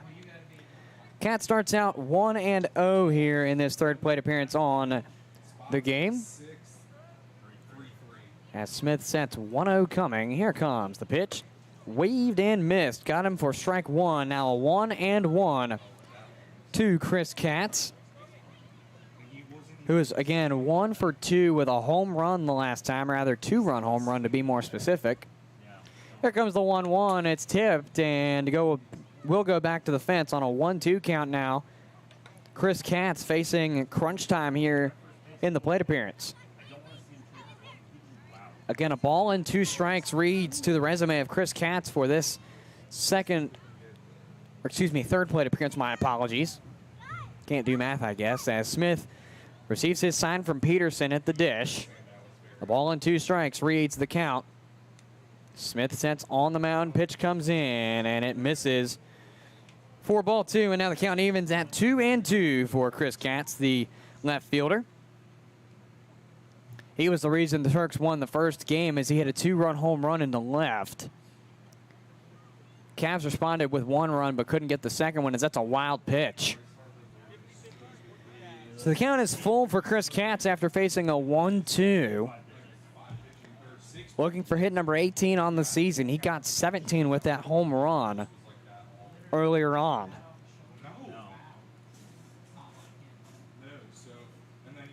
Smith sets. Payoff coming. Here comes the pitch, and it's up, and away for ball 4. So Katz will take the 90-foot walk of fame on a payoff. That'll bring up third baseman. And unless my book is wrong, that's the first walk given up by Smith here in tonight's game. As we transition from Cats going to first as Ty Gill comes up to the dish. He is 1 for 2 with a single in the first and a swinging strikeout in the third. Pitch comes in, misses ball 1. 1-0 the count to start things off for the third baseman, Ty Gill. 2 outs down in this top of the fifth. Cavs trail the Harrisonburg Turks at 4-0. That's a wave and miss. Got him for strike 1 as Gill now faces an even count at 1-1. If Gill gets on in any way, shape, or form, it'll be Sean Barnett to come up. As Zach Smith receives his sign, looks back to first, then sets. Here comes the 1-1 grounder. Fielded by Butler as he bobbles it. Flip over to first. Oh my God, is not in time as Beheeler couldn't come up with it off of an errant throw from Butler, it appears, at least to me. I think I'm going to score that an E4. Because that play would have been made if that throw was on target, and it certainly wasn't. Designated hitter Sean Barnett. As Sean Barnett, the designated hitter, comes up for his third plate appearance. He is 2 for 2 on the night with 2 straight singles. Pitch comes in. It sounds like it's tipped, and in fact is for strike 1, so 0-1 to start things off here for the DH Barnett, who every time he singled, or both times he singled rather, he only got to first, was stranded every other time. As the 0-1 comes in, it's downstairs on a wild pitch. Peterson can't find, and that'll shift runners. So Katz now goes to third, Barnett to second. Bradley faces now a 1-1. Or excuse me, Barnett. Bradley's the next man due up for the Turks.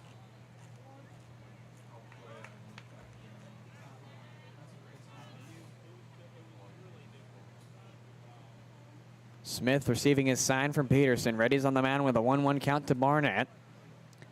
And here comes the pitch. High fly ball, deep left center. Chasing back Keith Savoy Jr., and that ball is well out of here. A 3-run home run on the record of Sean Barnett off of a 1-1 pitch, and just like that, it is now a 7-0 ball game in the favor of the Turks.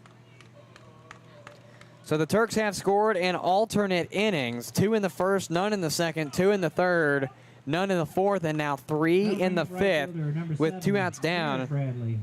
As Garrett Bradley will come up to the dish now for the Turks. He is 0 for 2 with a pop out to 7, a 4-6-3 double play as well.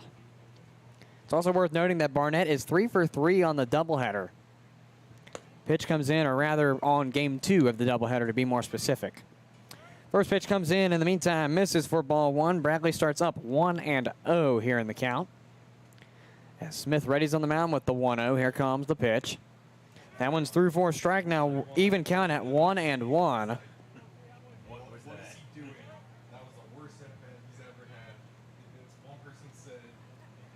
As Smith readies 1-1 coming now to Garrett Bradley. Here comes the pitch. Pop up into left, going to be foul. It just about stays in the ballpark, though, it looks like. It's about off the fence. Now a 1-ball, 2-strike count coming to the right fielder, Garrett Bradley. 1-2. Near the warning track, he will make the catch for the third out. So the Turks tack on 3 more to take a 7-0 lead over the Cavaliers. All right, once again. As Pickett goes down, or excuse me, not Pickett, Bradley will go down on a PO9. Pickett, the next man due up for the Turks in the 6th frame of work for them. As we take a sideline here on the Culpeper Cavaliers Baseball Network, we'll return to you with more Cavalier baseball from the bottom half of the 5th. Cavs trail by 7-0. And we'll return to you on the Culpeper Cavaliers Baseball Network, a presentation of Culpeper Community Baseball Incorporated and the Valley Baseball League. At City Light Baptist Church, we are a community of people God has chosen and preserved for himself, who love, follow, learn from, and worship God together. We believe that by bringing the good, beautiful, life-changing message of God's love to the Culpeper community, we can effectively reach our culture, our country, and our world. Serving in Culpeper also provides us with a unique opportunity to love and serve the next generation organization of leaders. Simply put, we are a loving church that brings the loving message of a loving God to a lost world. For more information on City Light Baptist Church, visit us online at citylightculpepper.org or give us a call at 540-321-4400. Worship services are held every Sunday morning at 10:30 a.m. at City Light Baptist Church. Worship with us at 1121 Sperryville Pike in Culpepper. Culpeper Battlefield Tours, LLC is a proud sponsor of the Culpeper Cavaliers. Culpeper Battlefield Tours launched in 2022 to provide tours of Culpeper's historic battlefields and sites. Tours of 2 or 3 hours can be customized of Brandy Station Battlefield, Buford's Knoll, Fleetwood Hill, St. James Church, Stevensburg, and the Winter Encampment, or contact Culpeper Battlefield Tours for a specialty tour. To contact them, learn about upcoming events and more, call 540-632-4500 or visit culpepperbattlefieldtours.com.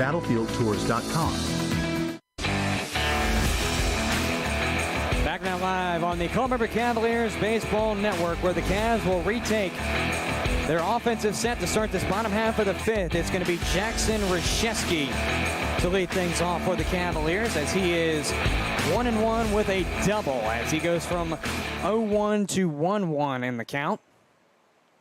The right fielder will face the starting pitcher Shineski for the second time now. Shineski is still in for this fifth inning. 1-1 comes in downstairs, ball 2. 2-1 count now coming to the right fielder, Reshevsky. Due up for the Cavaliers following Reshevsky will be Serrano and Peterson for the Cavaliers. They trail 7-0 if you're just joining us, as 2-1 appears to convert to 3-1. That in fact holds true. Reshevsky looking to keep his streak alive. He's got a double on the night. Sits 1 for 1. So that was hit number 7 previously. Looking for 8 possibly, as that one's through for a strike, and now he'll face a payoff from Shineski.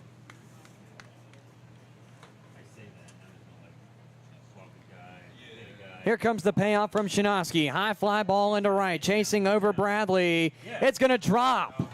And there's another at least double for Reshevsky. He's going to round third. The ball is coming behind him, and it's a triple. So Reshevsky gets some life for the Cavalier offense. It's a triple for him. He is 2 for 2 with some monster hits. A double and now a triple for the Cavalier right fielder for this game number 2. As the Cavaliers will go to Ethan Serrano, the DH, coming in for them. First pitch comes in, and it misses low and away for ball 1. 1-0 as the count to start things off here for Ethan Serrano here in plate appearance number 2 on the night for him. He starts up 1-0 as the pitch comes in. It's missed for ball 2, now a 2-0 count.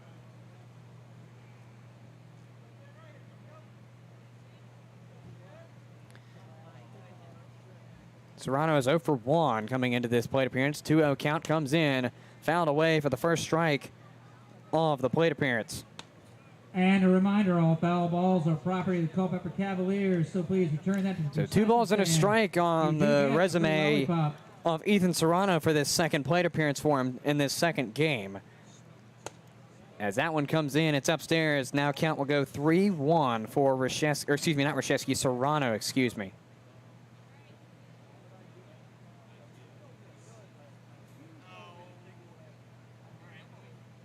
Here comes the 3-1, and that's popped up. Looked to be caught by the second baseman, Borges. And there's out number 1 on the frame. It's a PO4 for the first out, as Ryan Peterson will come up to the dish for the Cavaliers. Ryan Peterson. Peterson's 0 for 1 with a pop out to the shortstop Perez for the then third out of the second. So he comes up to the right-hand batter's box with Jackson Reshevsky in scoring position. Here comes the first pitch from Shineski, and that one is through for a strike. 0-1 to start things off here for Peterson in plate appearance number 2. Again, he sits 0 for 1 on the count. Shineski deals the 0-1 pitch, and it appears to be tipped. Either way, it was swung through regardless of the tip, so it's a strike. 0-2 now for Peterson here in plate appearance number 2. Cavs have Reshevsky on third following a triple into the right field corner. As Bradley couldn't come up with the baseball just yet. Ball goes away. Jackson Reshevsky going to steal, and close play. He is safe! So the Cavaliers get on the board in the 5th inning. It's Reshevsky stealing and scoring as the ball gets away on a PB as Peterson now faces a 1-2. It's a 7-1 ball game in the favor of the Turks as the Cavaliers get on the board for the first time in this game.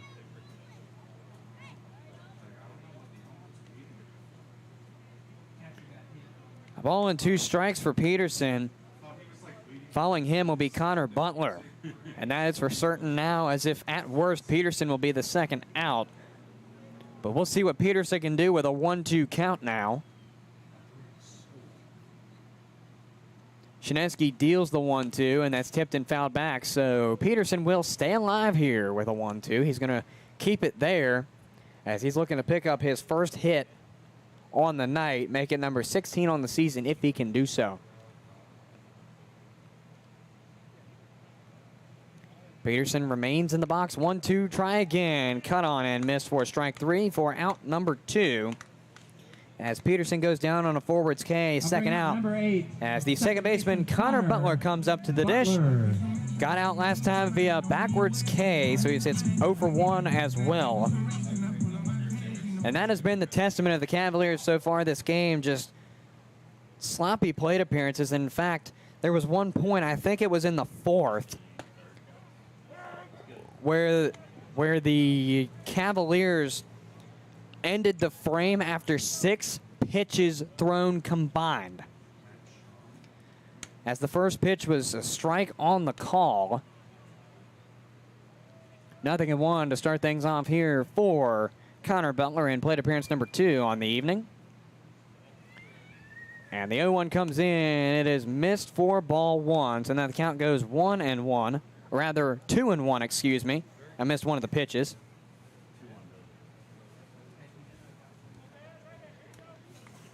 So Shinesky sets with Connor Butler facing a 2-1 count. Pitch comes in, wave and a miss, strike 2. Now a 2-2 count to the second baseman, Connor Butler. 9th batter in the original lineup is batting 4th in this 5th inning. Turks lead 7-1 over the Cavaliers as the pitch comes in. It's waved on and missed. Got him on strikes. Down he goes on a forwards K, and that will do it. After a long-awaited scoring drought, the Cavs get on the board in this bottom half of the 5th. They trail now 7-1 to the Harrisonburg Turks. As we take a sideline here on the Culpeper Cavaliers Baseball Network, we'll return to you with more Cavaliers baseball on a presentation of Culpeper Community Baseball Incorporated and the Valley Baseball League.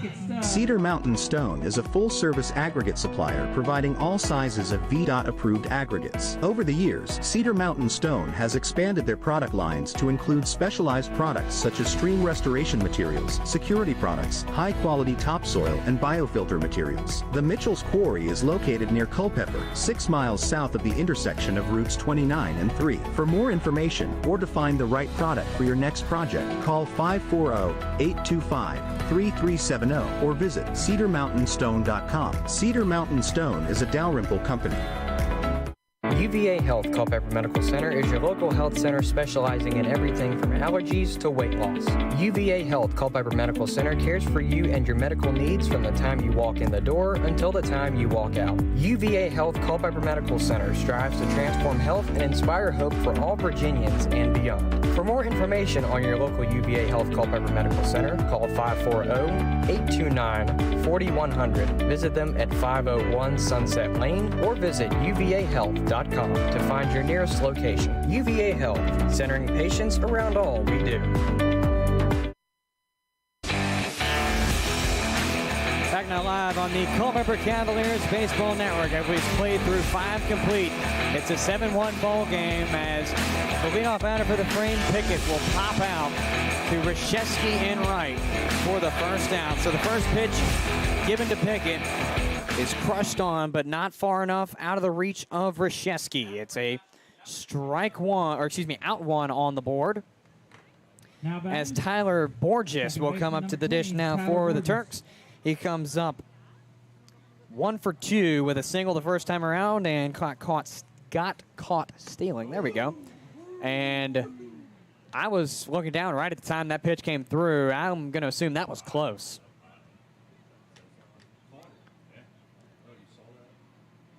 One 1-0 the count to Borges here in plate appearance number 3 as 1-0 converts to 2-0 on that one.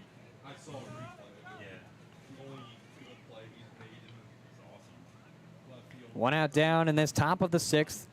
Here comes the pitch. That one's missed away, ball 3. Now a 3-0 count as Zach Smith is commanding for his now 3rd inning of work. Or starting, rather, his 3rd inning of work. As ball 4 comes in on a strikeless plate appearance for Borges. He takes the 90-foot walk of fame on a 3-0 count. Brings up shortstop number As 13, Jose Perez comes up to the dish for the Harrisonburg Turks. He comes up 1 for 3 with an E4 single and a swinging strikeout.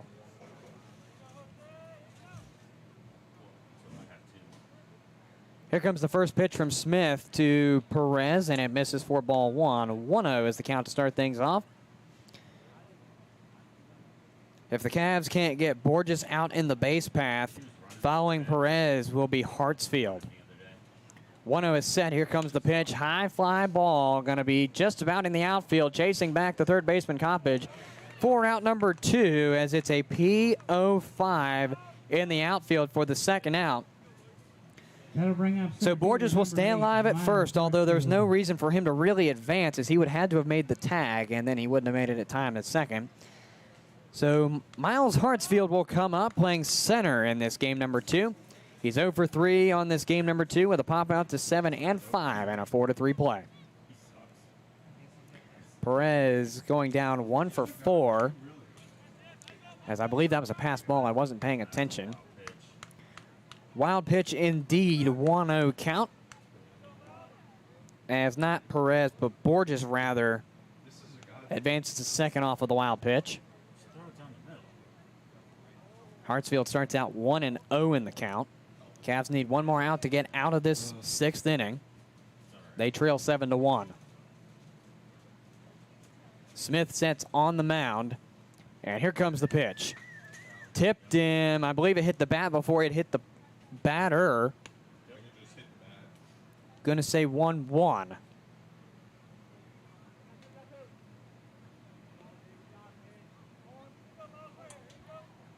Hartsfield is 24 for 71 on the season, 338, 7 ribbies, and has nothing against Smith in this season. 1-1 comes in, misses, bounces in front of Peterson. Runner advances to third, not quite in time. So the Turks have another one in scoring position. It's in the form of Borges, and now a 2-1.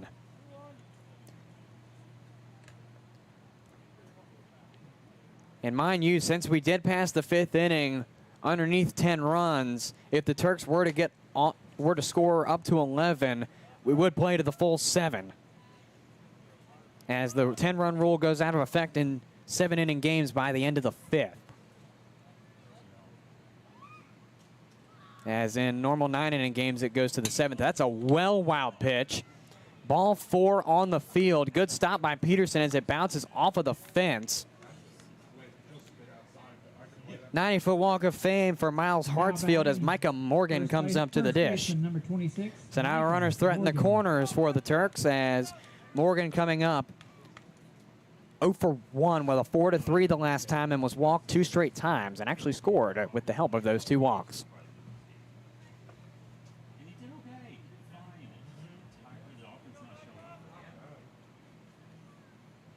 Smith sets on the mound. Here comes the opening pitch to Morgan, and it is through 4 strikes, so nothing in 1 to start things off here for the first baseman, Micah Morgan.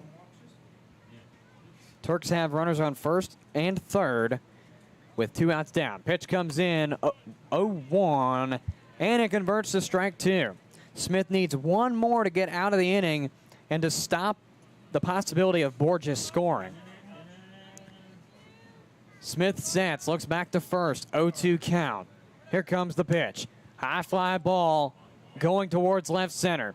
chasing over Newman, and he makes the catch to retire the side. So the Cavs keep the Turks scoreless in their pattern of alternating innings of scoring. As we take a sideline here off of the PO8 from Morgan, it's a 7-1 ball game in the favor of the Harrisonburg Turks. As we go to the bottom half of the 6th, the Cavs will take a look at their original leadoff batter, Newman. Up to the dish, it'll be Newman, Savoy, and Marinac due up for the Cavaliers on the Culpeper Cavaliers Baseball Network, a presentation of Culpeper Community Baseball Incorporated and the Valley Baseball League. At Peak Roofing Contractors, we specialize in roof installation, new gutters, siding, windows, and doors. In fact, we will transform the exterior of your home into something beautiful. As a family-owned and operated business, our customers, our name, and our employees are our most important assets. Our team is dedicated to providing residential business customers with the highest quality roofing products and home improvement services at an affordable price. We provide hassle-free estimates, no high-pressure sales, and quality results that will last for years. For an appointment, visit us on the web at peakroofingcontractors.com. This is a brief in-game reminder that the Valley Baseball League will not tolerate discrimination on the basis of race, religion, color, national origin, age, sex, sexual orientation, marital status, citizenship, and/or military or veteran status. The Valley Baseball League supports all of our teams in addressing these issues at their individual ballpark. Thank you for being a good sport and enjoy the game.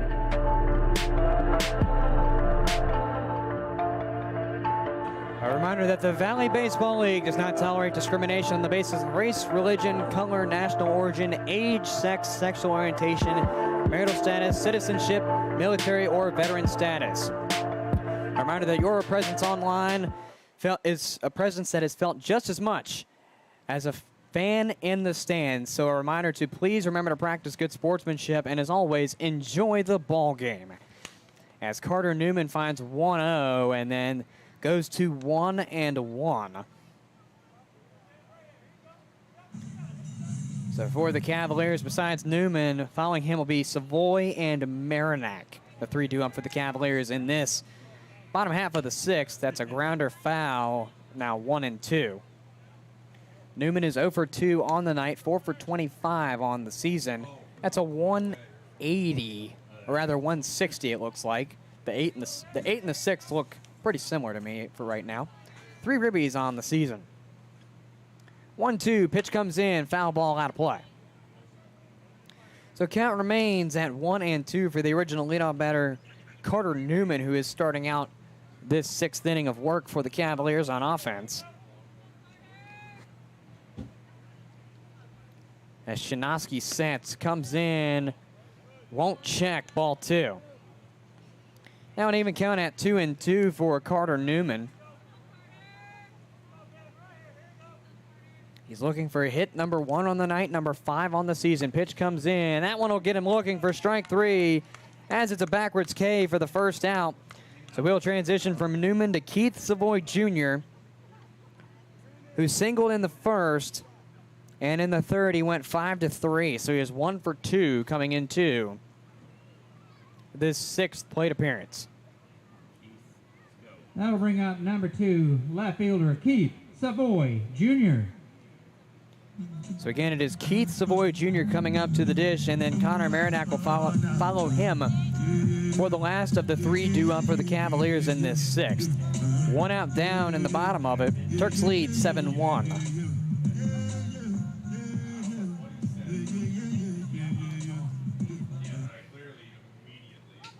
Not quite sure exactly what's going on the field. Oh, Carter Newman got thrown out. I did not notice that.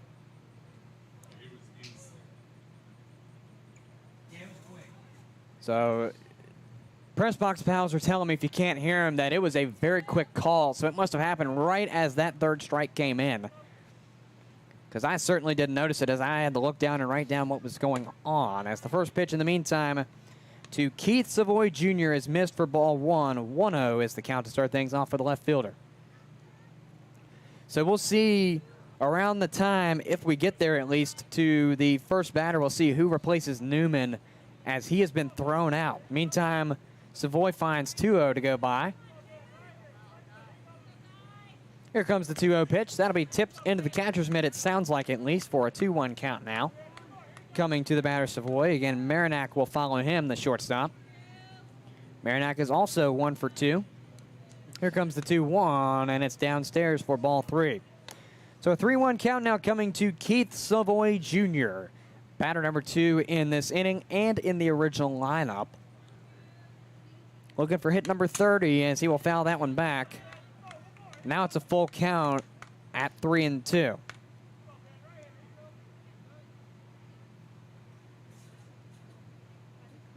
So a payoff will decide if Savoy walks, hits, or gets out.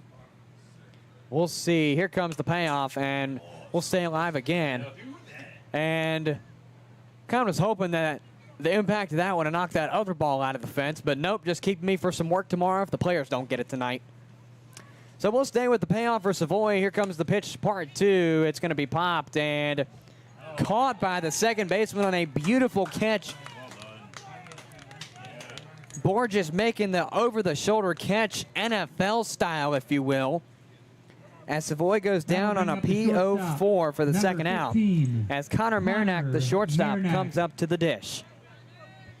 Again, Marinac 1 for 2, singled his first go-around and was stranded, then got out on a PO5 the second go-around. He steps in the right-hand batter's box with 2 outs on the board in his bottom half of the 6th. Cavs trail the Turks 7-1.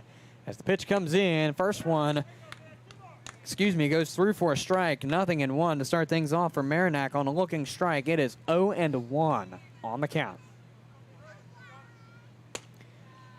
0-1 converts to 1-1 on the missed pitch from Shinoski.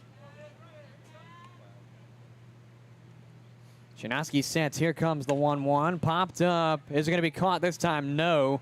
But it's going to be a flip over to first, and that will do it. So the second baseman, Borges, picks up the scoop and flips over to Micah Morgan at first for the out.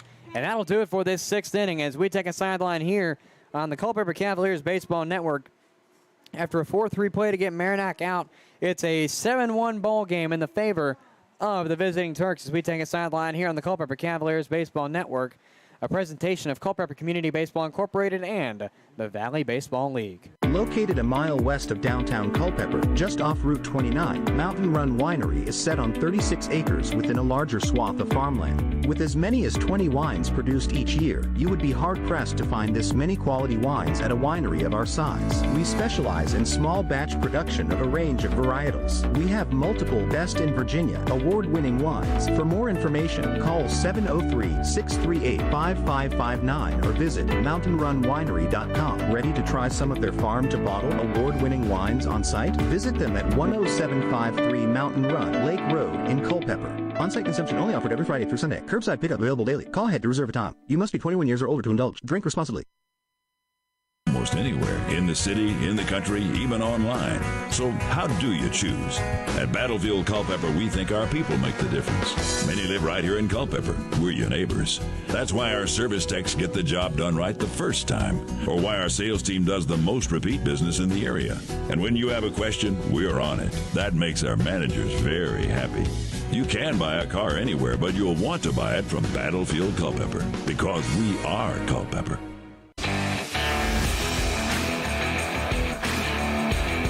Back now live on the Culpeper Cavaliers Baseball Network as we go into the 7th and possibly last frame of the game. Depending on how the Cavaliers do on offense, it's a 7-1 ball game in the favor of the Harrisonburg Turks. And word on the street, Jack Tarosian returns to the field. First time for the second game, replacing Carter Newman, who was thrown out after his plate appearance in the previous frame. In the meantime, the Turks will go to Katz, Gill, and Barnett. It'll be Katz up with a 1-0. That goes 2-0 as we speak. So Katz starts out 2-0 for his first. Well, I take that back. The leadoff frame, rather, to try and clean that up a little bit. He's hit a home run in tonight's second game as strike one comes through, 2-1 count. Besides the home run, he sacrificed to left. He sits 1 and 2 with a walk, his most recent time. Smith sets 2-1. And here comes the pitch. Popped up, going to be out of play, fouled. Now a 2-2 count coming to Chris Katz, the left fielder.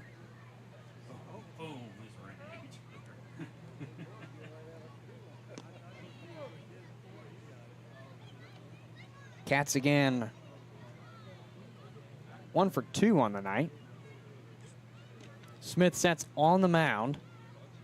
Got a 2-2 coming. Pitch comes in. Upstairs, ball 3. So a payoff will determine if Katz goes to first or goes down or hits, I guess you could say as well.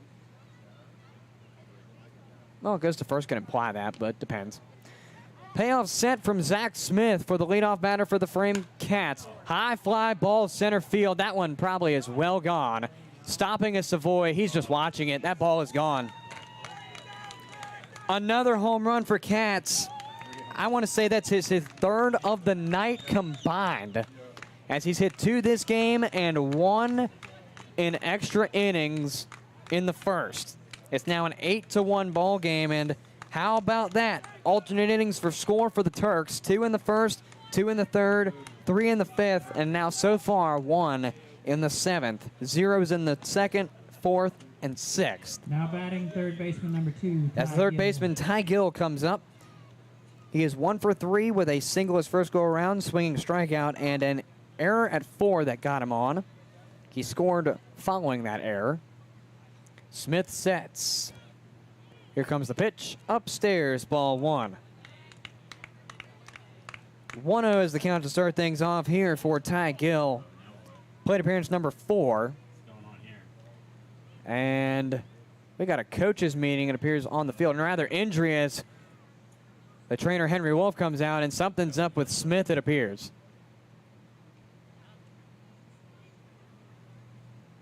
We're going to see exactly what is going on.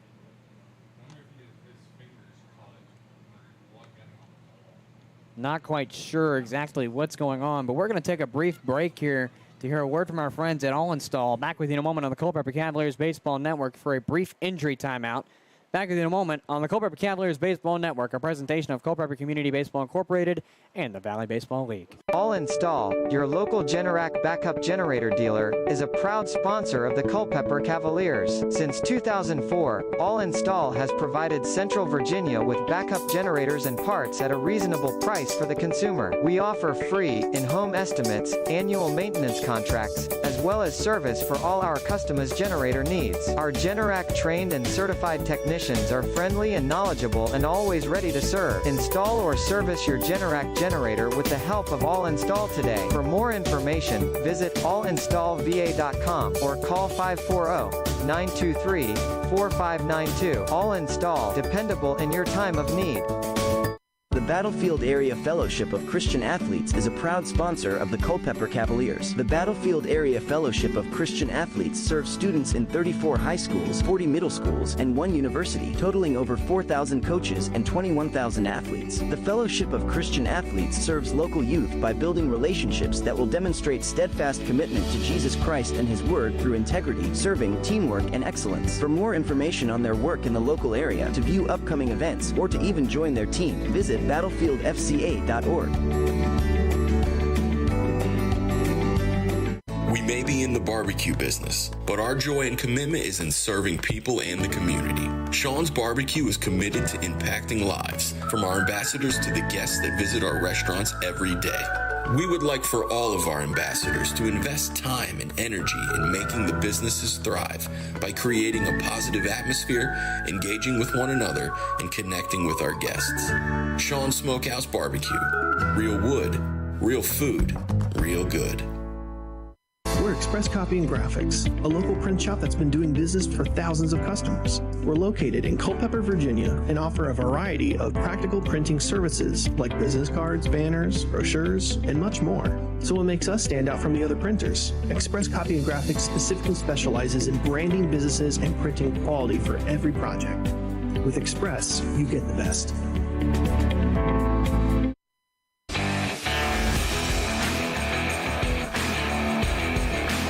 Back now live on the Culpeper Cavaliers Baseball Network, where if you noticed, you would have seen that Zach Smith has left the game with the apparent hand injury wherever it is. Press box pals are calling it an injury around his finger somewhere that may or may not be bleeding. That's what the assumption is, at least. That is not official word.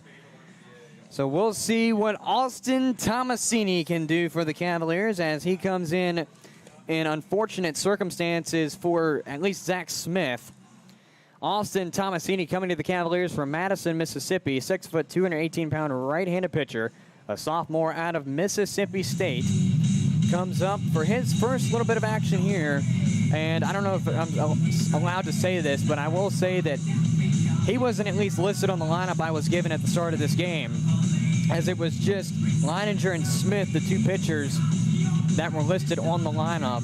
So not sure if Tomasini was an extra option that just wasn't written down, or if he's just a last minute, okay, get up on the mound.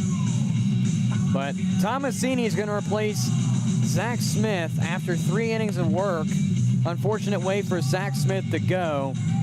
But thankfully, though, it wasn't anything worse than what a lot of us have seen on TV and whatnot, where pitchers have gotten hurt way worse than just a small hand injury. And just hoping that Zach can heal up. And, I mean, again, I don't know the extent of the injury, but whatever it may be, hopefully it gets resolved quick, and hopefully he can get better soon so he can get back out on the mound and pitch for the Cavaliers. As we will return in just a moment with Ty Gill. He will face a 1-0 count as Smith started with Gill but could not finish against the third baseman. So just to refresh your memory, Chris Katz hitting a solo home run, the batter before, off of a payoff pitch. Ty Gill facing 1-0. Sean Barnett the next due up, and then Garrett Bradley will be the last of the 3 due up as of now for the Turks. Gill comes back in on a 1-0 count. He's 1 for 3 on the night with a single his first go-around, strikeout swinging, and an E4 that helped him score. Ball 1 goes to ball 2 off of Tomasini. 2-0 count to the third baseman, Ty Gill. Turks lead 8-1 if you're just joining us or just recently joined us and didn't hear the score. And for those of you who joined in the middle of the game and are wondering why there's no scoreboard, our scoreboard wasn't responding as we had, it felt like 45 different internet glitches, but it was only roughly 3 major ones and then a few hiccups in between. But after the last internet glitch we had, the scoreboard wasn't responding, and then my computer wasn't responding to it, as 2-1 converts to 3-1 for Gill. So I've been trying to be as descriptive as possible with the score, trying to share it as much as possible. So 8-1 is the score, 3-1 the count. Foul ball now 3-2 for Gill. But just for those of you who have been wondering, the scoreboard is gone for this second game as it wasn't responding at the start of it. Payoff is going to be coming to Ty Gill from Tomasini. In reality, he would be at 2-2 if Tomasini had started, and that'll be called foul ball, as it did tip off of the bat of Gill, but I don't think Peterson came up with it. Or at least he didn't come up with it at first. So payoff number 2 will come from Tomasini, and we'll try it again. Tomasini sets. Here comes the payoff, number 2. There's ball 4.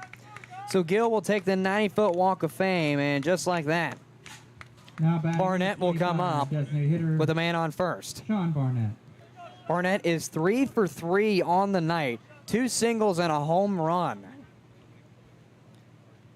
As he comes up to the right-hand batter's box, he's looking to keep that hit streak alive as the Turks lead 8-1.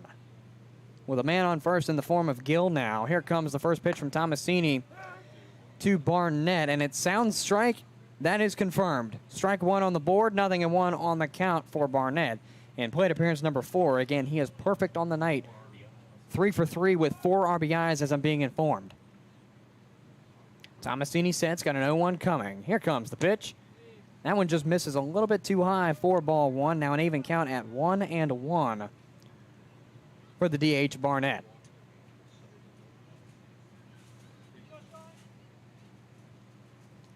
Tomasini sets on the mound, got an even count now 1-1. Pitch coming in, it misses ball two. Two balls and a strike now coming to the DH Sean Barnett.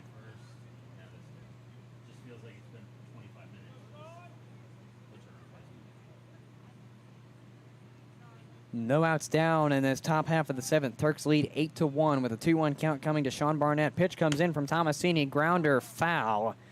Now a 2-2. Again, there are no outs down in this top half of the seventh. We're now on our third batter for the Turks here in this seventh inning. Chris Katz homered on a payoff, and then Ty Gill was walked on a payoff. Pickoff attempt at first is not in time. So count will stay 2-2 for Barnett. Tomasini sets on the mound, stares down the batter. Deals 2-2, high fly ball left field. It's going high, it's going far, and Savoy will watch it go out again. A 3-run home run for Sean Barnett. Or rather, two, my apologies. 2-run home run as I was counting Katz, but he'd already scored. 2-run home run for Barnett. And that, now batting right fielder. although 7, one more run would Garrett score Bragg. to make it 10 runs, it does not matter, as doubleheader being a 7-inning game, we are not playing anything, or we're not obviously ending it after the seventh, as we are ending it in the seventh regardless. For the 7-inning games, it's 5 full innings of 10 runs. As the first pitch comes in to Garrett Bradley, it's missed for ball one, 1-0 the count.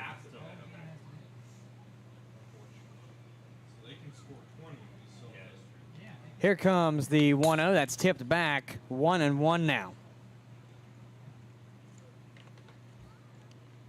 And for those of you who aren't familiar with the rule, once the 5th inning is passed for the 10 runs, doesn't matter, but they will play through 7. They would have to play through all 7 if it's a 7-inning game. 9 innings would be 7. As ball 2 comes in, and it's a 2-1 count for Garrett Bradley, the right fielder.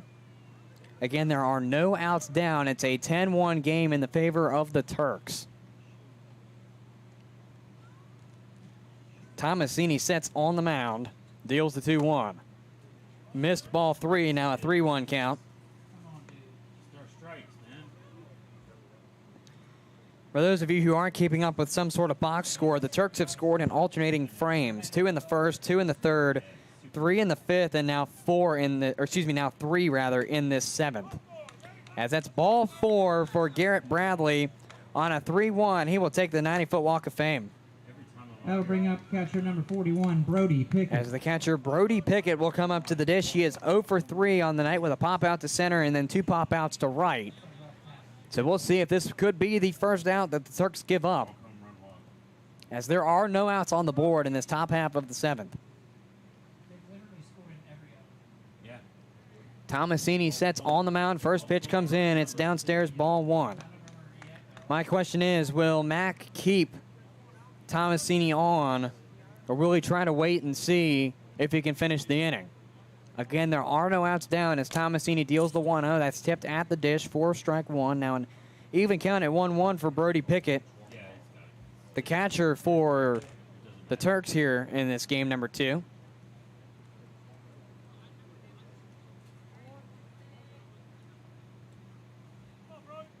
Tomasini sets, looks back at first, and he's going to deal the 1-1. Curve, no cigar on the call for the strike. It's a 2-1 count, as the check will not be there.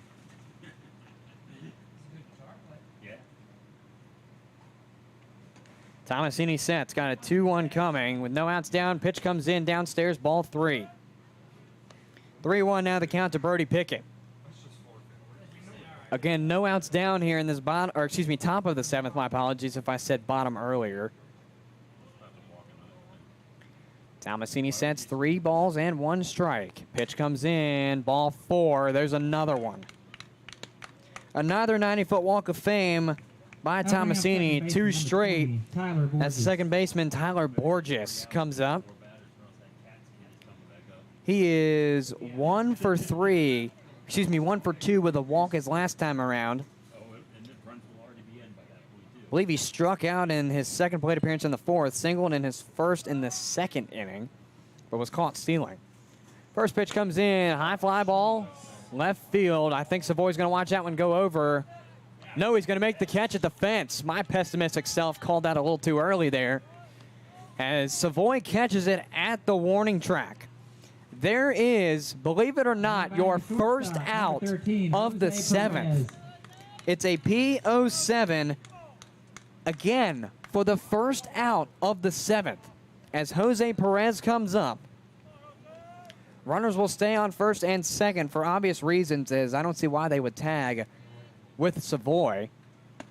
First pitch comes in. It's through for a strike. Nothing. Want to start things off here for Jose Perez in plate appearance number 5. Got on via an E4 to start, singled, struck out swinging, popped out to 5, 1 for 4. Tomasini deals the 0-1, tipped back at the dish, and will go back towards Tomasini. 0-2.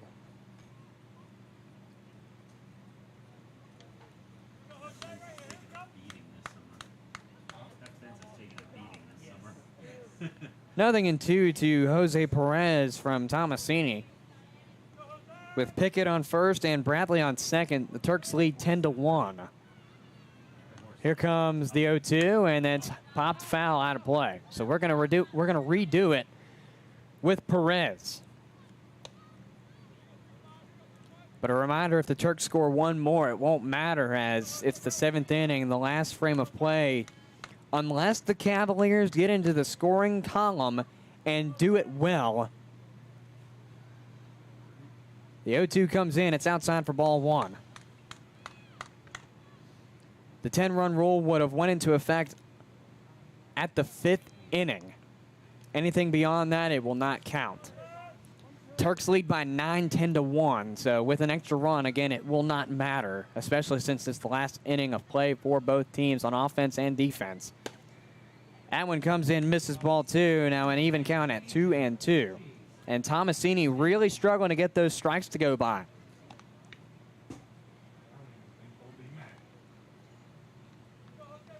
Tomasini sets 2-2 count, deals it, missed ball 3. Payoff coming after 0-2 sat on the resume of Perez. He's gotten 3 straight balls to go by to fill the count with runners on first and second for the Turks. Tomasini readies and sets. Got payoff coming. 1 out down. Pitch comes in. Outside, ball 4. Bags are loaded for Tomasini and the Cavaliers. Now as Perez gets on first, it's going to be Pickett on second and Bradley on third. Question is, the Cavaliers have a man in the in the bullpen warming up. Unfortunately, with the yellow shirts, can't quite tell who it is as the number is only on the back. I'm going to try and see while we have this mound visit to see who it is.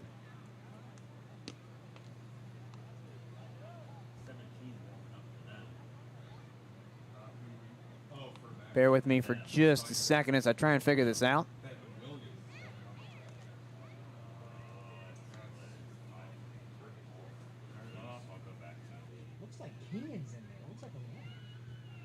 As the first pitch comes into Tomasini from Miles Hartsfield, it's tipped back for strike 1, 0-1 to start things off here.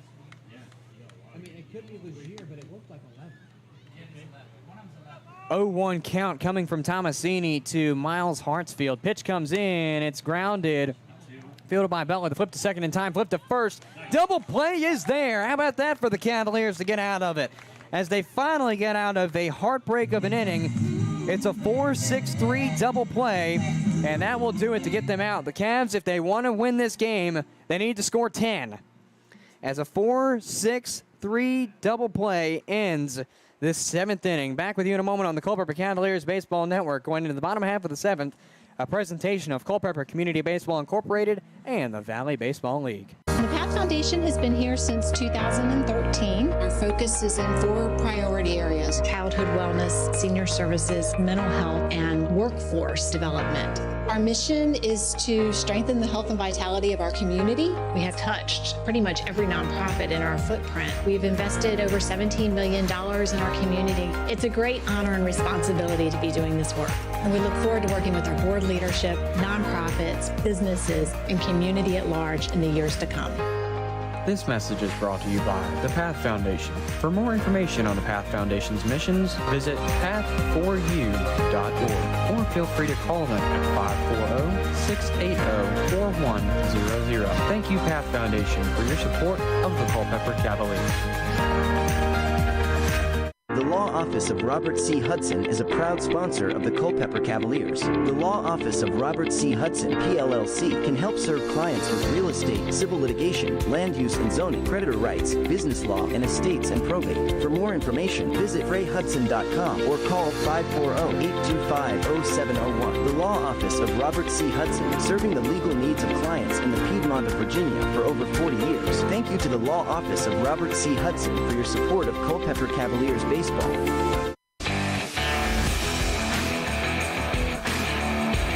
possibly close out this 7th inning, the Turks have retired Shinaski after 6 innings of work. Coming up for what could be the final inning of play for the Cavs and the Turks here tonight.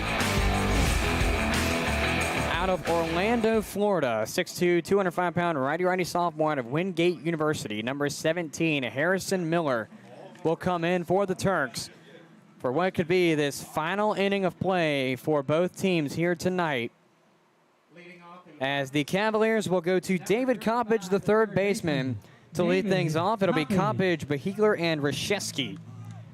The 3 due up for the Cavaliers. Coppage steps into the right-hand batter's box. Here comes the first pitch from Miller. It misses for ball 1. So 1-0 will start for Marinac. Or excuse me, not Marinac. My apologies to Coppage, rather. As it's a grounder fielded by the third baseman, Gill, flipped over to first, and foul ball. I was getting ready to say he didn't even try to go, but if it is a foul ball, then that makes so much more sense than 5-3. I'm not going to go.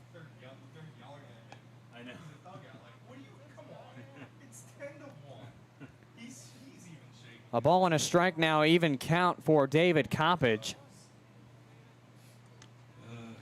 As Miller sets on the mound and deals grounder and going to be caught by the third baseman Gill for the first out. Now batting first baseman number 7. It's going to be a ground out to I'm going to call it a ground out. I don't care. It's an out at third either way, however you want to call it. Coppage goes down 0 for 3 on the night with it. As Reese Beheeler, the first baseman, comes up. He is 0 for 2 with a 6.3 play and a GO3. It's also worth noting that Miller comes in with a 13.51 ERA, 3 1/3 under his belt, 4 strikeouts. First pitch is fouled away for strike 1, 0-1 for Beheeler in this third plate appearance.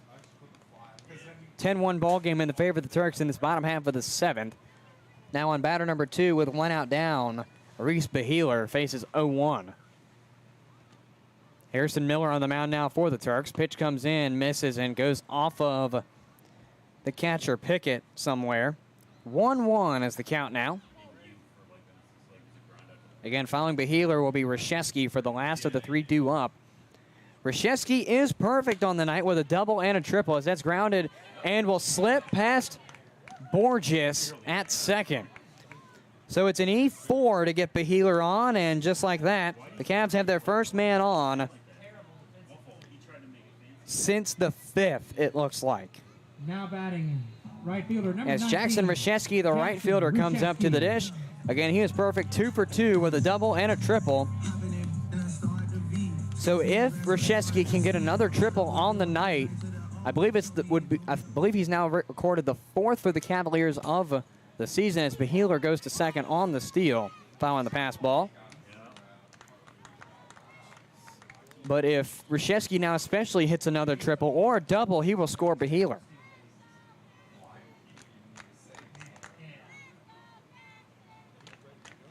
As the Cavaliers have Reese Beheeler on second now following the steal off the pass ball. Pitch comes in and fouled away.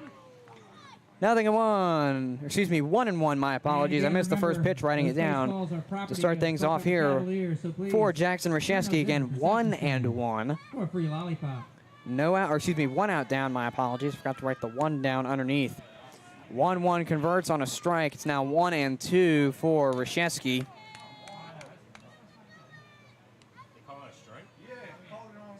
One ball, 2 strikes now coming to Jackson Reshevsky, the right fielder. As Miller deals well outside, wild pitch. Beheeler advancing to third. 2-2 now the count as Beheeler makes it to third safely. Another wild pitch by Harrison Miller.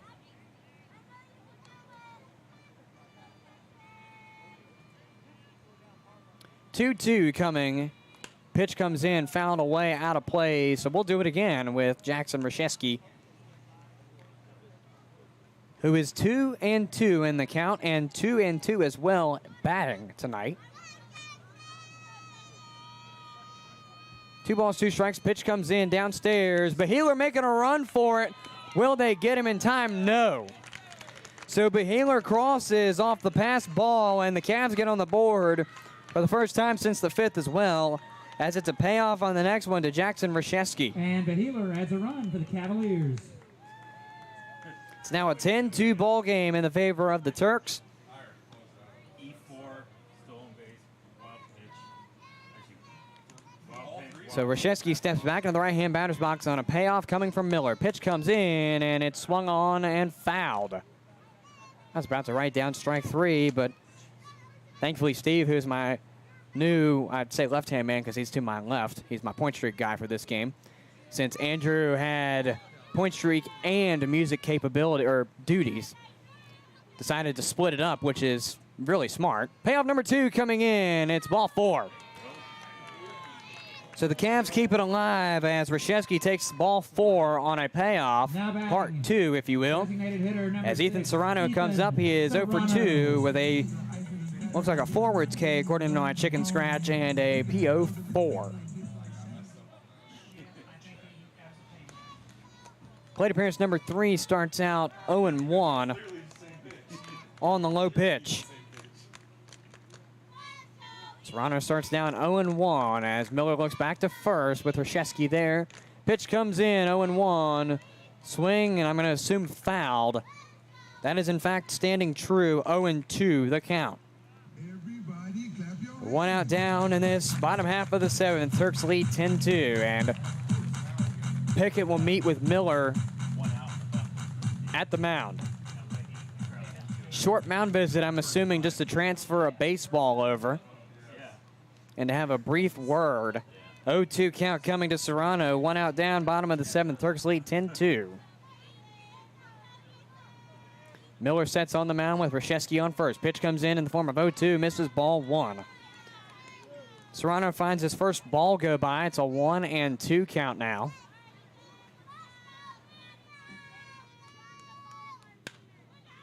One-two is lined to the third baseman, Gill, and he will lose his footing a little bit.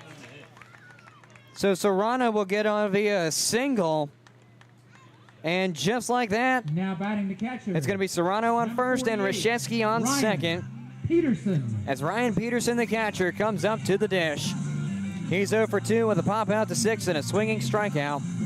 1 out down. The Cavs have now added a run on to make it a 10-2 and possibly one in scoring position in the form of Reshevsky standing on second as the first pitch to Peterson goes through for a strike, 0-1.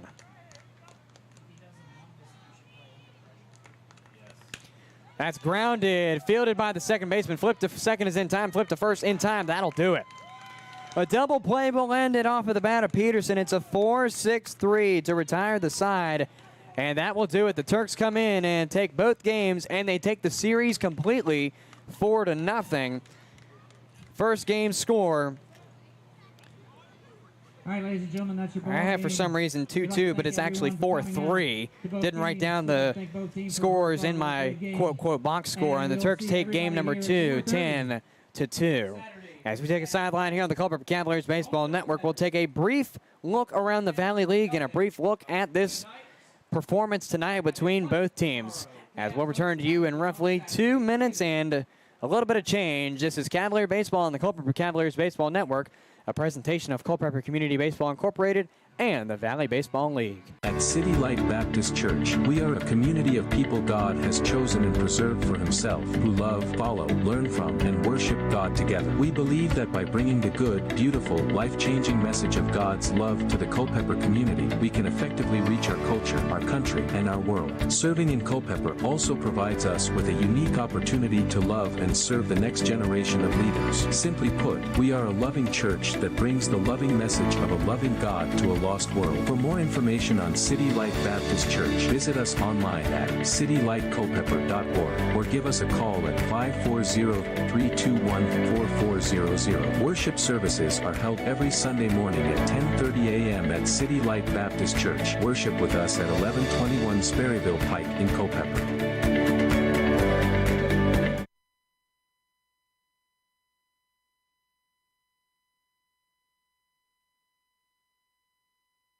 The Law Office of Robert C. Hudson is a proud sponsor of the Culpeper Cavaliers. The Law Office of Robert C. Hudson, PLLC, can help serve clients with real estate, civil litigation, land use and zoning, creditor rights, business law, and estates and probate. For more information, visit frayhudson.com or call 540-825-0701. The Law Office of Robert C. Hudson, serving the legal needs of clients in the Piedmont of Virginia for over 40 years. Thank you to the Law Office of Robert C. Hudson for your support of Culpeper Cavaliers Baseball. Located a mile west of downtown Culpeper, just off Route 29, Mountain Run Winery is set on 36 acres within a larger swath of farmland. With as many as 20 wines produced each year, you would be hard-pressed to find this many quality wines at a winery of our size. We specialize in small batch production of a range of varietals. We have multiple Best in Virginia award-winning wines. For more information, call 703-638-5559 or visit mountainrunwinery.com. Ready to try some of their farm to bottle award-winning wines on site? Visit them at 10753 Mountain Run, Lake Road in Culpeper. On-site consumption only offered every Friday through Sunday. Curbside pickup available daily. Call ahead to reserve a time. You must be 21 years or older to indulge. Drink responsibly. Founded in 1972, Jefferson Home Builders has built over 2,500 homes, everything from cozy additions to showplaces. We are proud that our trade partners have worked with us for many years and understand the quality and pride we expect in each and every home we build. This dedication to quality construction has made us part of the bedrock of this community. We center our work on quality, affordability, and reliability. Choose Jefferson Home Builders for your next project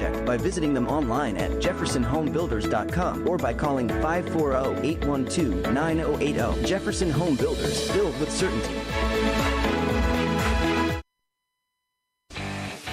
This is the postgame show, live on the Culpeper Cavaliers Baseball Network.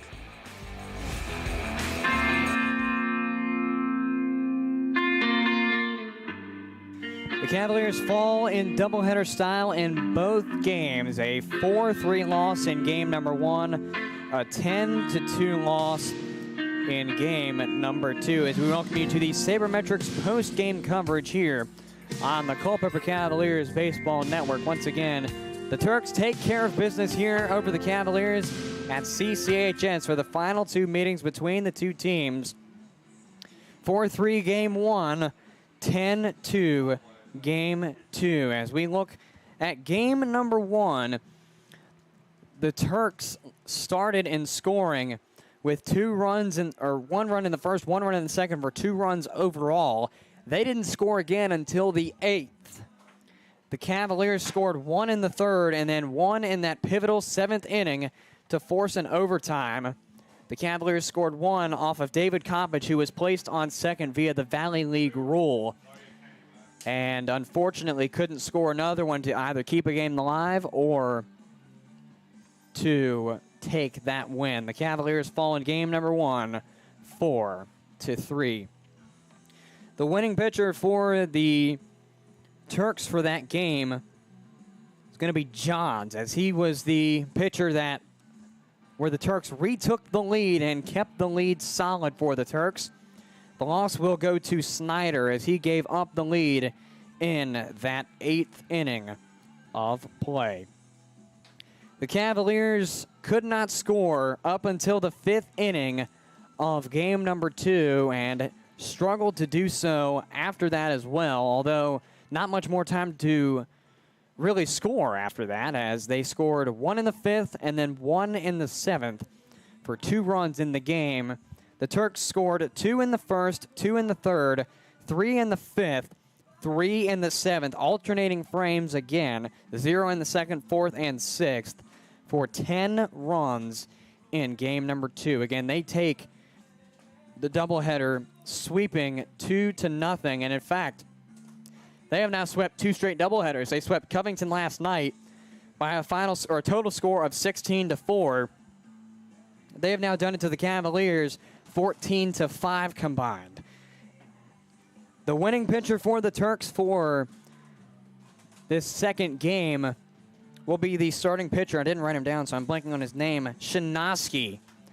Benjamin Shinosky getting the win for the Turks. The loss going to Leininger, as he was the man who gave up the lead at first, and the Cavaliers couldn't recover after that.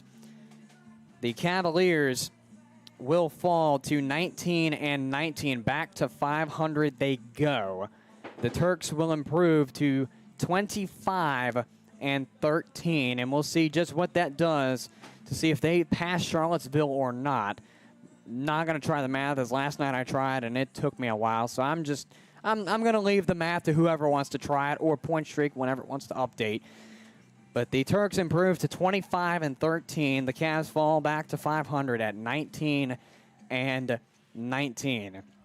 Around the Valley League, the Front Royal Cardinals hosting the Winchester Royals. And this page has not been refreshed for a little while, so that game is most likely going on. The Winchester Royals and the Front Royal Cardinals squaring off at Bing Crosby Stadium. That game sitting in the 8th, a 6-4 lead for the Royals. Again, bottom half of the 8th, the Royals leading over the Cardinals. From Rebel Park, the Stanton Braves taking on the Newmarket Rebels. That game in the top of the 8th, a 5-3 lead for the visiting Braves over the homestanding Rebels. From Fireman's Field and in Purcellville, the Cannons and the Generals squaring off. And I spoke a little bit too soon. Top of the 7th, a 12-5 lead for the Cannons from their home field over the Waynesboro Generals. From Woodstock at Central High School specifically, the Express and the River Bandits taking each other on in the bottom of the 8th. That inning looking to round out in just a moment. Tie ball game between the Express and the River Bandits at 4 runs apiece. And finally, coming around to the end of our look around the Valley League, the Charlottesville Tom Sox were supposed to host the Covington Lumberjacks, but that game has been canceled. So the game between the Tom Sox and the Lumberjacks has been canceled and will be made up at a later date. Once again, the final scores around this game tonight. The Turks took game 1 4-3, game 2 10-2. Again, the Turks improved to 25-13. The Cavaliers fall to 19-19. Tom Sox in the 1 spot as of right now with a 22-11 record. 1 game losing streak, 6-4 out of their last 10. The Turks take second now, 25-13 on a 4-game win streak, 9-1 out of their last 10. Strasburg Express sitting 24-14 as of right now. 2-game losing streak, 5-5 out of the last 10. The Winchester Royals take fourth with a 21-15 record. 1-game losing streak, 6-4 out of their last 10. Cavaliers still sit in 5th with a 19-19 record as of right now. Actually, no, I take that back. With the game going in, they will drop to 6th. So the Covington Lumberjacks will sit in 5th with an 18-17 record. 3-game losing streak, 5-5 out of their last 10. Cavaliers will go back down to 6th on a 500 record at 19-19. 2-game losing streak, 6-4 out of their last 10. The Woodstock River Bandits will take 8th with a 17-19 record. 1-game winning streak, 4-6 out of their last 10. The Front Royal Cardinals, as of right now, still in 8th place with a 17-20 record. 1-game win streak, 4-6 out of their last 10. And not making the cut for the playoffs as of right now, the Purcellville Cannons in 9th with a 15-19 record. 2-game losing streak, 5-5 out of their last 10. Stanton Braves in 10th with a 14-22 record, 2-game win streak, 4-6 out of their last 10. The Newmarket Rebels in 11th with a 15-24 record, 2-game win streak, 4-6 out of their last 10. And rounding out the standings in the Valley League at this very moment, the Waynesboro Generals in 12th place with a 10-26 record, 9-game losing streak, 1-9 out of their last 10. But correct me if I'm wrong, unless this was a different game. No, I take it back. It was the Stanton game. Purcellville is leading over Waynesboro 12-7 right now. So the Waynesboro Generals look to keep that 12th place spot as of right now. The Generals will keep that 12th place spot through the loss if they keep it there. And that will do it for our coverage of the Harrisonburg Turks and the Culpeper Cavaliers doubleheader here tonight. The next game will be on Saturday, doubleheader between the Covington Lumberjacks to round out the regular season here from CCHS. If you're making plans on coming on out to a game, Saturday is your last chance that we know of for the regular season. We'll hit the airwaves at 3:58 for the Saber Metrics pregame show, and the games will start at 4:30 and roughly 7:30. Culpeper Cavaliers like to thank our 2023 sponsors, All Install, Battlefield Auto, the Battlefield Area Fellowship of Christian Athletes, Bragg's Corner Property, Cedar Mountain Stone, Cherry Street Building Supply, Wade Chicks Chrysler of Culpeper, City Light Baptist Church, CM Contracting and Consulting, Culpeper Battlefield Tours, the Culpeper Rotary Club, Culpeper Wood Preservers, Design Options Incorporated, Integrity Automotive, Jefferson Home Builders, Mountain Run Winery, the Path Foundation, Path Recreation and Fitness Center, Peak Roofing Contractors, the Law Office of Robert C. Hudson, Sean Smokehouse Barbecue, Settle Excavating and Construction Incorporated, The Supply Room, Gretchen Franti at Thrivent, UVA Health Culpeper Medical Center, and Express Copy and Graphics. Culpeper Cavaliers Baseball is presented to you on air by YouTube, the affiliate of the Culpeper Cavaliers Baseball Network. This live stream is copyrighted by the Culpeper Cavaliers, the Valley Baseball League, and our affiliates on the Culpeper Cavaliers Baseball Network. The use of any copyrighted material in all forms of media without the express written consent of the aforementioned is strictly prohibited. You can find all game and player statistics from tonight's game and all games of the 2023 season by visiting the Valley Baseball League's website at valleyleaguebaseball.com. You can also follow the Cavaliers all season long at Culp Cavaliers on your favorite social media platforms, Twitter, Instagram, Facebook, LinkedIn, and YouTube. Once again, that is CULP Cavaliers on Twitter, Instagram, Facebook, LinkedIn, and YouTube. Once again, your final score from tonight's game, the Harrisonburg Turks are victorious in both games, 4-3 and 10-2 over the Culpeper Cavaliers, completing the sweep over the Cavaliers. From Culpeper County High School, alongside my press box pals who are rightfully going home, I don't blame them, this is Cameron Whalen saying so long until Saturday.